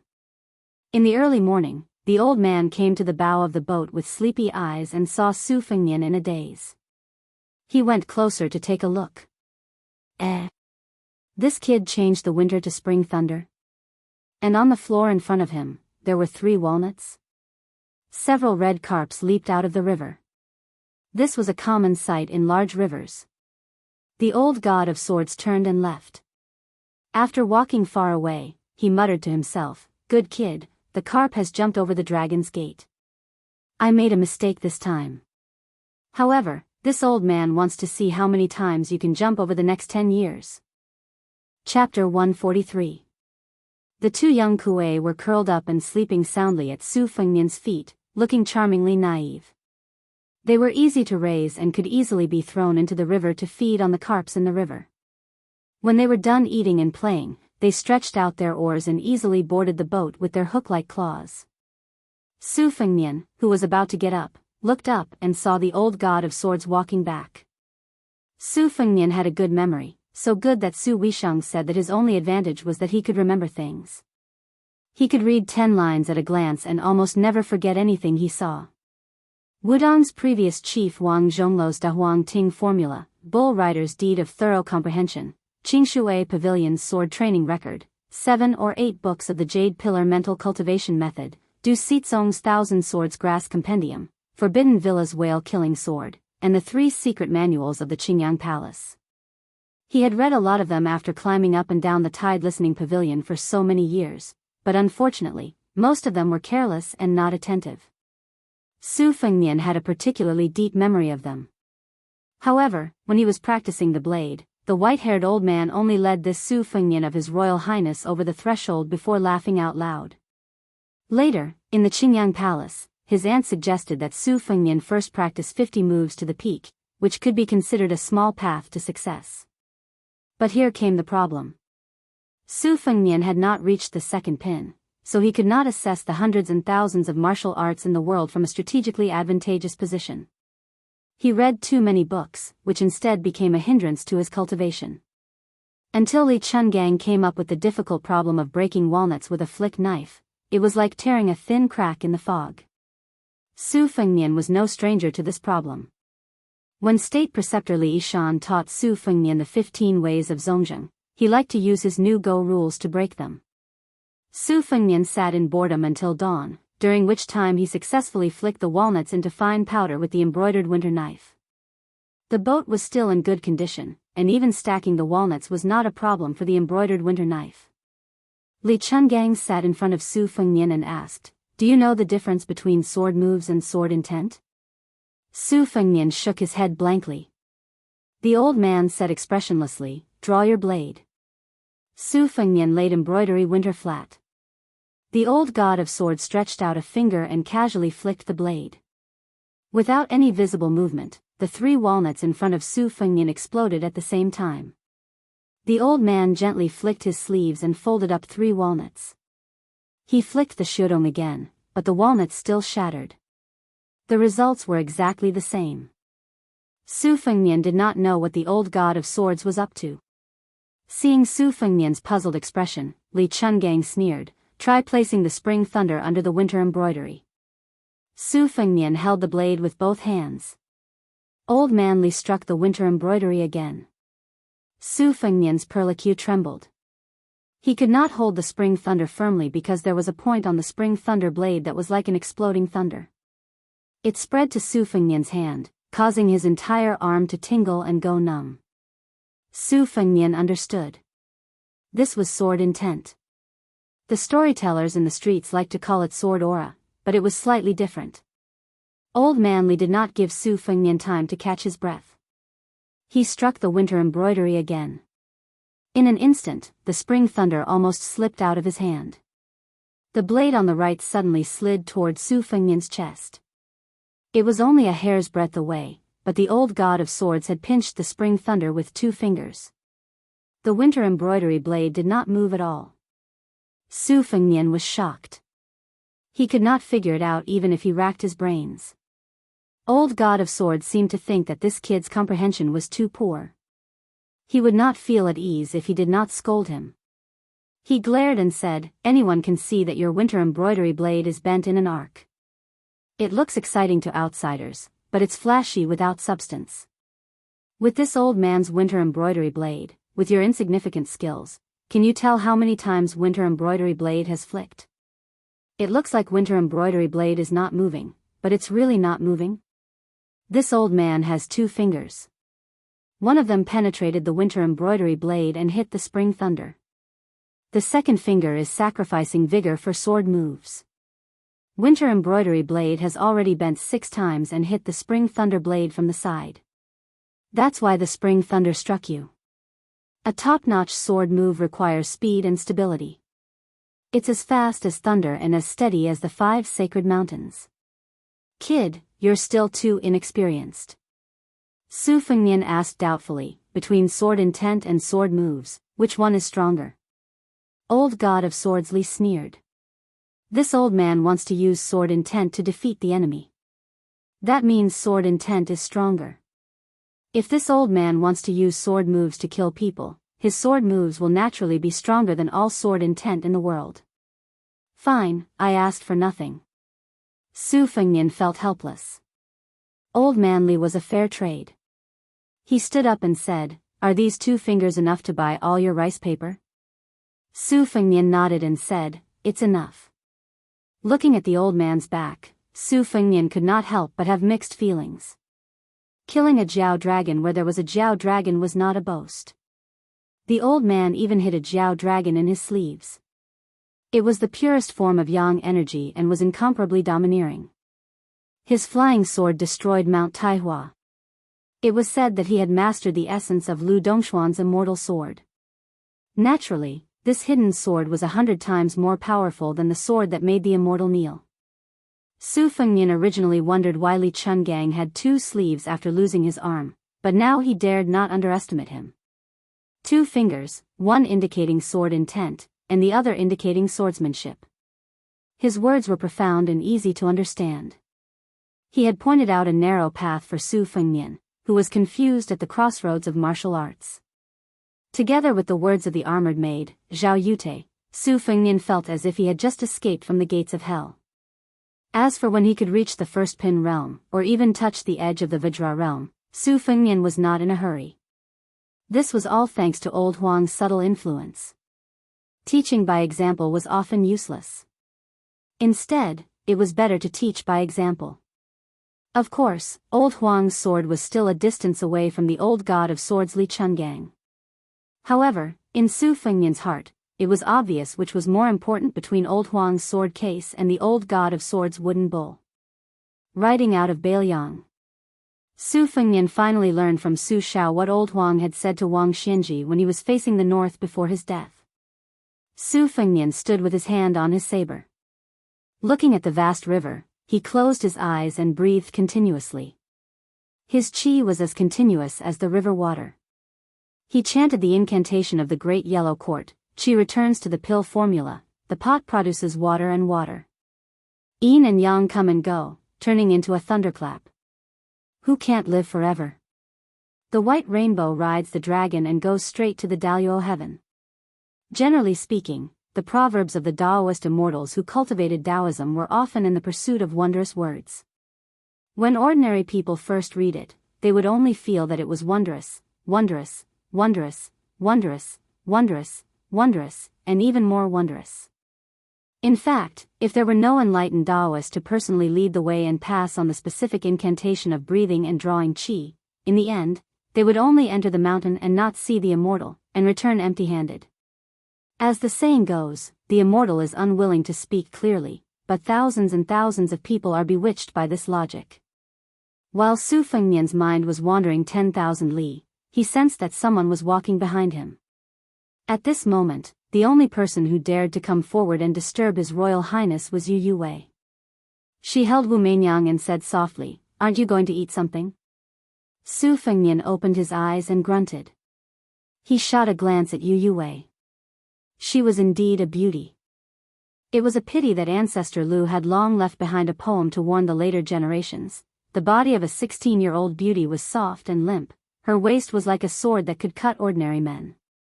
Although her head didn't fall, she secretly caused her husband's spirit to wither. Su Fengnian felt very helpless about this. He wasn't an inexperienced flower. From the time he went up the mountain to practice his blade to the time he went down the mountain, he had always been able to remain calm. This kind of composure was evident. During the meal, only Su Fengnian, the old god of swords, and Wei Shuyang were sitting at the table. Li Chungang chewed on a piece of flatbread and remembered something. He said casually, although this old man avoided that Wu family swordsman, he can come back later. It's very likely that his realm is one level higher. That sword move, you bunch of idiots only watched for fun. That fellow, on the other hand, can comprehend something that will be of great benefit to his sword cultivation. Su Fengnian's face stiffened. He fiercely took a bite of the bun. After breakfast, old god of swords Li spread out rice paper in the cabin. He smiled at Jiang and I, who was hiding to read. Come, Jiang girl. It's fine if you don't want to learn the sword, but this old man can teach you calligraphy. Calligraphy? Jiang and I liked it. Otherwise, she wouldn't have secretly used a branch to scribble on the ground in Bailiang Palace. However, the old man held the brush with one hand. His demeanor completely changed. He was still smiling. But remember, I'll teach you calligraphy. You can watch, but you're not allowed to learn. Jiang and I didn't take it to heart. She only grunted softly. Su Fengnian asked Bluebird to warm a pot of yellow wine and sat alone. That year at the top of Martial Emperor's city wall, old Huang didn't fall even after death. Beside him was the second in the world, Wang Xinji. Old Huang only faced north and said, "Come, serve the young master some wine." Chapter 144. 3 big ships entered the lake from the river. The 800 miles of Spring Lake was vast and misty. This lake could hold 6 rivers, and it had always been a place for military strategists to fight to the death. Su Fengnian stood at the bow of the ship and explained the geography of Spring Lake to Yu Wei. He included many military insights that Li Yishan had imparted to him. Before the spring and autumn period, the north and south confronted each other and fought for this place as their stronghold. By controlling the Spring Lake, they could sail down the east and conquer the world like a lion hunting a rabbit. In the past, when the north wanted to drink the horses of the southeast, or when the south wanted to send troops to the north, they had to pass through the 800 miles of Spring Lake, 3 cities, 3 passes, and 3 mountains. The 3 cities were the most important: Xiangfan, Xingyang, and Wuling. In terms of the world, Xiangfan was the most important. In terms of the southeast, Xingyang was the most important. In terms of our prefecture, Wuling was the most important. Xiangfan was always said to be the backbone of the world. When the 3 kingdoms were fighting here, Wang Mingyang, an old minister of West Chu, accepted the order and became the governor of Xiangfan. He resisted Su Zhao's 100,000 soldiers and defended for 3 years. When West Chu was destroyed and West Shu was forgotten, this scholar from Shangyin Academy still refused to surrender. The city ate people and Wang Mingyang personally cooked his wife and children. 3 years later, the city was breached and less than 10,000 people were left in Xiangfan. It became a ghost city. It was said that 10 years after the city was breached, there were still hundreds of thousands of wandering souls that refused to leave the city and howled every night. The dynasty had no choice but to send the Taoist master of Longhu Mountain to Xiangfan to set up the great Zhou Tian ceremony. The number of sacrificial offerings reached a shocking number of 36,500, which was an unprecedented feat. This battle allowed Wang Mingyang to win the title of the #1 defender of the spring and autumn period. Even Su Xiao admired him. Wang Mingyang was a famous person, but he dragged 200,000 people down with him. Even after 1,000 years, Wang Mingyang would still be a controversial figure. Yu Wei was frightened. "We're not going to Xiangfan, are we?" Su Fengnian had recently been habitually flicking his fingers. He probably did it thousands of times in a day. He was probably obsessed with practicing the blade. He laughed softly. "I wanted to go, but if you don't dare, then we'll go straight to Wuling." Yu Wei shook her head. Su Fengnian suddenly heard cries and screams coming from the back of the boat. Yu Wei just happened to hear the legend of 100,000 resentful spirits in Xiangfan. Her heart trembled, and she finally realized that she was at the bow of the Spring God Lake. Her face was full of self-mockery. Su Fengnian ignored Yu Wei and rushed to the bow of the boat. He saw a boatman rolling on the ground with a bloody arm. Two scarlet young kuei were growling at him. Lu Qiantang went up to His Royal Highness and told him what happened. It was a trivial matter. The young kuei were frolicking and running, and they probably bumped into the boatman. Su Fengnian frowned. The tiger kuei was an ancient beast, and it ate people when it was hungry. Su Fengnian squatted down, and the young kuei seemed to feel its master's anger. It lowered its head and whimpered, and its skin immediately turned from red to black. Su Fengnian was not arrogant, and with a flick of his finger, he hit the boatman. A hole was made in the wall of the boat, and it fell into the lake. The elder sister Bodhisattva looked at her younger brother from the hole, and then turned around to look at Su Fengnian pitifully, as if she was pleading for mercy. Su Fengnian snorted, stood up and said, "Compensate the injured." "Oh right, ask the Phoenix Battalion to help mend the boat." In the twilight, hundreds of boats were racing on the Spring God Lake. It was a lively and bustling scene. The closer they were to the land of fish and rice in Jiangnan, the more they could not feel the loneliness of their hometown, Beiliang. Tonight, they would spend the night on an island in the middle of the Spring God Lake called Mount Lao. As they approached the island in the middle of the lake, Su Fengnian saw Jiang and I walk out of the cabin and stand beside him. He explained, this mountain was originally not called Mount Lao, but Prison Mountain. It was the place where the Queen Mother of the West imprisoned the Jade Emperor's daughter, the Spring God. Prison Mountain was not surrounded by a lake, but a basin. Later on, a demigod was so angry that he drew a circle around Prison Mountain with his sword, and it collapsed for 800 miles.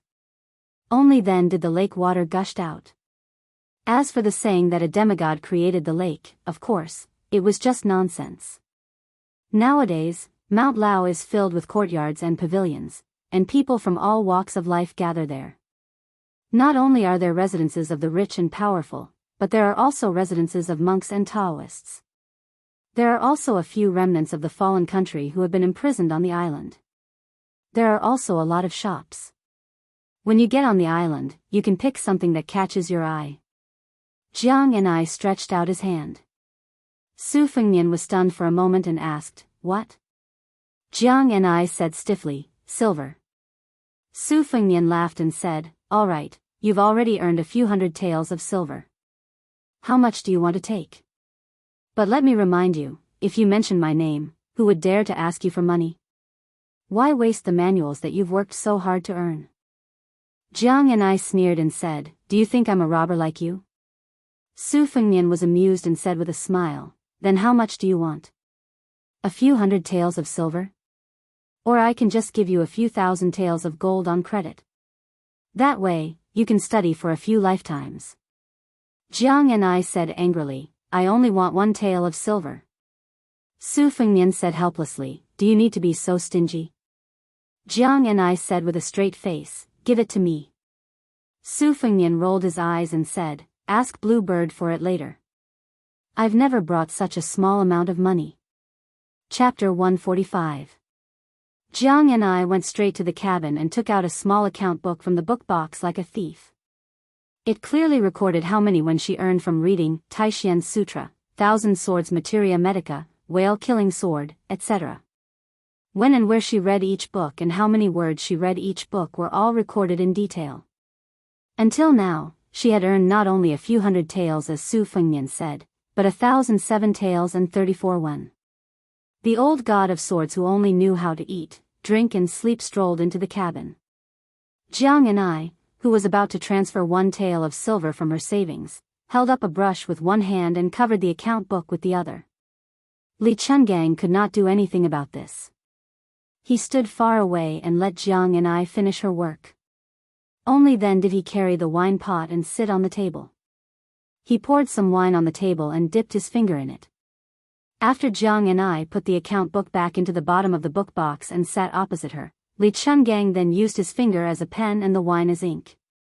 He started writing on the table, one stroke after another, full of vigor and vitality. Jiang and I sat upright and still, watching the old man write in one go. Half of the table was densely packed with words, like the rugged rocks at the gates of hell. After Old Man Li finished writing, he looked at Jiang and I. The latter's face was calm. The old man seemed to really mean what he said at the beginning. He did not expect the little girl to learn anything. He wiped his sleeves and started again. This time, Li Chungang spoke. There are 3 main points in my wild grass. First, it has to be continuous and consistent. Second, it has to strive for thousands of layers. Finally, it has to be a word without fear, without emotion, without desire. Just like this wine, it can be wiped away without a trace. The first point is that one must not be lazy. Even when he is drunk, there is not a single mistake in his cursive writing. There are rules. Why? His daily work is enough to be meticulous. Every word is like waving a sword or a knife. One must not be careless. This old man's calligraphy has always been known as the swift snake walking snake. Looking at his words is like looking at a sword. The sword's edge is awe-inspiring. Li Chungang was talking excitedly when he saw Jiang and I yawning. The ship stopped and seemed to want to go ashore. The old man with a stomach full of frustration lowered his head and took a deep breath. He sighed and muttered, "Don't waste, don't waste." He drank the wine on the table. Jiang and I was used to this kind of absurd behavior of the old man. Walking out of the cabin together, he saw Su Fengnian was in the middle of a discussion with the big halberd Ningame. It seemed that more than half of the Phoenix battalion would not go up the mountain. This was also reasonable. Not to mention whether 100 light armored soldiers could live in the mountain or not, these northern young soldiers themselves were too eye-catching.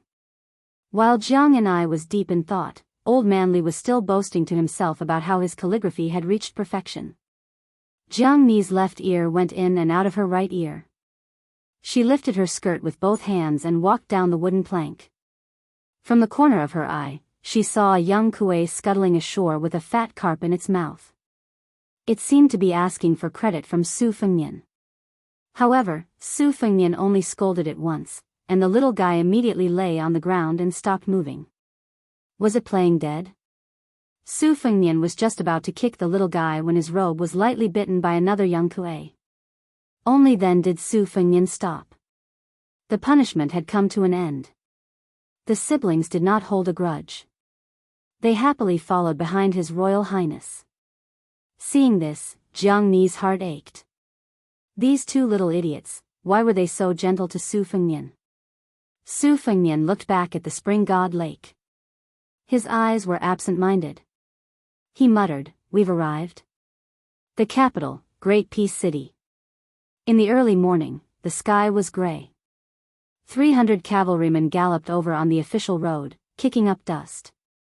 It was rumored in Jing that the king of Bailiang, Su Shao, was about to enter the city. This was the only city in the world with a population of 1 million. For a moment, the clouds were turbulent.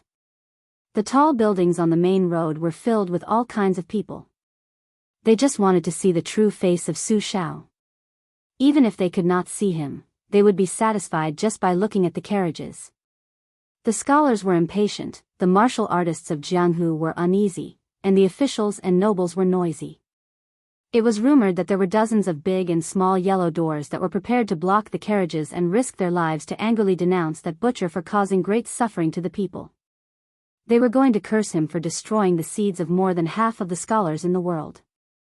There were also rumors that there were countless Wulian heroes that were preparing to assassinate him. Even the storytellers were repeating the same old tune in the tea houses, talking about the spring and autumn war. The ear-piercing cries of cicadas rang out from countless branches in Jing. There were 4 holes in the gates of Great Peace City. All the unrelated people inside and outside the gates had been cleared out by the guards of the city gates. When the approaching cavalrymen created a roar that was 100 times louder than the cries of cicadas, when the people at the gates and on the city walls saw the bright red King Su flag, the morning that had been full of life immediately became suffocating. The cavalrymen slowly stepped through the city gates. Other than the sound of the hooves, the entire capital seemed to become silent. On the main road of the imperial palace, the spectators who had taken up good positions couldn't help but hold their breaths. When the cavalrymen moved further and further away, they looked at each other like they were relieved of a great burden. The dust had settled. 2 people came from outside the city gates. One of them was an old monk dressed in black robes. He had triangular eyes and a vicious appearance. He was like an old and sick tiger, but his expression was indifferent. The other person had a hunchback and a slight limp. He was dressed in the attire of an ordinary rich man. He raised his head to look at the city walls and smiled slightly. Then he walked through the city gates through the side hole with the black-robed old monk and some peddlers and servants who were doing business in the morning.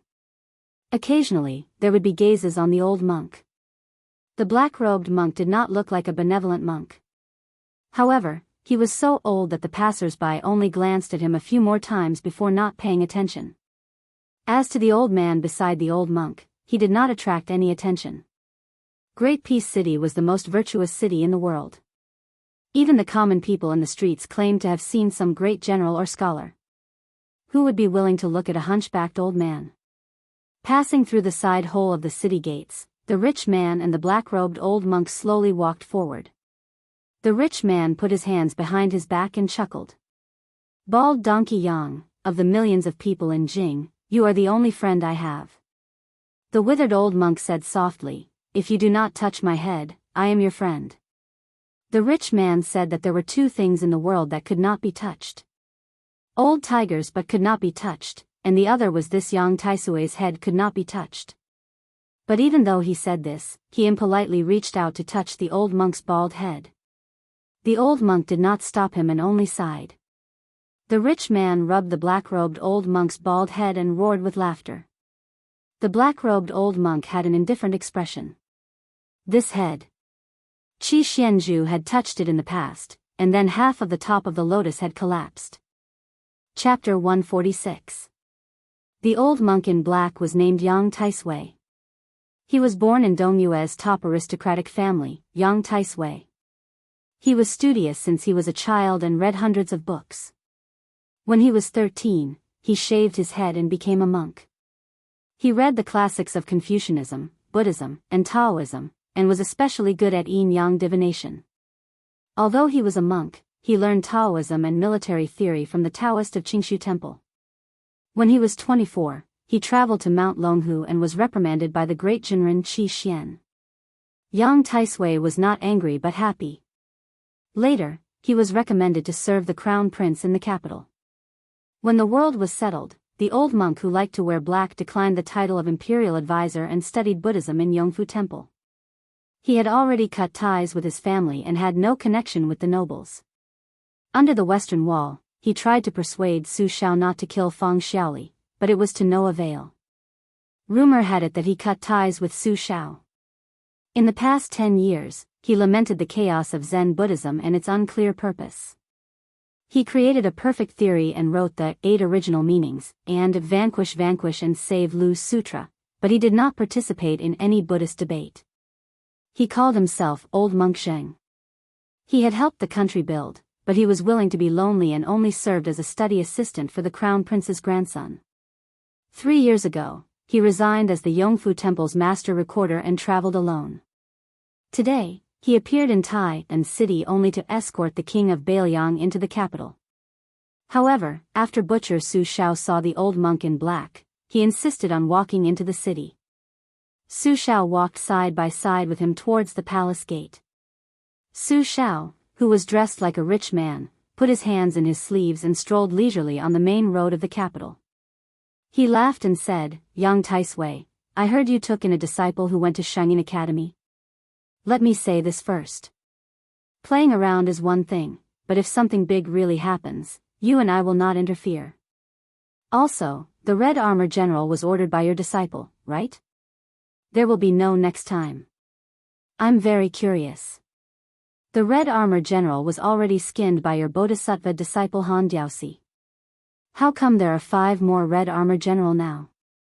You old bald donkey, what kind of sinister plan are you planning? What? Are you still throwing a tantrum with me? You're just as petty as a woman.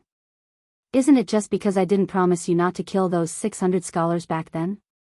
We've exchanged our lives for decades. Do you think you can just throw it away like that? The black-robed monk said in an old-fashioned manner, "It's none of my business." Su Xiao squinted his eyes and looked at the capital that he had not seen for many years. He curled his lips and said, "Tell me something. Is that kid the illegitimate child of that person? Otherwise, how could he have obtained the red armor from Han Diaosi, and how could he have made Han Diaosi, this human cat, become a submissive slave?" The old monk frowned. He was already a ferocious god to begin with, but now he looked even more ferocious. He was awe-inspiring even without being angry. He walked through the crowded streets, but with the old monk leading the way, no one could get close to him and Su Xiao. They were like fish in water. Su Xiao smiled and said, "Since Bald Donkey doesn't deny it, I'll take that as an answer." The black-robed old monk still did not explain or refute. His state of mind was as calm as an ancient well. Su Xiao joked, "Yang Taisui, oh Yang Taisui, sometimes I admire you. Being in the king's company is like being in the tiger's company. As long as you live for another 20 or 30 years, you'll have the hope of assisting the dragon for 3 more dynasties. Everyone will be happy to treat you like a bodhisattva. Look at Mount Longhu, in order to consolidate the position of the imperial advisor, they will do anything. There's an old guy who gave up 2 years of his lifespan and even went against the heavens to change his fate. You, on the other hand, don't do anything. Bald Donkey, when are you going to meet my eldest son, Fengnian? He's different from me, he's a Buddhist. Maybe you'll get along." The old monk shook his head and reminded him softly, "We're here." At the end of the road, they could see the gate of the South Imperial City.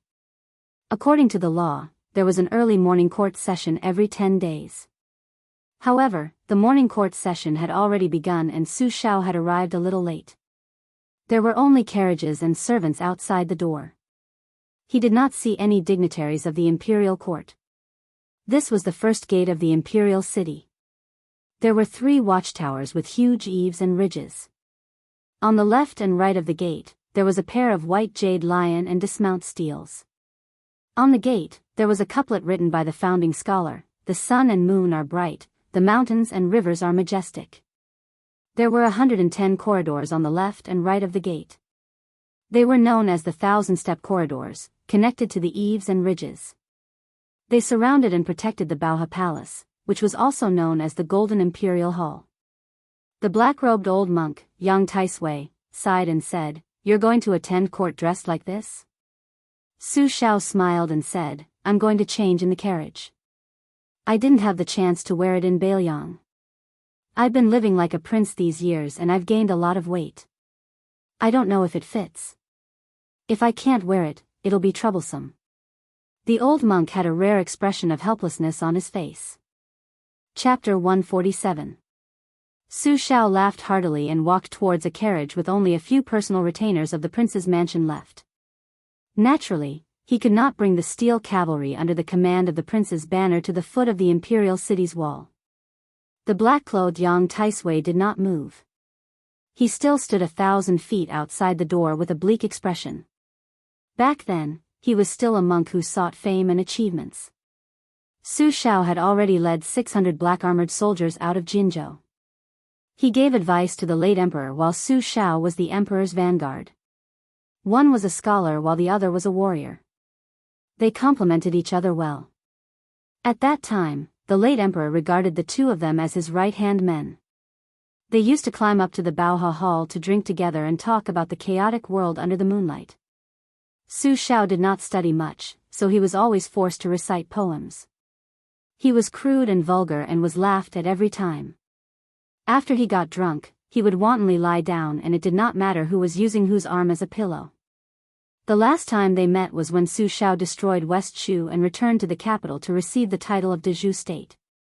They only talked to each other, no longer as unscrupulous as before. After that, he no longer participated in politics and only talked about Zen and poetry. After that, he was instructed by the late emperor to drink farewell wine with Su Xiao. Only then did that beautiful woman enter the palace alone with a sword and a white gown. After that, he no longer had the face to see Su Xiao. Su Xiao was not far from the carriage when a carriage galloped towards him.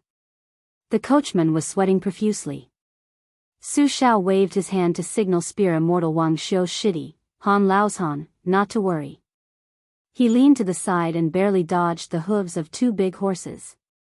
He only signaled a master from the prince's mansion to take a prepared outer robe from the carriage and prepare to wear it to the morning court. Su Xiao did not mind the carriage's collision. However, the coachman from the prince's mansion thought that the hunchbacked old man was an eyesore and thought that he was some blind servant of an official in the imperial court. The master in the carriage was already late for the morning court because he was unwell. The master kept urging him all the way, causing him to be scolded countless times. Of course, his mood was extremely bad. In a fit of anger, he raised his whip and smashed the coachman. Su Xiao smiled and did not move. Han Laoshan grabbed the whip, pulled the coachman down, and stomped on his chest. With a crack, 2 ribs were broken. A middle-aged Confucian scholar wearing a 4th-rank Yunyan civil official's robe came down from the carriage. Seeing that his servant was in trouble, he flew into a rage. Looking at the unfamiliar old man, he did not care about his manners and cursed loudly. Generally, he was angrily scolding which servant dared to be so arrogant and commit such a crime outside the imperial city. He pointed at Su Zhao's nose and asked him to report the name of the official in his mansion. When he went to court later, he would personally impeach the emperor. This Confucian scholar was a 4th-rank Confucian, the same rank as the prefecture overseer. He was the son of the crown prince's left concubine and held a position in the eastern palace that made people jealous. Not only that, his father, Lu Binzhong, was the Grand Secretary of the Eastern Pavilion, an important official of 2 dynasties. In this dynasty, the most prestigious civil officials were the 3 halls and 3 pavilions. Although the Eastern Pavilion was at the bottom, the 3 halls and 3 pavilions were not full. Including the Wuying Palace, Wenhua Palace, and Wenyuan Pavilion, there were only 4. Lu Binzhong, as one of the 4, was an extraordinary honor. In addition, his brother, Lu Tiran, was the Yinqing Guanglu Daifu. The 3 of them were officials in the imperial court, which was a legend.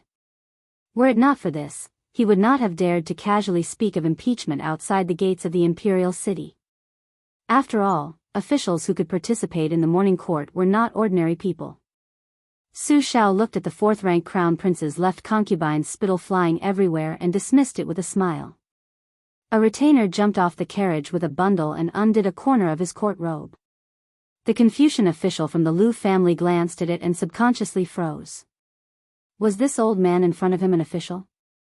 But he had never heard of civil officials or generals wearing such a style of official robe. In this world, official robes were far more important than official manners. Once exposed and proven, the only outcome would be imprisonment and banishment. When the bundle was completely opened, the eyes of the Lu family's left concubine of the Eastern Palace widened. A python robe? That was a blue satin robe embroidered with a 5-clawed python? Since ancient times, python robes had been the robe of an elephant dragon. It was similar to the dragon robe worn by the emperor, but it lacked a claw. Like the dragon robe, the words Jianghu Hai were embroidered on it. The current dynasty clearly states that only the princes can embroider the 9 pythons and 5 claws. Only the imperial family can embroider the bright yellow and apricot yellow colors.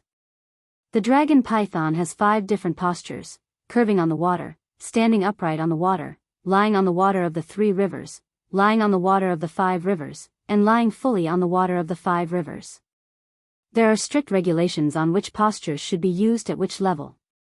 The man surnamed Lu watched the old man put on the embroidered robe with the help of the servants and swallowed his saliva.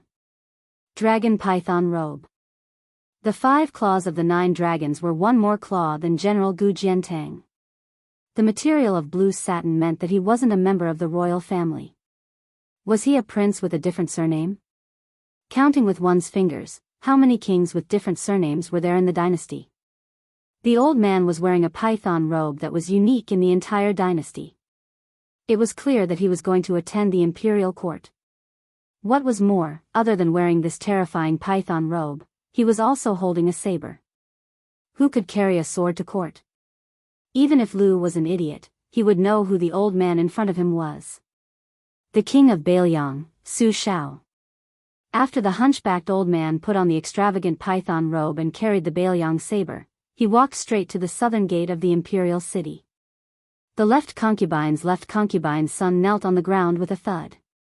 He no longer had any thoughts of attending the imperial court. He just kowtowed there with all his might, leaving a pool of blood on the stone floor. Su Xiao, wearing a python robe, walked into the imperial city. The opening of the city gate was a little dim. After walking out, Ren Tu blocked the warm sunlight and squinted at the great hall in the distance. The 2 rows of officers in front and behind him all knelt on the ground. The eunuchs all acted as if they were facing a great enemy and yelled at the top of their lungs, "The king of Bailiang enters the palace." The hunchbacked old man limped forward slowly, as if he didn't care that there was the emperor, Grand Secretary Zhang Julu, General Gu Jiantang, and all the civil and military officials waiting there. He silently counted his steps and finally walked up the steps. Looking back at the city gate, he smiled and muttered to himself, "I'm old." Chapter 148. The person playing host on Mount Lao was a former Bailiang army officer. His military exploits were not prominent, but after entering the business world, he began to soar and become the richest in the province. Even those 10-generation aristocratic families could not compare to him. He was known for his extravagant lifestyle. He once competed with a person with an imperial merchant background in the province in terms of wealth and attracted countless curses. His saliva was comparable to half of the spring god lake. This old soldier who had led Su Zhao's horse in the past was not conspicuous at first glance. He was dressed like an ordinary person and did not have any arrogance to speak of. When he saw His Royal Highness, his eyes filled with tears and he knelt on the flat ground of the ferry. No matter how Su Fengnian supported him, he was unwilling to get up. He just knelt on the ground and sobbed. Behind him, his wife and family members were dumbfounded. Su Fengnian knew the inside story. This old man surnamed Wang was not only admiring of the king of Bailiang, but he also revered the Wang Fei from the bottom of his heart. He was one of the lucky few old soldiers in the Bailiang army who had personally seen His Royal Highness draw his blade at a young age. Although he was called a little soldier leading a horse, the Su family did not view him as a servant. The people who came from the Bailiang army had 2 extremes. They either struggled at the bottom and had a headache over the basic necessities, or they had a high position and wealth that was truly unattainable. This had to do with the dynasty's complex psychology of the Bailiang army. It was mixed with fear and jealousy, so there was a lot of rejection. This caused those who were labeled as part of the Bailiang army to hold back their resentment after losing the protection of the Iron Cavalry. It was not easy for them to put in more blood and sweat and finally achieve success. Often, their family, business, and politics would be especially cruel and ruthless. Wang Linquan, who was kneeling in front of Su Fengnian, was an example. In the Wang family, the family law was far more important than the national law. Governing the family was like governing an army. There was once a daughter-in-law who spoke carelessly and was directly kicked out of the family by Wang Linquan, regardless of the aristocratic family behind the daughter-in-law. Even her son was dragged to the ancestral hall to be whipped. Therefore, when the members of the Wang family saw the temperamental and shrewd head of the family kneeling in front of a young master, they were all scared out of their wits. The king of Bailiang and His Royal Highness would rest at Mount Mao midway during their travels. Naturally, only the local snake king of Mount Mao, Lin Quan, knew about this. All of this was secretly arranged by Lu Qiu'er, and there was no room for error. Su Fengnian looked up at a huge jade guanyin holding a vase at the peak of Mount Mao. It was said that Wang Linquan spent millions of silver taels and took 10 years to build it. This guanyin in the pure vase stepped on a yellow dragon and had the glare of a Vajra Bodhisattva. Wang Linquan finally stood up and wiped away the tears on his face. He bowed and led the way for His Royal Highness. His posture was the same as when he led the horse for Su Xiao. Today, even if Wang Linquan was rich, he would never forget his roots. Wang Linquan saw that His Royal Highness kept looking at the guanyin statue at the peak of the mountain. He said softly, "Your Highness, the spring lake is strange." For thousands of years, on the 2nd day of the 2nd month, there would be a thick column of water shooting up into the sky. That day, no one would dare to swim in the lake, so it was called the dragon raises its head. It was said that there was a dragon trapped at the bottom of the lake who was punished by the heavens for secretly making rain in Jiangnan. It deserved to be punished for 1,000 years. This dragon was not satisfied with the confinement of the heavenly court, so it purposely stirred up trouble on that day. That is why we all call that day the dragon raises its head. However, after all, the spring equinox did not cause any disturbances in the lake. Su Fengnian smiled. On the second day of the second month, the horned mansion appears. The eastern azure dragon first reveals its lofty appearance. That is when the dragon raises its head. Therefore, there is a saying in ancient books that dragons ascend to the heavens during the spring equinox. Your Highness is knowledgeable. Wang Linquan, who was rich, praised from the bottom of his heart. He was not flattering him. The status of merchants in the dynasty was not high, but at Wang Linquan's level, even if he sat at the same banquet as the prefecture overseer, there was no need for him to bow and scrape. Wang Linquan was known for his seriousness and vengeance. It was as difficult to ask him to sing praises of virtue as it was to ask him to be compassionate. As a result, once he praised someone, whether it was a scholar who had written a splendid essay or an official who cared about the people, they would all be overjoyed and very confident. So similar, Su Fengnian said softly. Aren't you afraid that there will be gossip in the imperial court? That it will affect your business? Earning 1 million or 10 million makes no difference to this lowly one. My children and grandchildren will have their own fortune. Since I can already provide for them to live without worry, this lowly one has no shame to my ancestors, Wang Linquan said with a smile. You are rather open-minded. Su Fengnian retracted his gaze and teased. It's all superficial knowledge that I learned from the great general and Wang Fei. I can't live up to your highness's open-mindedness. Wang Linquan's face was full of shame. The courtyard of the Wang family residence was deep, with pavilions and terraces, small bridges, and flowing water. It was a scene of Jiangnan's misty rain. The residence was still some distance away from the peak of the mountain, requiring 15 minutes on foot. After arranging accommodations for Yu Yue and the others, Su Fengnian and Blue Bird headed for the White Jade Guanyin constellation. Wang Linquan had his youngest daughter, Wang Chudong, lead the way. This 28-year-old girl who was born in Jiangnan wore a gown that revealed half of her soft bosom. Her upper chest and back were bare, draped in a transparent gauze. Her undergarments were faintly discernible. The quality of the silk brocade was extremely exquisite and gorgeous. This sort of dress was originally only popular in Dongyue. Now that it had been accepted by the noblewomen of the dynasty, and the famous poets had contributed charming phrases such as, leaving the white snow on the bosom for a long time, the dress became more and more popular, and the girl's posture gradually became bold and unrestrained. Chapter 149. Wang Chudong, the unbetrothed daughter of a rich family, stared at Su Fengnian with her eyes wide open. She was not shy at all.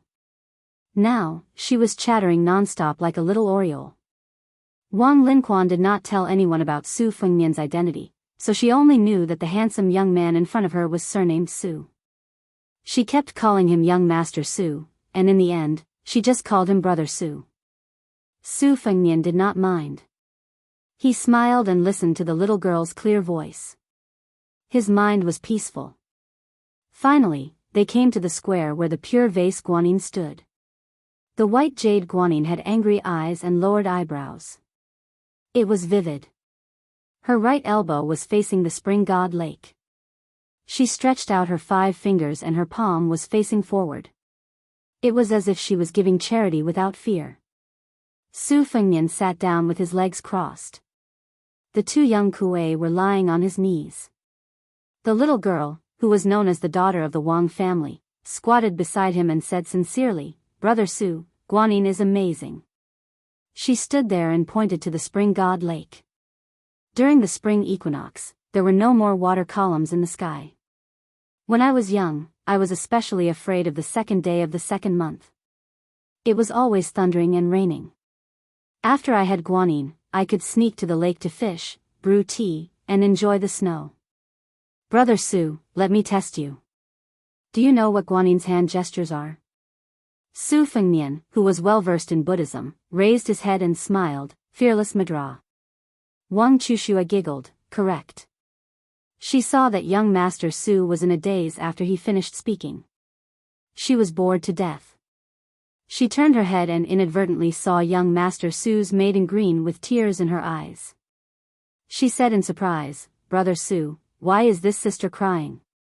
Su Fengnian came back to his senses and said softly, because this Guanyin Bodhisattva looks like a person. Wang Chushua responded with an, oh, and considerately stopped nagging.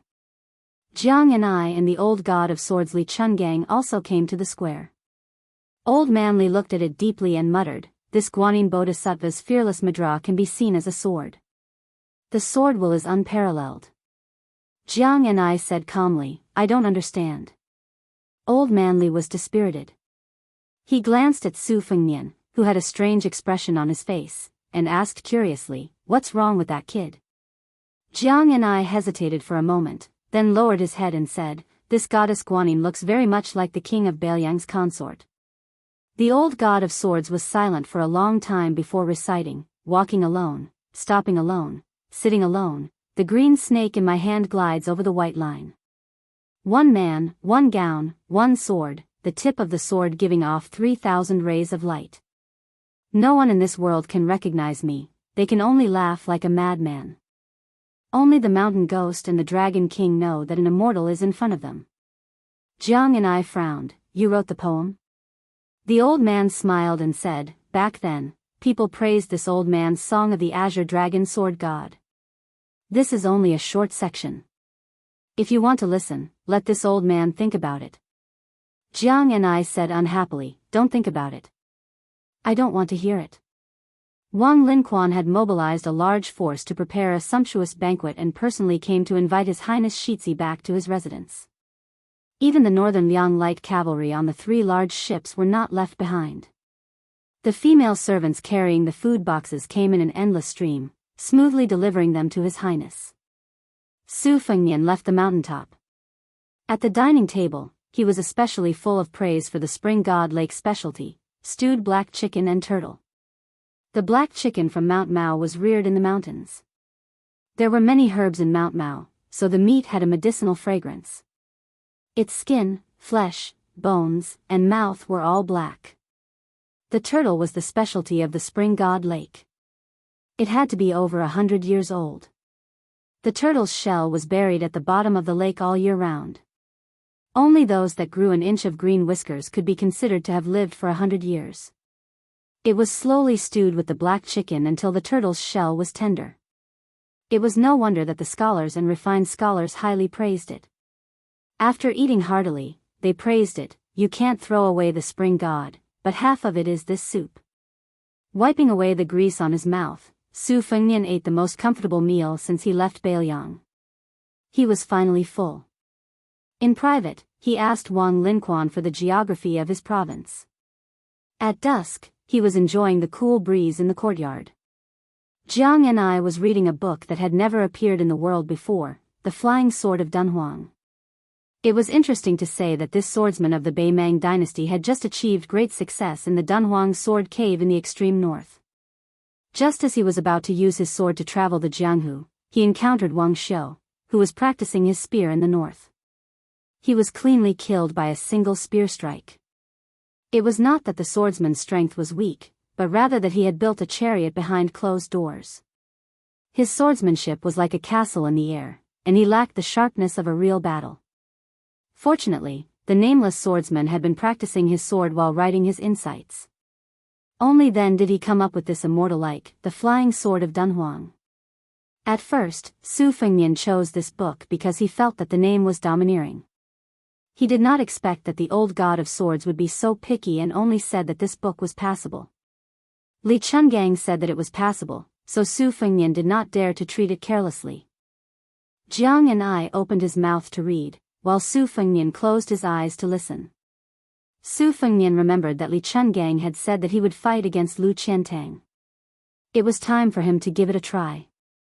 He did not want to learn from the swordsman who wrote The Flying Sword of Dunhuang and die prematurely just after entering the Jianghu.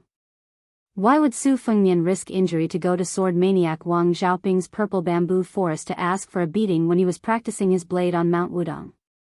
Wouldn't it be easy and comfortable to just stay under the waterfall and practice his blade?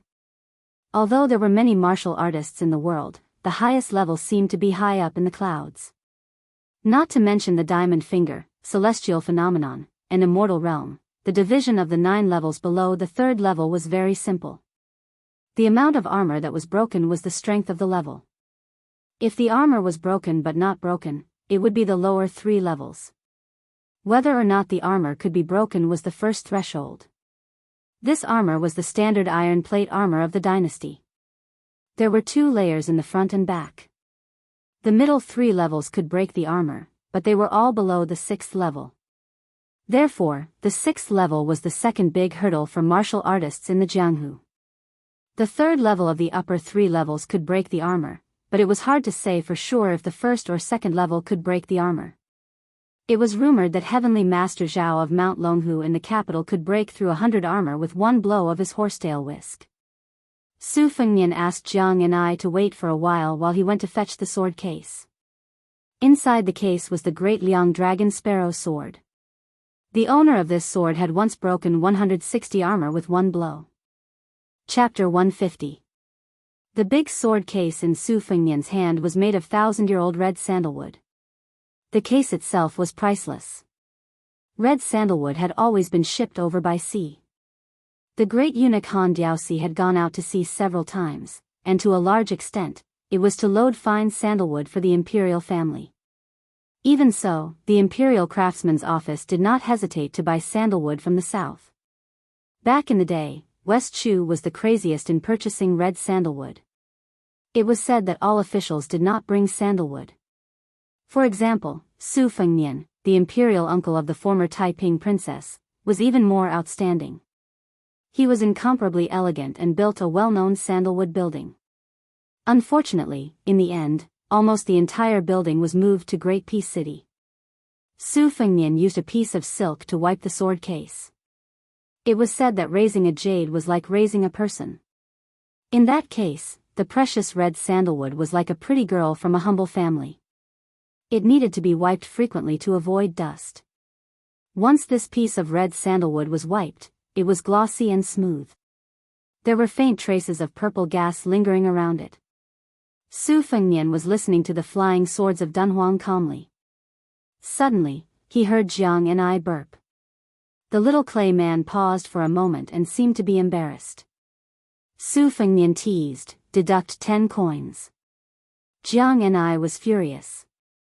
Just as he was about to speak, an embroidered bamboo ball was thrown high. Blue Bird flew to the top of the wall and caught it, not letting it fall into the courtyard. Su Fengnian had heard laughter in the distance. It must be the Wang family playing kuju. Now that the Liang dynasty was at its peak, it naturally had an open mind. Kuju was originally a game from Beimang. After it spread to Liang, it was not banned. Very quickly, it became a favorite among women. There were not many restrictions on women in the current dynasty. They could go hiking, form associations, ride horses, shoot arrows, swing, play polo, and wear Beimang clothes. Everything was possible. This was why Wang Chudong was so bold and unrestrained today. If it was 20 years ago, this would have been unimaginable. The trend was irresistible. Even the old-fashioned great scholars could not do anything about it. Moreover, the great scholars all had their own families, so they simply turned a blind eye to it. It was not difficult to talk about big principles with the people, but it was difficult to talk about small principles with their wives and daughters. Su Fengnian took the bamboo ball from Blue Bird and asked her to put the sword case back into the room. As expected, someone knocked on the door very quickly. Su Fengnian saw the expected young girl.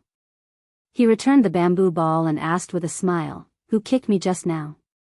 "What a strong kick." Wang Chudong stretched out her slender finger and tapped her nose. She was very pleased with herself. She had a lively personality and was not good at painting, but she was very good at swings, kuju and polo. However, during the banquet, Wang Linquan seemed to be very proud of his youngest daughter's poetry. Su Fengnian really could not see how this little girl could be so good at writing. Moreover, with his second sister Su Weisheng and the female scholar Yan Dongwu in front of him, Even the little clay figurine wrote the majestic, Daijinghorn swearing to kill post. Su Fengnian did not think that any girl could enter his eyes in terms of poetry, calligraphy, and painting. At this time, Wang Chudong had changed her clothes. She was wearing a narrow-sleeved robe, black boots and breeches, and a belt around her waist. Su Fengnian looked much more comfortable. A young girl who was imitating a married woman revealed half of her breasts. She was putting the cart before the horse. Where did the charm come from? That dress was more suitable for Shu Xiu to wear. Wang Chudong asked tentatively, "Let's play kuja together." Su Fengnian shook his head and said, "No, I have to go to the market." Wang Chudong was excited when she heard this. She vowed solemnly, "Let's go together. I will bargain." Su Fengnian dismissed it with a smile. He let Bluebird call Yu Yue and the others. He then threw a glance at Jiang and I. The latter hesitated for a moment, but still decided to follow. She was unfamiliar with the place and the people. The main thing was that she did not have any concept of money. She really did not know what 1 silver could do. In the group, other than Su Fengnian and Bluebird who was like his shadow, there was also Jiang and I and Li Chungang, the 3 retainers, Lu Yangshu and Ningame who had taken off his heavy armor and put on casual clothes. The bush-shaped iron halberd was also placed on the boat. Wang Chudong was kicking the bamboo ball along the way. Her movements were skillful and nimble. Her figure was like a swallow. It was very beautiful.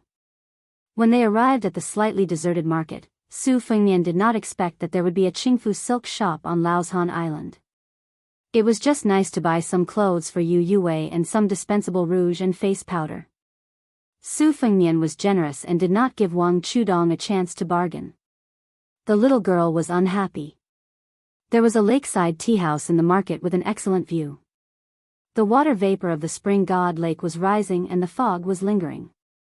It was originally an excellent place to produce good tea, but it was only in recent years that the spring god tea became a tribute. Su Fengnian and Wang Chudong went to the top floor. Jiang and I and Old Manly were still wandering around the market. Yu Yue and Shu Xiu were shopping together. In the end, only he and the Wang family's daughter were seated. Ningame, Lu Qiantang and Yang Qingfeng formed a triangle. There were no tea guests upstairs, so it was unusually quiet. The owner of the tea house obviously recognized Su Fengnian and directly took out the best spring god tea. Wang Chudong volunteered to make tea for Su Fengnian. Her technique was mysterious, and her every movement was full of the style of a master. This made Su Fengnian have a whole new level of respect for her. The tea leaves that were picked before the Qingming festival curled up like a green conch or a sparrow's tongue. There was a layer of even fine white fluff on the edge. The green tea was gently poured into the water, like the bottom of a lake in spring. Su Fengnian waited patiently. The little girl's tea was very pleasing to the eye. After Wang Chudong offered a cup of tea with both hands, she said seriously, "Generally, when the tea leaves are drunk for a few times, the fragrance will gradually fade. However, the spring god tea will gradually become better. The spring god tea of our Laoshan Island is better than the surrounding areas. The tea garden can only plant bamboo, plum, orchid, laurel and green pine. It is not suitable to mix it with an evil tree. Therefore, the spring god tea of Laoshan Island has a long fragrance, but it doesn't have the fertile soil and green leaves.